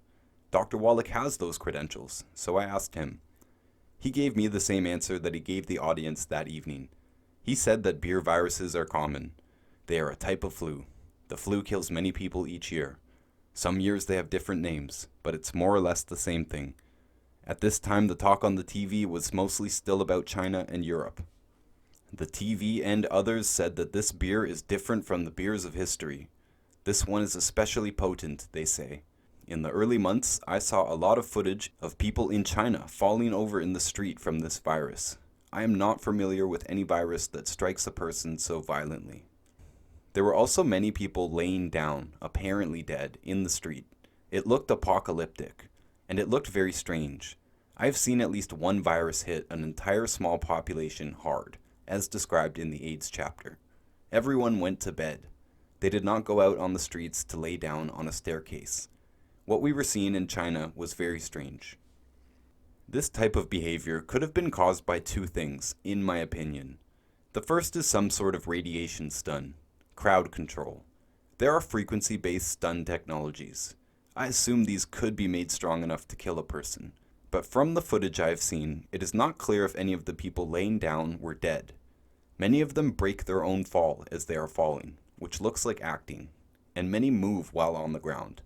There are lots of videos showing this. I know these are very strong claims, and so I made a full-length video about it. The video was taken down from YouTube and blocked from BitChute. I managed to get one version of it onto my Instagram account, @TranscendTowers, but then I decided to make an extended version and put it on its own website. It is probably worth writing a book on the subject, but it was well suited to a video. The video can be viewed on www.wagthedogtheory.com. I recommend downloading it if it is still up when you check. I could have included hours of people falling down, but there is much more relevant content to make the case in the video. On the video, I attempted to establish that the media has a history of participating in or falling for fake news stories. In the 1997 movie Wag the Dog, the main characters in the film stage a short clip about a war with Albania to avoid a sex scandal with the president. It is an entertaining and instructive watch. I believe this concept has given us many incidents to talk about, including the 2020 event. My strongest reason for saying this, apart from the many strange things in Western media, is the Chinese falling down dead phenomena. It appears as if these people were either being stunned or that some or all of them were acting. This behavior was not seen anywhere else in the world. If they had a virus that was dropping people like that, why did it not look like that anywhere else? Was it a different virus? Was it a virus at all? My wife suggested that I remove these paragraphs from the book. She said the rest of the book doesn't sound like a conspiracy, but this does. She has seen our platforms punished for talking about the beer virus in general, and she knows that I have very little to gain by covering this topic, as it is indeed a conspiracy theory. She is right. The point of this book has nothing to do with this pandemic, and the pandemic has nothing to do with our business. We help people understand and overcome common chronic problems. We don't do pandemics. It's not in our job description or training. But the pandemic has changed our world, affected my own life and the lives of people that I love, and I care quite a lot about that.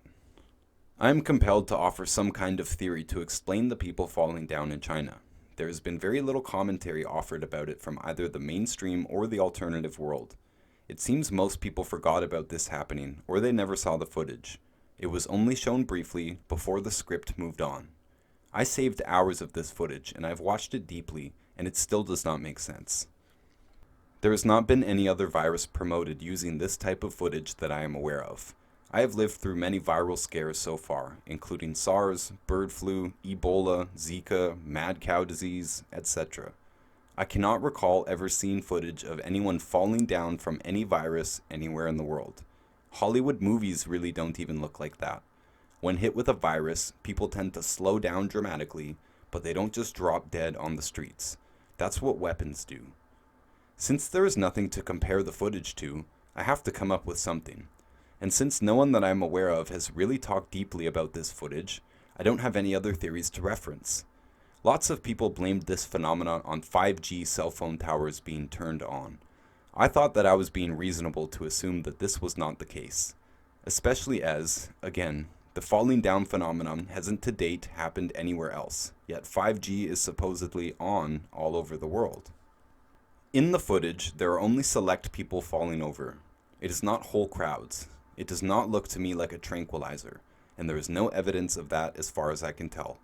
It also does not look like poisoning. There are no bodily fluids, blood, pus, urine, foaming at the mouth, nothing, or other signs of poisoning. There is also no clear evidence that any of the people falling over or laying down are dead. There is clear evidence in most of the videos that most of the people on the ground are moving by themselves, so they are alive. There is also footage of people in body bags moving and opening their eyes. These, to me, are clear proof of staging a media event, not the recorded documentation of actual people dying. Again, these claims required video evidence to prove, which is why I made the video. In most of the footage, none of these people are coughing or communicating at all. They could be stunned, or they could be acting, and I honestly have no other theories. Maybe they were drugged, but it just doesn't look like that. This is important evidence that was used to implement the most serious disease protocol we have ever seen on Earth by anyone alive. Then this evidence disappeared from all conversation except the hardcore conspiracy theorists who still say 5G must be responsible. I would be fine calling the beer virus the thing responsible for the people falling down, but I would have questions about the rest of the world. China seems to be doing fine at the moment, without people falling down in the streets. People didn't fall down anywhere else, no matter their ethnicity or country of origin. Videos are better than numbers in some cases, but the numbers for the beer disease have been questionable from the start. Deaths by chronic disease like heart attack and cancer nearly disappeared during the pandemic, as did the regular flu that tends to kill around 250,000 to 500,000 people a year according to the World Health Organization. The numbers are further complicated by the difference between dying with and dying from a disease, and this distinction has been a problem through the whole pandemic. Again, the mainstream has told us that the people who are dying, by and large, have more than 2 existing health problems. In other words, the people most likely to die are already unhealthy. An unhealthy person who dies with an infectious agent present probably did die from that infection, and I argued in the previous chapter that the ultimate cause of death should be what appears on the death certificate, not any presumed risk factors that may have contributed to their overall susceptibility. Nonetheless, there are many important questions and distinctions that have really been left out of the conversation. To understand disease and susceptibility to disease, we do need to clarify these very important concepts, such as the fact that if you are unhealthy, you are more likely to die from an infection.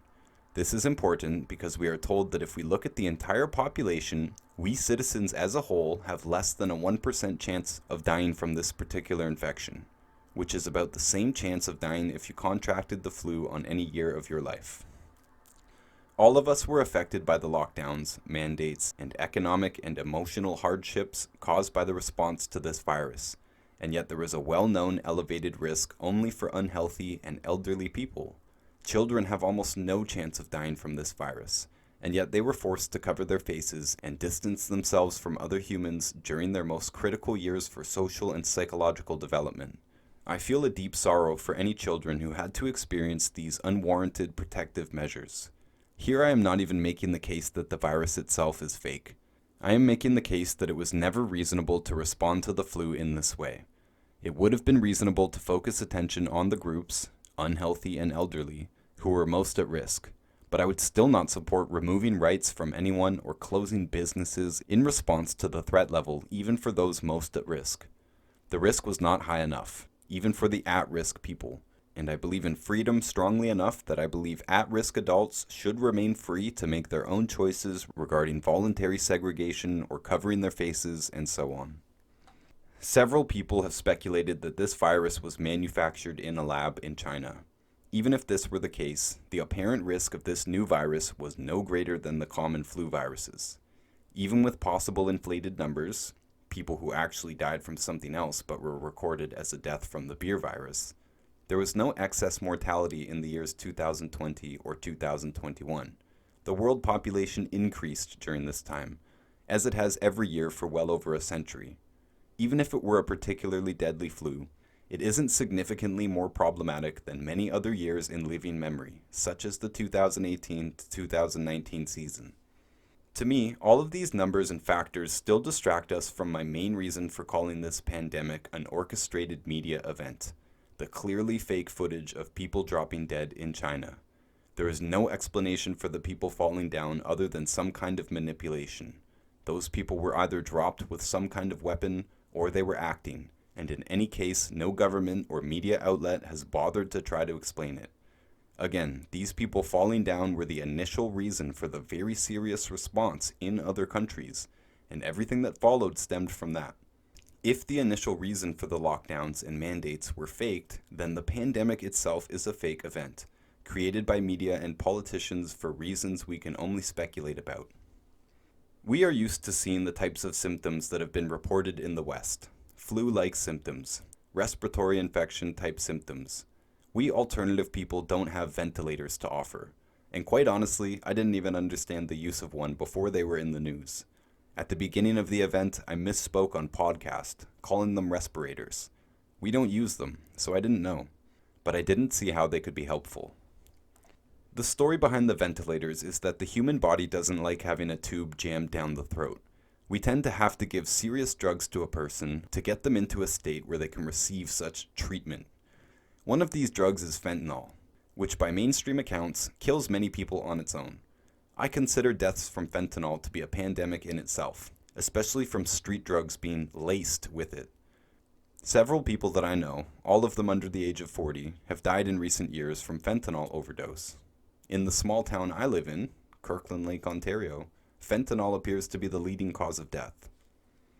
I am told by people who do know about ventilators that in some cases they can truly save someone's life.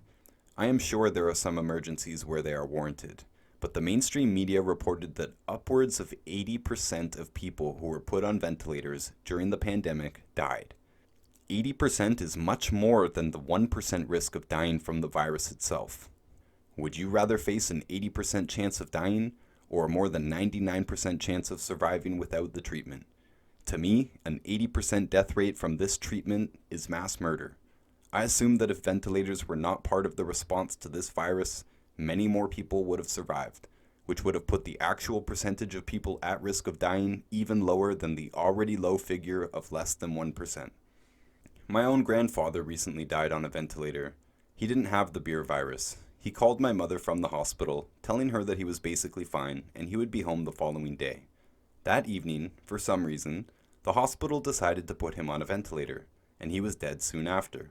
I assume it is the drugs they put him on before even putting the tube in that really killed him.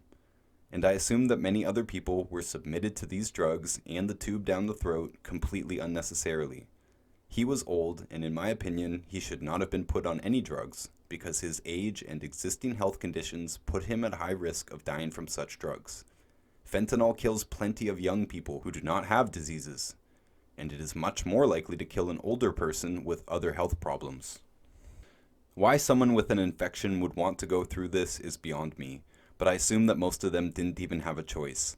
And of course, these people had been bombarded with propaganda about a deadly virus for several months and have been culturally conditioned to trust the doctors. If the real risks of death were presented honestly and people were given a choice about the ventilators based on reasonably informed consent, I assume many of them would have chosen to just go home rather than face a near certain death on a ventilator. Even worse is the fact that most of these people were deprived of the ability to see their loved ones one last time, again under the false pretenses of a deadly viral threat. I would rather go to a sauna than a hospital. The numbers they report as success with the ventilators are terrible.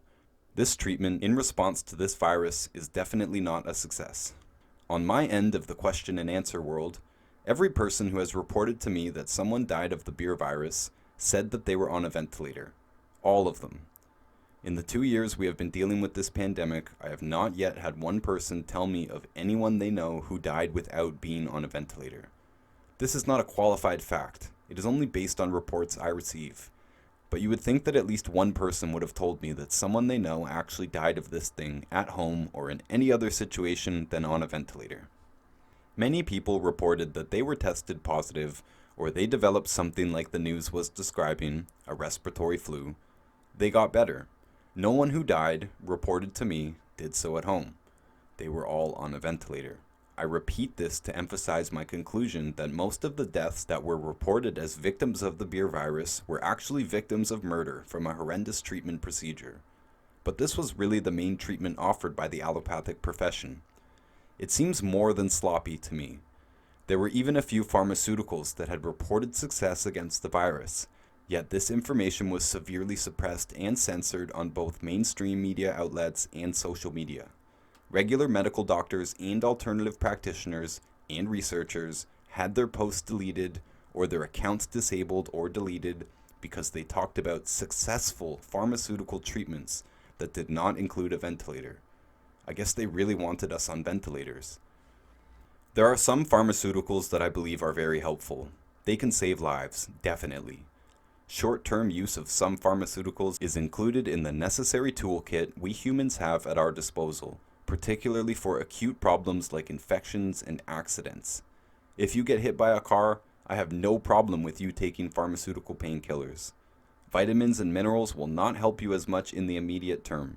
Vitamins and minerals are required for long-term health and longevity, not for dealing with the immediate consequences of accidents or infections. This simply does not apply to chronic problems like most of what we have covered in this book.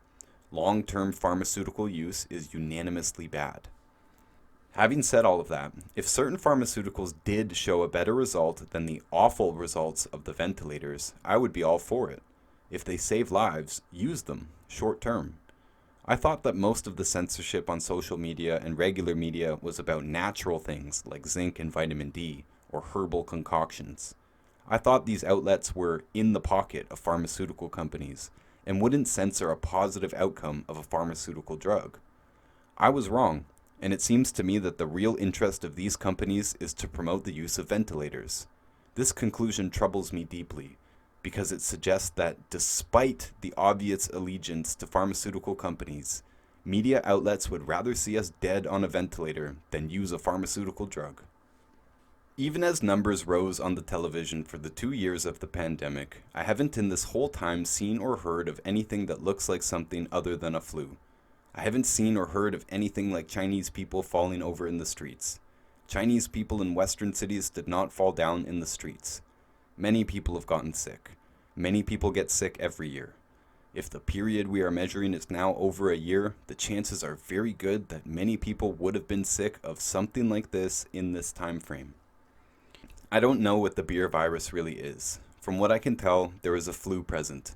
Maybe 2020 was a worse year than normal, like 2018, a relatively bad year for flu viruses. I can't tell if it was a bad year because the numbers don't make sense. Other deaths from chronic diseases don't just disappear, and neither does the regular flu if there's a new one that year. I also don't trust PCR tests, and I never did. The guy who invented them said you could use the test to find whatever you want. I believe him. What I do know is that I have never experienced this type of totalitarianism in response to a health crisis. I am tempted to pause for a tirade about my personal inconveniences during the closures and lockdowns, but I have complained loudly elsewhere. My life has been interfered with in ways I have never experienced from governments before. I have never seen economies forced to halt. The legal entitlement of a disease falls under the jurisdiction of licensed medical professionals. One consequence of this entitlement is that the profession is licensed to deliver medicines and other treatments in response to disease. The 2020 event is called a disease, therefore, this is the jurisdiction of the medical profession. Though I have many problems with the classification of disease, I do not have a problem with this legal entitlement, when appropriate. One benefit of licensing the care of practitioners is that politicians cannot legally deliver medicine or give medical advice. My primary contention with the chemical fluoride added to public water supplies is not that it is harmful. It could be beneficial. I don't care. It requires proof to demonstrate an effect either way, and I don't want to deal with proof. We can handle such questions with logic. Fluoride is added into the water not for purification purposes. Chlorine is added into water for purification purposes. I have a separate problem with that, but for another day. Fluoride is added into public water supplies for a medical purpose. The medical purpose is to prevent tooth decay. That's the reason they give for adding the stuff. But since this is a medical purpose, by law, this is the jurisdiction of medical professionals. This is a medicine to treat a health problem, tooth decay. Doctors are supposed to be the only profession licensed to prescribe medication for health problems. People in this system are supposed to retain the choice of what medicines to put in their body. They are supposed to be informed on the known benefits and risks of the proposed treatment. They are supposed to give their informed consent to the treatment after discussing the benefits and risks. Ultimately, what they do in response to a medical problem is their choice. Their doctor works for them. They do not have to take the doctor's advice. They don't have to fulfill the prescription or go on a ventilator or cover their face and so on. Politicians are not doctors and should not be allowed to prescribe medication to anyone, let alone entire populations. In my profession, I'm expected to give some kind of disclaimer that my advice is not legally acceptable medical advice, and I expect media and politicians to adhere to the same guidelines. My problem with fluoride is political. I don't care if doctors think it will help my teeth or not. I don't feel the need to use it, and I care about my choice to make that decision. Doctors are there as an option. I can go and see my doctor and ask his advice. I can choose whether to take his advice or not. My problem with the new disease is also political. I don't really care what viruses are floating around this year or next. I am prepared to face the world to the best of my ability. I choose to support my body's ability to deal with infections by supporting my immune system. I would like to use dramatic words to express my disappointment in my home country, Canada, essentially devastating its own way of life. But to be brief, I don't think business as usual will continue anytime soon. I think unreasonable measures against an invisible threat will continue and may increase.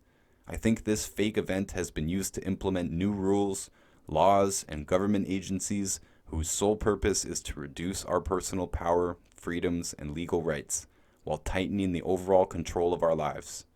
I want to hope that borders reopen and that sanity restores, but I am not willing to bet on it. Update. The border between the US and Canada has officially reopened, technically, but I have been denied 4 times now trying to cross with my car. I am married to a US citizen and my residence application is in process. I have crossed the border numerous times over many years, and I have always returned when I said I would. I have no criminal record in either country and no current criminal charges. I have been denied entry a total of 6 times over the years, including the 4 times during the pandemic, but my record is one of compliance. I was denied for things that I was honest about, not for smuggling or any form of dishonesty. Though the border is technically open now, and despite my record of compliance, I was still denied entry recently at the supposedly open border. They told me to turn around and fly into America. I wasn't being denied entry entirely, I just was not allowed to cross with my car. Of course, if the goal is to reduce contact between people to reduce the risk of spreading infection, then telling me to fly instead of drive makes absolutely no sense. I will be in contact with far fewer people on the road than in airports and planes. So I do not consider the border to be open, particularly as both countries now require proof of vaccination to enter. This extortion has removed the right for a citizen of either country to exercise informed consent, and is not representative of a free country or an open border. There will always be pathogens around. We will always need to support and promote a healthy body and immune system. Chances are we will get sick a few times in life. None of this is new, but the world has changed dramatically because of what I believe to be a fake disease, and my biggest concerns about it are all political. Doctors don't even seem to have much to do with this mess. The frustration felt by the people and the draconian measures imposed are from politicians, not doctors. As far as I can tell, the people behind this pandemic are media spokespeople and politicians. Even Dr. Anthony Fauci has not been an actual medical practitioner for decades.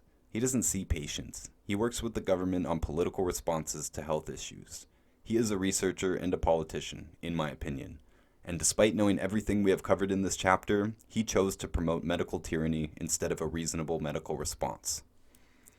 Incidentally, Dr. Fauci was also the main figure behind promoting the AIDS scare decades ago, and in the opinion of many, including myself, he is largely responsible for everyone who died taking the drug AZT, rather than supporting their immune systems. AIDS was the first time that the PCR test was used to diagnose a disease and inflame public fear about a disease. And back then, Kary Mullis, the guy who invented the PCR test and got the Nobel Prize for it, called Fauci a liar and worse, challenged him to debate, and denounced the use of the test for diagnosing the disease. It does indeed seem that Fauci has no interest in honestly communicating what he knows about diseases. This tendency towards dishonesty and sensationalism, I guess, makes him a typical politician. None of what has happened in response to this virus should have happened, because these are medically based decisions, and it was never the business of politicians to make medical decisions for us. We always should have had the choice of whether to use fluoride or not, or subject ourselves to experimental medications or not, or cover our faces or quarantine ourselves, etc. Informed consent no longer exists in the world of medical dictatorships we now live in. That is the best I can do on this subject without detailed analysis. If this is a real virus, I think the response to it is much worse than the infection. Others have said that the cure should not be worse than the disease, and I completely agree. Chapter 11. What is disease, really? Many years ago, I arrived late one night at my friend's apartment. He wasn't there, but he knew I was coming. I had been staying there throughout the summer. We had badly neglected the lawn that summer. The grass was long and full of bugs and other creatures. The door was locked, but the basement window in the back was not locked. I crawled into the house and I brought fleas in with me from the long grass outside. I know this happened because I had just been there and there were no fleas. I was tired and I slept on the couch with my clothes on, and I woke up covered in fleas. I also woke up in another mental dimension. Something was amazingly wrong, psychedelically wrong. Everything was wrong. I didn't know where or who I was for a moment. The room was kaleidoscopic, and I did not feel good at all. I made it to the bathroom. The 10-foot distance felt like it took a while, but I didn't trust my perception of time. I felt drunk, but also very sick. In the mirror, I was as pale as ever, and I was bleeding from my nose. My eyes were bloody red as well. I used the toilet, and there was a lot of blood. None of this had ever happened to me. I was delirious, and it felt hard to even think about what was going on. I called my mother. She is a school teacher, and she happened to work right across the street from my friend's house. I told her I needed help, and I dragged myself over to her office. I had a feeling that I didn't need to go to the hospital. I figured I needed antibiotics, and fast. She took me to our family doctor. He agreed with my prognosis, wrote up a prescription for antibiotics, and I picked them up at the pharmacy downstairs. I took the drugs, and I began to feel better quite quickly. I really was worried for a moment. I had never been bleeding from everywhere before. I felt like I was going to die, and I believe to this day that conventional medical treatment saved my life that day. I stayed with my mother for a few weeks. In that time, I rested a lot. I watched a lot of TV on the couch with blankets and hot beverages and soups, and that's pretty much it. Modern grandma's recipe. I don't have anything personal against my doctor. There is a certain hostility that can be found in the alternative world for the failures of the modern medical professions. A certain indignation, righteous indignation. Many people who have found alternative paths to health carry an underlying outrage that their conventional doctors failed to help them. I was born with health problems and I grew up with pains in many forms. My doctors could have known about the nutritional strategies that eventually did get me out of pain. When I did eventually find the right doses of the right stuff I needed, the pain I had been living with for 25 years disappeared in less than a week. I am, deep down, upset that I missed so many healthful years. I could have thrived in my youth, but I was held back by chronic pain. It is unfortunate that my doctor and his profession is not required to learn about nutrition, because it was nutrition that eliminated my symptoms. But it's not his fault. It's a shame. My mother also didn't know that her nutrition would cause problems in me. Also not her fault. Also unfortunate. And it is unfortunate that my pain, and most of the pain we deal with in the public, was preventable and reversible long ago. When I caught that bug from that flea, it was pretty clear what had happened. When I tell the story, I don't refer to the incident as a disease. I caught a particularly horrible bug. My doctors gave me a few potential disease names for the pains and problems I experienced growing up. The names never seemed to matter, because the explanations were vague and unsatisfying, and the treatments offered were usually harmful. I didn't like pharmaceutical drugs, and they didn't seem to help my pains anyway. I got better results with over-the-counter pain creams than from decades of searching for answers from my regular doctor. And then I was completely relieved of the main problems that had bothered me a lifetime in under a week. Hopefully, having said all of this, you can see my point of view about the nature of disease. So, what is a disease? Aside from the legal aspect of the word, a disease is a belief. In some cases, such as syphilis, we can easily identify a pathogenic cause. It is sensible to believe in bugs, because they can get us, and we need to act when that happens. But everything else we have talked about is a name for a cluster of symptoms. Symptoms are all the result of unhealthy bodies. Various things can contribute to stresses, and various things can defend against them. It doesn't seem useful to think of these things as diseases. Sometimes we are presented with a new disease, and I think we ought to ask serious questions about these new diseases. I think we should retain the legal rights to support our body the way we choose, and take the medical advice we choose. I do not think governments should be empowered to make health decisions for individuals or groups. For the common health challenges that face so many people in my country and others, I encourage a shift in the way we think about disease. Identifying as a diseased patient or having a disease that is not transmitted is not correct or helpful. Thinking about most diseases as something we catch rather than something we encourage or discourage does not help us understand the nature, development, prevention, or reversal of the symptoms. It does not lead us to better treatment. It leads us further into the mess of the medical establishment. No one should be on long-term medication for health problems that are preventable or reversible, and none of us should fear diseases that don't exist. I think we should stop using the word disease. If we catch an infection, we can simply refer to it as an infection, and we should all be able to understand what is happening. If our body is failing us or falling apart, there is no practical value in calling this process a disease. Dis-ease, a lack of ease, once well but not now. This might have been what the word once meant. Now it means anything the medical industry wants research and treatment money for. Dis-ease isn't cured with medical treatment, and it never will be. The medical world now wants to call practically everything a disease. They want to treat obesity and depression under the same legal umbrella as infections and accidents. When something is called a disease, it can be paid for by insurance. Whether that treatment works or not is not the business of the insurance companies. They trust the medical establishment to define disease and treatment appropriately. The medical establishment has failed us deeply by giving a disease name to everything from anxiety to addiction. The absolute best that medical treatment can do is ease or relieve symptoms, often at the cost of another function in the body. The medical industry has a terrible track record even for this. The mainstream medical industry cannot currently cure heartburn, yet we trust them with cancer. Our alternative industry only exists because so many people fail to find relief from the mainstream medical professions. We do not need to put common health problems and degeneration in the care of licensed professionals.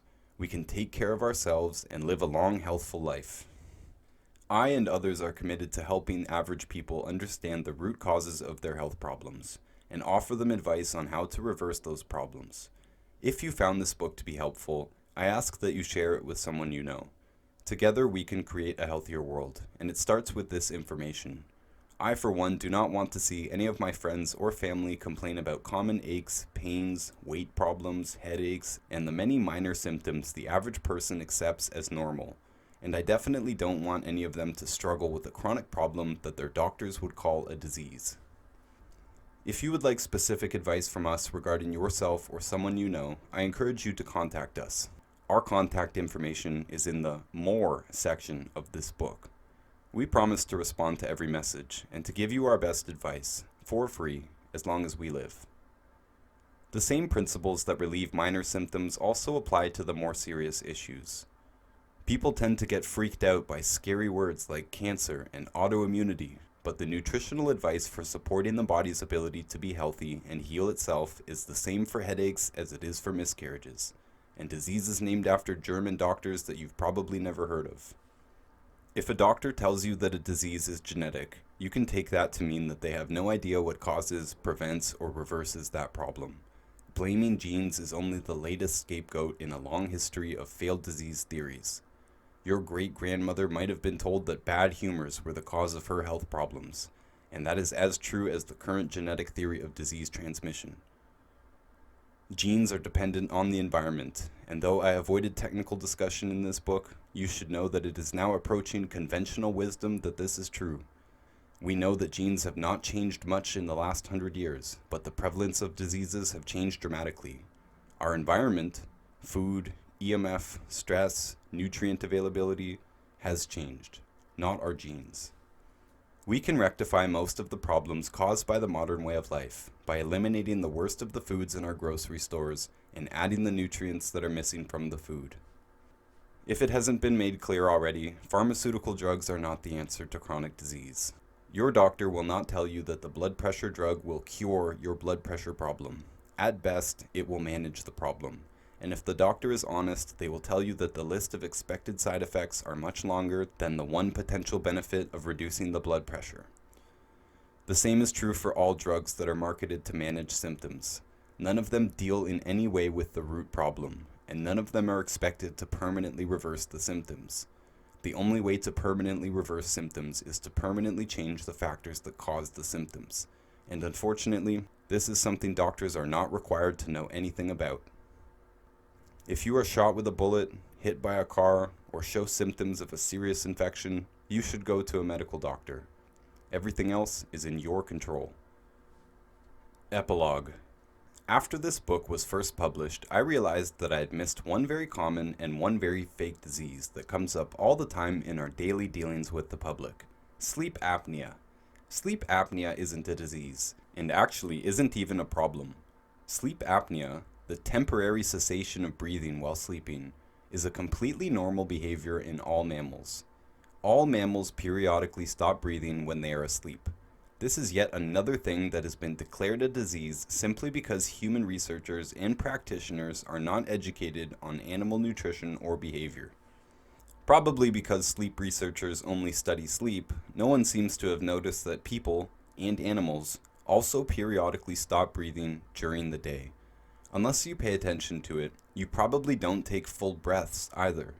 Most people, most of the time, only expel half of the air in their lungs, leaving the bottom half stagnant and unrecycled. This is why conscious breathing is something we recommend all the time, and all it means is to pay attention to your breathing and take full, deep breaths more often. Deep breathing has an immediate relaxing effect. When we are in fight or flight mode, we breathe more rapidly and less fully. Our world isn't exactly set up to help us relax, and one of the consequences of a stress-filled life is the lack of full, deep breaths. Several meditation techniques focus only on the breath, and everyone who has reported improvements with such programs is proof of how important breathing is. Nobody needs a machine to help them sleep. People do report improvement with the CPAP, continuous positive airway pressure, machines, but that treatment is missing the cause of the problem. Apnea is not the problem, because apnea is normal. People go to sleep clinics because they have other sleep problems. Snoring, restlessness, and breathing problems in general have nothing to do with apnea. Snoring and breathing problems are probably caused by a digestive problem, which prevents key essential nutrients from being absorbed, which are responsible for lung function. Lung problems are nutrient problems, and possibly bacterial problems. These are food and nutrient problems, again having nothing to do with the temporary cessation of breathing that we call apnea. Being overweight is the most common risk factor for having one of these sleep problems. Being overweight is bad for the body in general. A body isn't functioning optimally if it is overweight. If the body is lacking in the nutrients we need for proper lung function, the person might have a sleep problem. These people will also have problems during the day.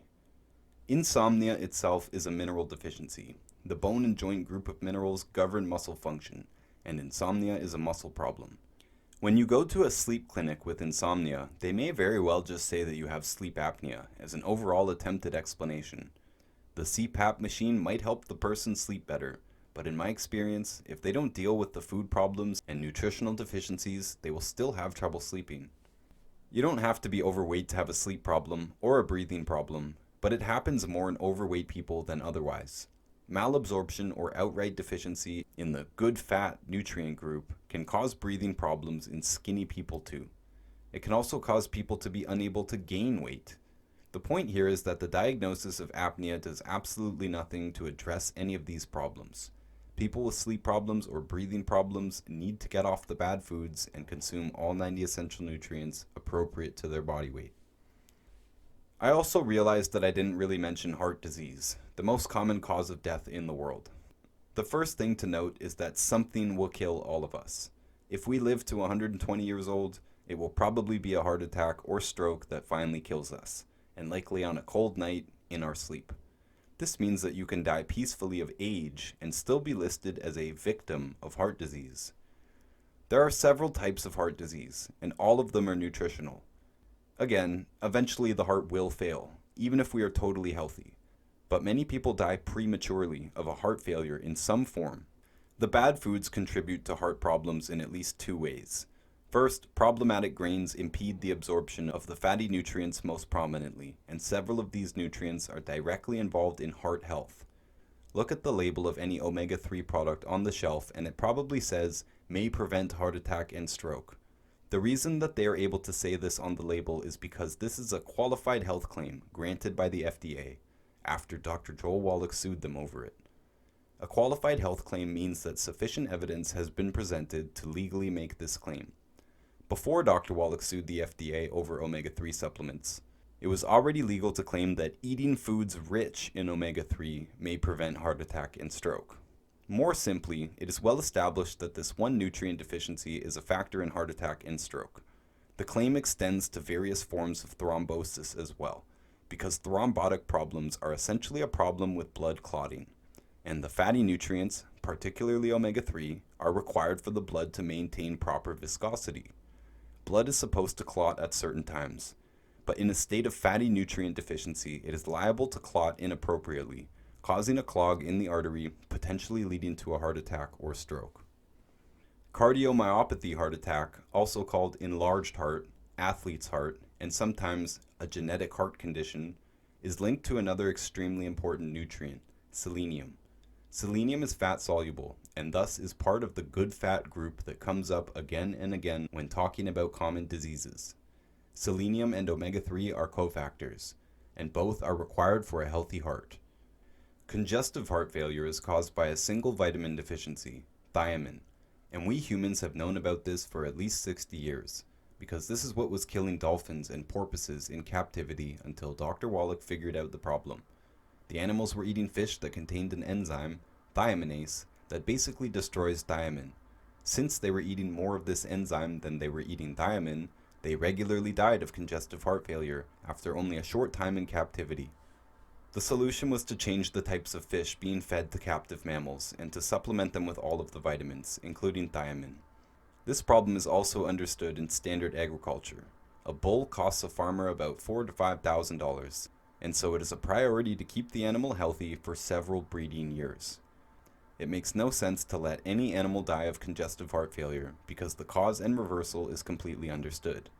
The cost of correcting a thiamine deficiency in a bull via a few thiamine injections is less than $10. With a quick search online, I found a 100 milliliter container of injectable thiamine for $8.95. The recommended dose of that product is 0.25 milliliters per 100 pounds of body weight for a large animal like a horse or cow. The first injection will probably save the animal's life. And for a 2,400 pound bull, that $8.95 container provides over 16 injections appropriate to the body weight. That's a pretty good deal, and I think humans should take note of how cheap it can be to reverse a life-threatening problem like congestive heart failure. The second reason foods can contribute to heart disease is because artery problems can be caused by food. You can see that it really doesn't make sense to lump all these problems together in one name, as congestive heart failure is very different from thrombotic stroke. Blood sugar problems and blood cholesterol problems tend to go hand in hand, and there is a definite, well-understood connection between blood sugar and a hardening of the cell membrane. The cell membrane is supposed to be semi-permeable, meaning it lets some things into the cell and some things out of the cell, selectively. The cell membrane is made partially of cholesterol, and when there is a blood sugar problem, this cholesterol hardens, making it more difficult for things to get in and out of the cell. One of the consequences of this is more sugar and more cholesterol trapped in the blood, unable to be delivered into the cells. We assume that it is not the blood sugar causing this membrane hardening, rather that both problems are caused by the same general nutrient deficiencies. In any case, when the body is unhealthy, it can have either a blood sugar problem or a blood cholesterol problem, or both. More cholesterol in the blood, in theory, will impact overall blood circulation. But this is not the real problem, as we see it. Several populations of people, such as the Arctic Inuit, or Eskimos, and the African Maasai, eat much more cholesterol than the average Westerner. The Inuit diet is almost all cholesterol. And yet these people do not die of what we call heart diseases. So high cholesterol itself is not a problem. Carnivore animals do not get atherosclerosis, the buildup of fats on the artery walls, or arteriosclerosis, a hardening of artery walls. But herbivore animals do, especially herbivores in captivity. Our explanation for this is that these animals are largely eating oxidized grains and other foods. All foods will oxidize if they are left around in hot barrels and warehouses, and this tends to happen with big mammals who eat tons of food. The food sits around and it oxidizes. You can smell a batch of old peanuts or soybeans and tell immediately that something is off. The oils have turned rancid. Animals that eat this stuff will have an artery problem, and our explanation for this is free radical damage to the insides of the veins. Foods are absorbed into the blood and free radicals will impact the walls of the blood vessels. These animals do not eat cholesterol, and so it is silly to tell humans that their atherosclerosis or arteriosclerosis is caused by eating cholesterol when this is not what occurs in animals. All of this is merely to say, in more detail than we covered in the book, that the bad foods cause much of what we call heart disease, and nutrient deficiencies cause the rest. This is why we recommend both avoiding the bad foods and supplementing with all 90 essential nutrients. Humans who do so should avoid premature death from heart disease, stroke, and any of the vascular problems available. Finally, I failed to mention dementias in the book. Alzheimer's disease was on the list of good fat diseases, but I didn't go into detail. Alzheimer's gets most of the attention these days, but it is definitely not the only form of dementia. The reason why Alzheimer's is on the good fat deficiency list is because the official problem in Alzheimer's is an unraveling of the white matter that coats all nerves. The white matter, the insulating material around the wires of nerves, is called myelin. Alzheimer's is characterized by demyelination, an unraveling of the myelin. Obviously, wires without insulation are a fire hazard, and it is a similar situation when our nerves lose their protective coating. Myelin is actually much more complicated than a mere insulation, as it is directly involved with the transmission of neurotransmitters, and much more that is beyond the scope of this book. Problems with the nerves themselves or the myelin coating are also present in seizure disorders, and we give the same advice for any of the dementias that we would for any neurological problem. Alzheimer's is in the spotlight these days, but technically, Alzheimer's can only be properly diagnosed at autopsy, because we currently lack the ability to see the microscopic demyelination in a living patient. So, I assume that most Alzheimer's patients have actually been misdiagnosed, and the reason I say this is because the other dementias do not involve demyelination. and since demyelination takes a long time to develop, I assume most dementias are simpler nutrient deficiencies. The proof of this is if a patient is able to recover their memory and function in a short time. Demyelination takes a long time to happen, and a long time to reverse. Months, at least. And if a person recovers in a week, they definitely did not have Alzheimer's. I assume the most common form of dementia is actually vitamin B12 deficiency dementia. I didn't make that name up. It's a real disease. Just like the symptoms of scurvy appear with vitamin C deficiency, symptoms of dementia appear with deficiencies in several of the B vitamins, particularly B12. Humans have known about these vitamin deficiencies for hundreds of years, and I really don't know why it is barely ever mentioned that B vitamin deficiency can cause dementia. Doctors speak as if we have eradicated vitamin deficiency problems with our modern food fortification, but I see scurvy and rickets all the time in people at the grocery store. I also see dementia all the time, and the first thing I assume is a vitamin deficiency. Pellagra is one of the oldest disease names that is still in use. Pellagra is the name for vitamin B3, or niacin, deficiency, and has always been described with the 3 Ds: diarrhea, dermatitis, and dementia. The 4th D is death. I don't know why a doctor wouldn't want to cover this basic base before giving a diagnosis of Alzheimer's. If their patient got better quickly with a simple vitamin regimen, Alzheimer's could be safely ruled out. This one vitamin deficiency is also known to cause several other problems that are mostly given separate disease names these days, without ever mentioning vitamin deficiency as a possible cause. Niacin deficiency can cause sensitivity to sunlight, hair loss, swelling, tongue inflammation, trouble sleeping, weakness, mental confusion or aggression, ataxia, which is a lack of coordination, paralysis of extremities, peripheral neuritis, which is nerve damage, enlarged or weakened heart, as well as various psychosensory and emotional disturbances. All of this is in regular textbooks about human and animal nutrition.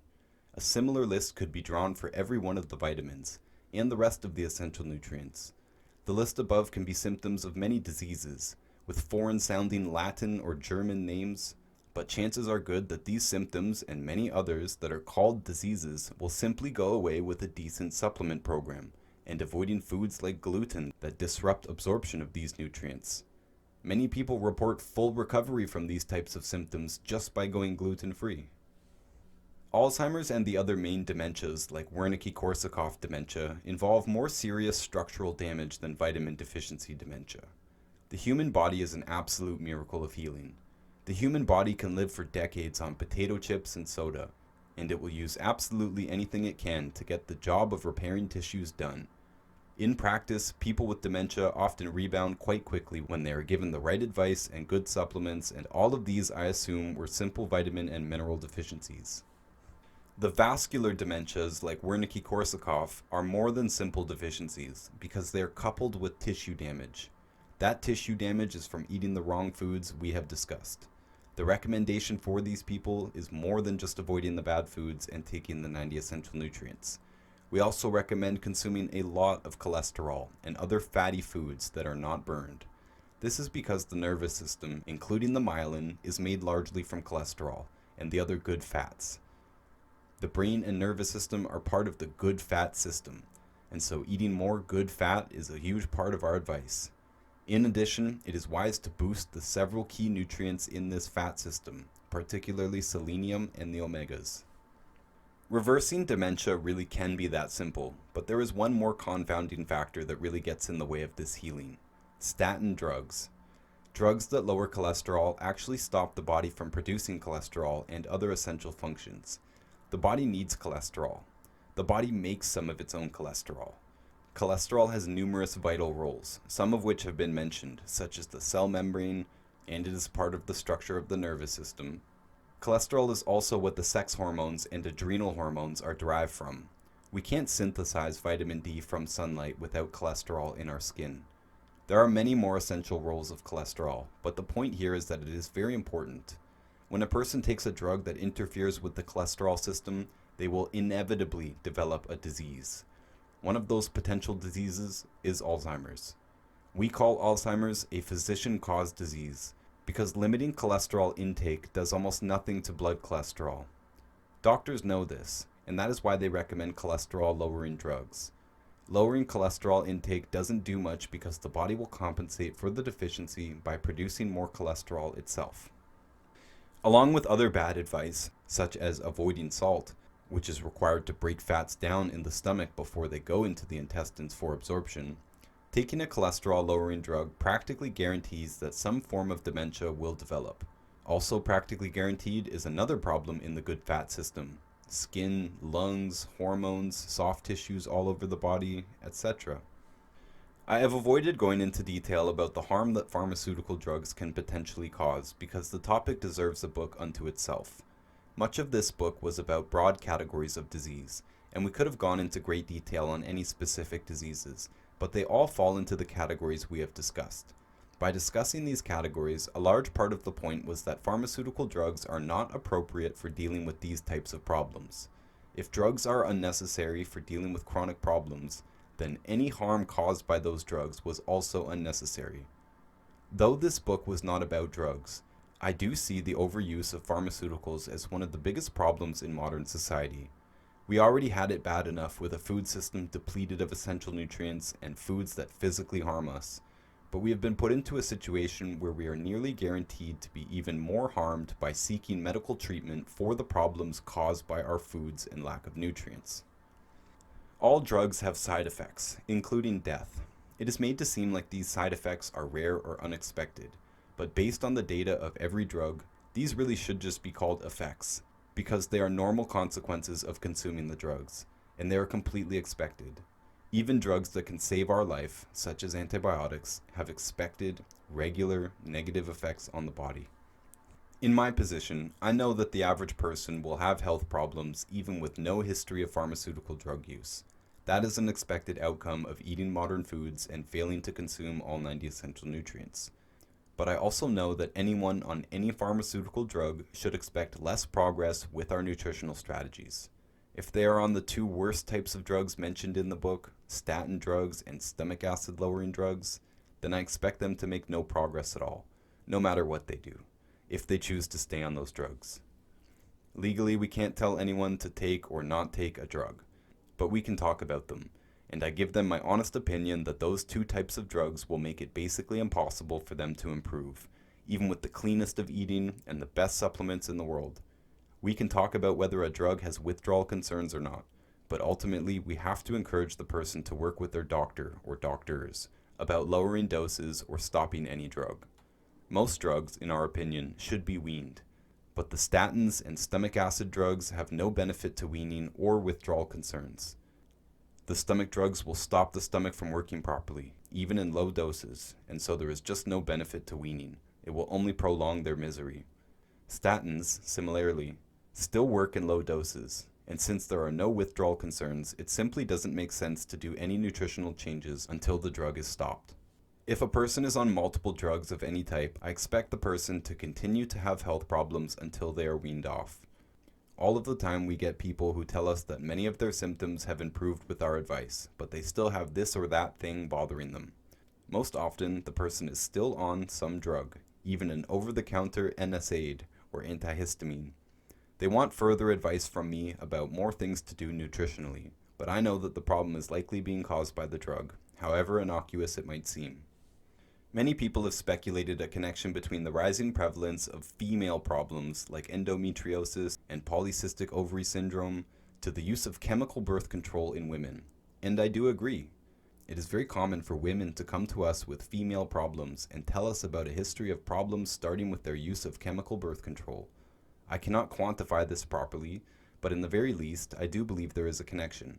Logically, it makes sense that messing with the hormone system could lead to problems in the hormone system. But unfortunately, young women are still prescribed birth control for all sorts of things having nothing to do with preventing a pregnancy. Women can be recommended birth control for reducing acne, regulating menstruation, and easing cramps. Acne is caused by eating the wrong foods and nutrient deficiencies, and irregular, light, or heavy, or painful menstruation are also caused by the same basic deficiencies. All of these nutrient groups and symptom groups have been mentioned in this book. A lack or imbalance in the good fats is the most likely cause of any hormone or skin problem, and a deficiency in the bone and joint group is the most likely cause of any muscle or pain problem. Blood sugar problems can contribute to or cause any female problem, and I expect any women with any of these problems to have an obvious blood sugar problem on their list of symptoms. None of this has anything to do with pharmaceuticals, and in my opinion, it is at best criminally negligent for any professional to recommend chemical hormone disruption for a nutritional problem, leaving aside the actual issue of birth control. Unfortunately, many people choose to listen to their doctors instead of apply basic nutritional changes and logic. I do sympathize with them, because we really are indoctrinated to believe that the doctor knows best. The reality is, of course, they often do not have a clue what causes, prevents, or reverses the problem in question. This is a tragedy on an unimaginable scale. We will always require medical professionals in emergency situations, but it is not emergencies that most of us go to a doctor for. We really can prevent and reverse most of the problems we can name, simply by being smart about our nutrition.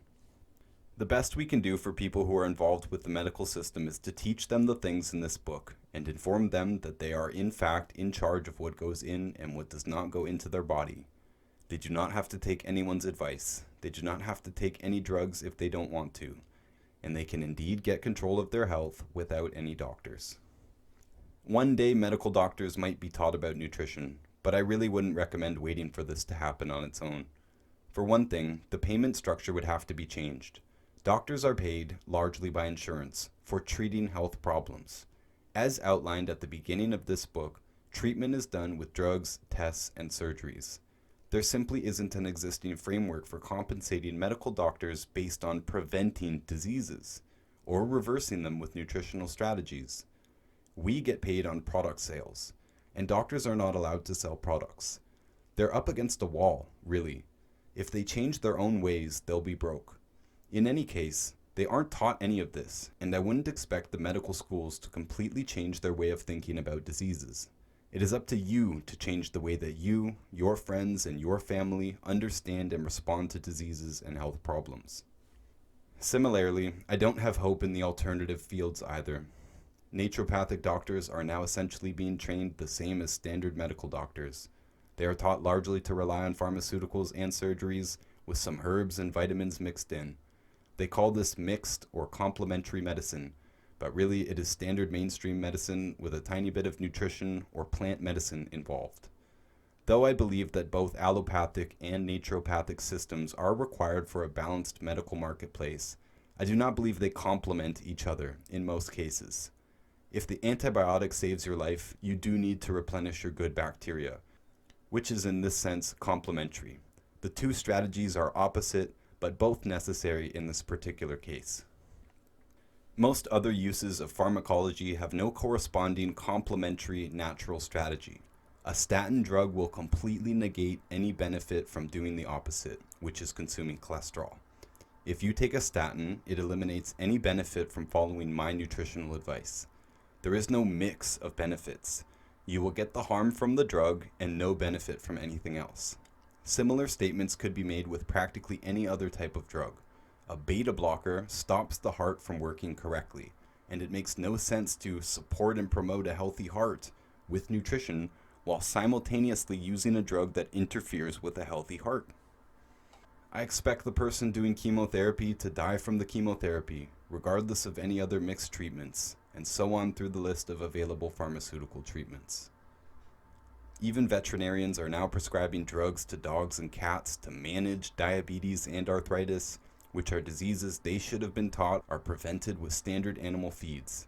They should be giving pet owners the same advice we give our human customers. Don't feed the animal human food, or it will get human diseases. All the essential nutrients for the animal are in the animal food designed for it, and human food throws off this balance.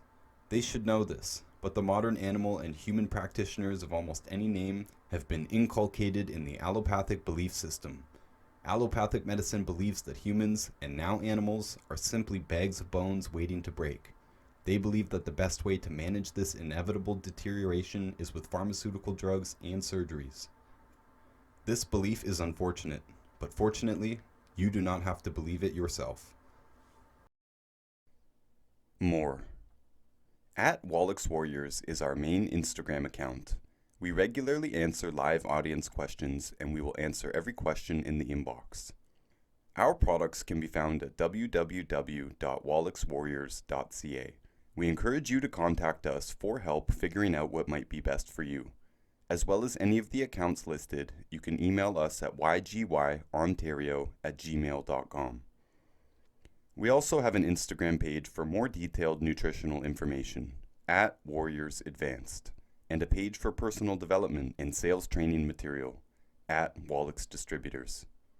At Notice Foods teaches how to make practically every dish you could think of without the bad foods listed. We have talented cooks and bakers who will take requests and answer questions. We also have a YouTube channel, Notice Foods, to teach cooking according to our guidelines. At Aleckszander is my personal Instagram account, and I post mostly book reviews. My personal YouTube channel is The Real Notice, where I post mostly my opinion, as well as read-along versions of my books. I also have a podcast, Notice and Friends. At Transcend Towers is my cell phone tower Instagram account, as well as miscellaneous conspiracy material. At The Real Notice is my art Instagram account. Behind everything else, I was always supposed to be an artist. I also have a YouTube channel, Notice Art, teaching art on a budget. I have art for sale at www.noticeart.com. All of my books, audiobooks, and links are available at www.noticebooks.org. We can be reached by phone, toll-free in the USA, 1-888-211-2549. Our cookbook, Dr. Wallach's Cooking Without the Bad Foods, teaches everything you would need to know to cook without the bad foods. I have published a book in defense of Dr. Wallach in response to some of his critics. It's called The Nutri-Smart Rebuttal. I also have a book about my personal financial journey called I Did It for the Money. And I also have a book called Everything the Government Does is Bad for Us. In this book, I discuss government failures in several categories, including infrastructure, food, health, environment, business, education, and more. Though I do not claim to have answers to all of the problems in these categories, I have some ideas for improvements. Recommended reading. The following recommendations are in alphabetical order and pertain to subjects referenced in the book. The Biology of Belief, Unleashing the Power of Consciousness, Matter, and Miracles, Bruce Lipton. Lipton is known as one of the fathers of epigenetics, which is the science of how genes are affected by the environment and nutrition. This book goes into particular detail on the power of the human mind to influence the health of the body. Lipton not only goes into great detail about the science of epigenetics, but also details several incredible cases of disease reversal with the mind alone. The Case Against Fluoride, How Hazardous Waste Ended Up in Our Drinking Water and the Bad Science and Powerful Politics That Keep It There, Paul Connett. The issue of fluoride is more than just a question of health benefit or harm. Fluoride was the first and most widespread medicine that was given to entire populations of people against their will. This bypassed the long-established right of informed consent, which makes it a particularly important case to understand. Whether fluoride is good or not, and the book makes an excellent case that it is not good, fluoride is given to us for a medical purpose, preventing tooth decay. Since we are supposed to give our informed consent to ingest medications, this is a very important history to understand. Powerful politics have indeed acted against us in at least two ways, harming us with harmful medication and bypassing our right to consent. This is definitely the best book on the subject that I know of. Chasing the Cure, an effective alternative for treating cancer and other diseases, William Bengston.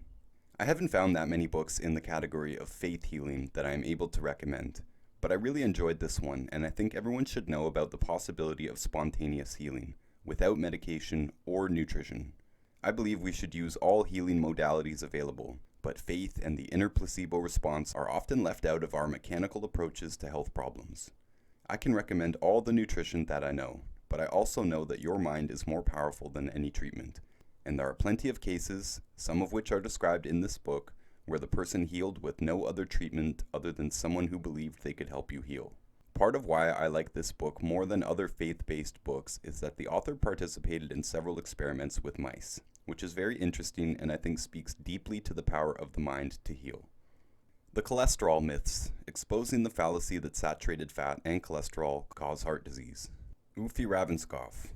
This book goes into incredible detail about the long history of misleading science behind the cholesterol scare. The medical establishment has no idea what causes, prevents, or reverses heart problems, and so they have looked for things to blame. Cholesterol and saturated fat have bore the brunt of their efforts to explain heart disease. But as this book clearly shows, the science involved is hardly convincing. Deadly Medicines and Organized Crime: How Big Pharma Has Corrupted Healthcare. Peter Gotch. Gotch goes into great detail on the harm of pharmaceuticals and the length to which the pharmaceutical industry has manipulated data and public perception in order to sell their drugs. This is probably the most thorough book that I know of covering the demonstrated harm of pharmaceuticals.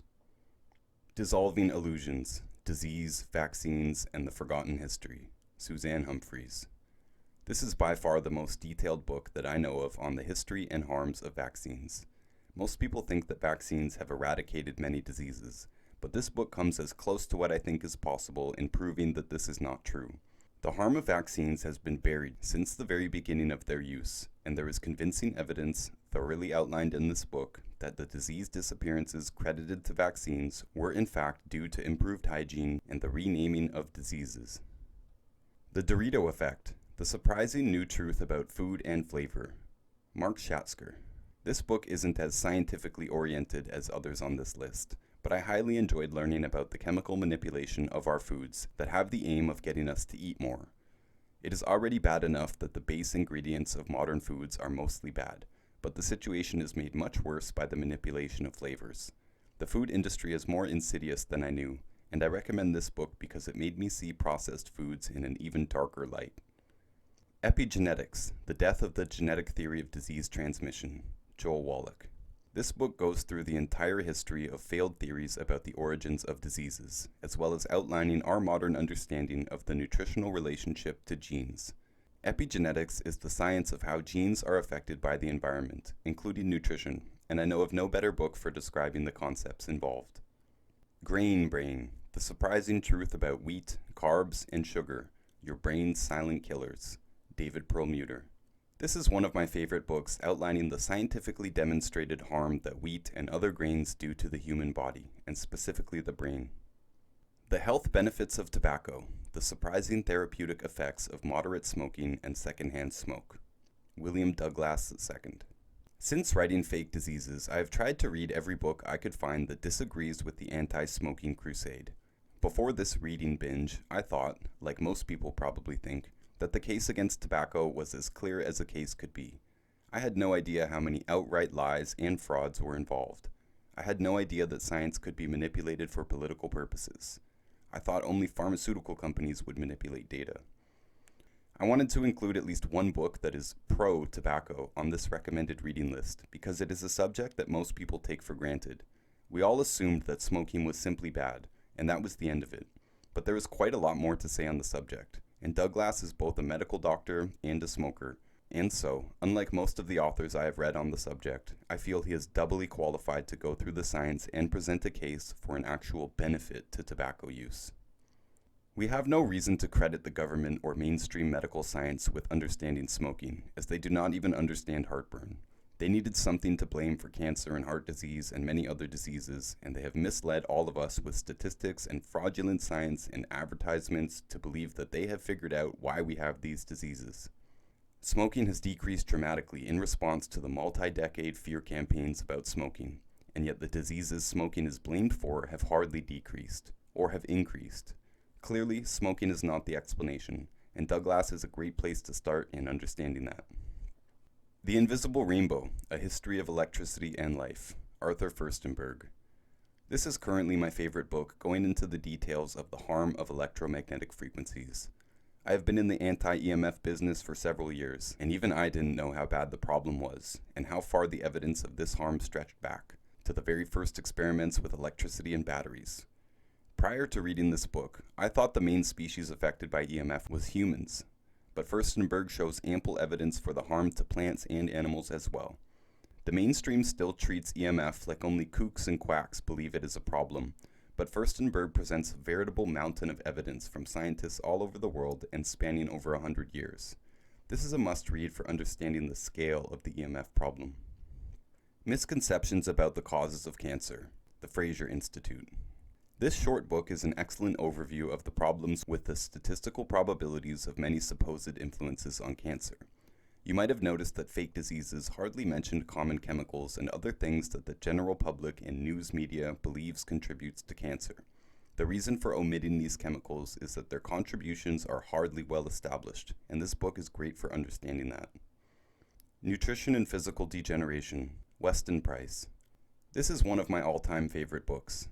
Price went all over the world looking for people who had not yet been in contact with modern foods. What he compiled was a data set that will probably never be replicated, because these groups are now fully affected by modern agriculture. Price documented the direct relationship between eating modern foods and physical degeneration. He was looking for the cause of cavities, but he found that the same nutritional factors that caused cavities also caused most of the health problems we deal with in the modern world. He documented people who had never eaten modern foods and compared them with people of the same genetic and cultural stock who had begun eating modern flours and sugars. He also documented several reversals of cavities and other health problems with simple nutritional changes. Price did his work before the age of supplements, and I always recommend this book for anyone trying to understand the relationship between food and health. Our Daily Meds. How the pharmaceutical companies transformed themselves into slick marketing machines and hooked the nation on prescription drugs. Melody Peterson.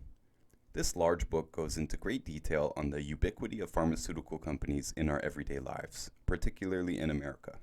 While other books go into the specific detail on the harm of pharmaceuticals, this book is more about the lengths to which pharmaceutical companies have inserted themselves into every aspect of our lives and the lives of our children.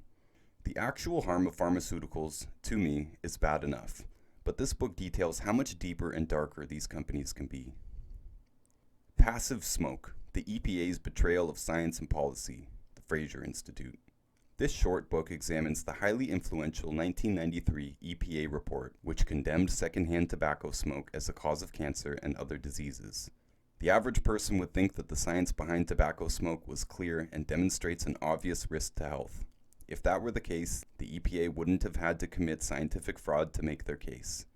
A lot of policy has been built on the anti-smoking campaign, and so it is very important that we understand just how much manipulation was involved in creating the public image that smoking was the cause of a long list of diseases.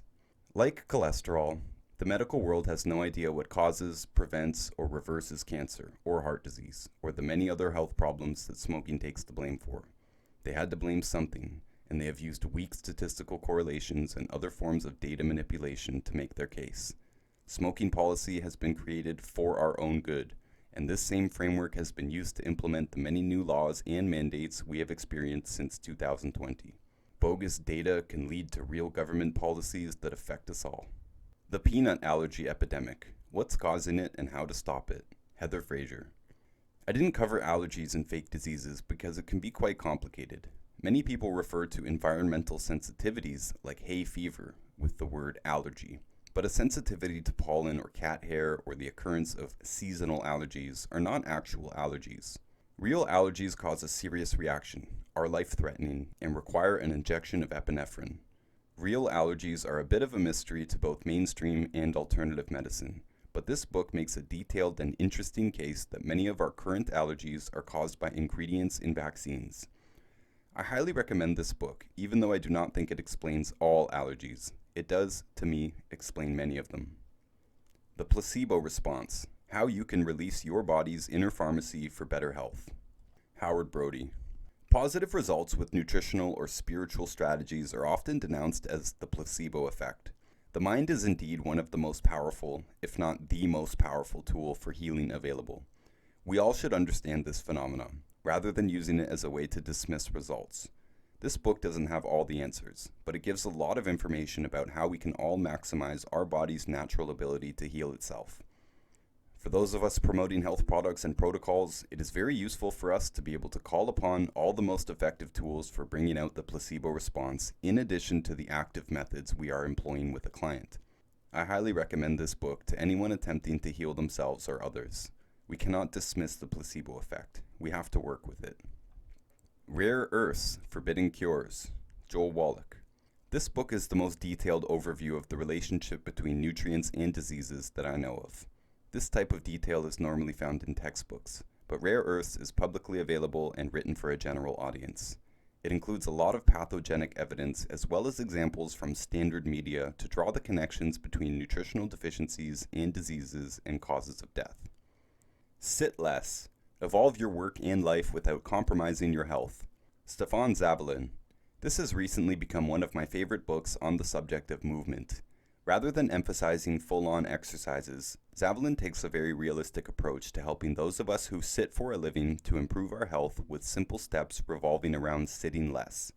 I know that the average person does not have to go to a gym to get healthy, and that exercise itself is not the key factor to health. But we are definitely designed to move, and we modern people definitely tend to sit way too much. This book is short and very practical, and I recommend it for all chronic sitters. Wheat Belly. Lose the wheat, lose the weight, and find your path back to health. William Davis. One of the questions that come up when I say that gluten is bad is, why is it any different now than it was in the Bible, or for my grandmother? Wheat has changed significantly since ancient times, and even since the time of our grandparents. This is my favorite book for outlining the history of wheat and similar grains, and the demonstrated harm that modern grains have done to us. Zapped. Why your cell phone shouldn't be your alarm clock, and 1,269 ways to outsmart the hazards of electrical pollution. Ian Gittleman. This is my current favorite book outlining many practical strategies that we can implement to reduce the effect of EMF in our daily lives. Other books go into great detail on the actual science of the harm, but fail to give us many practical suggestions for reducing the harm. This book is very accessible and requires no technical knowledge of EMF. And that's it. I appreciate you guys. See you next time.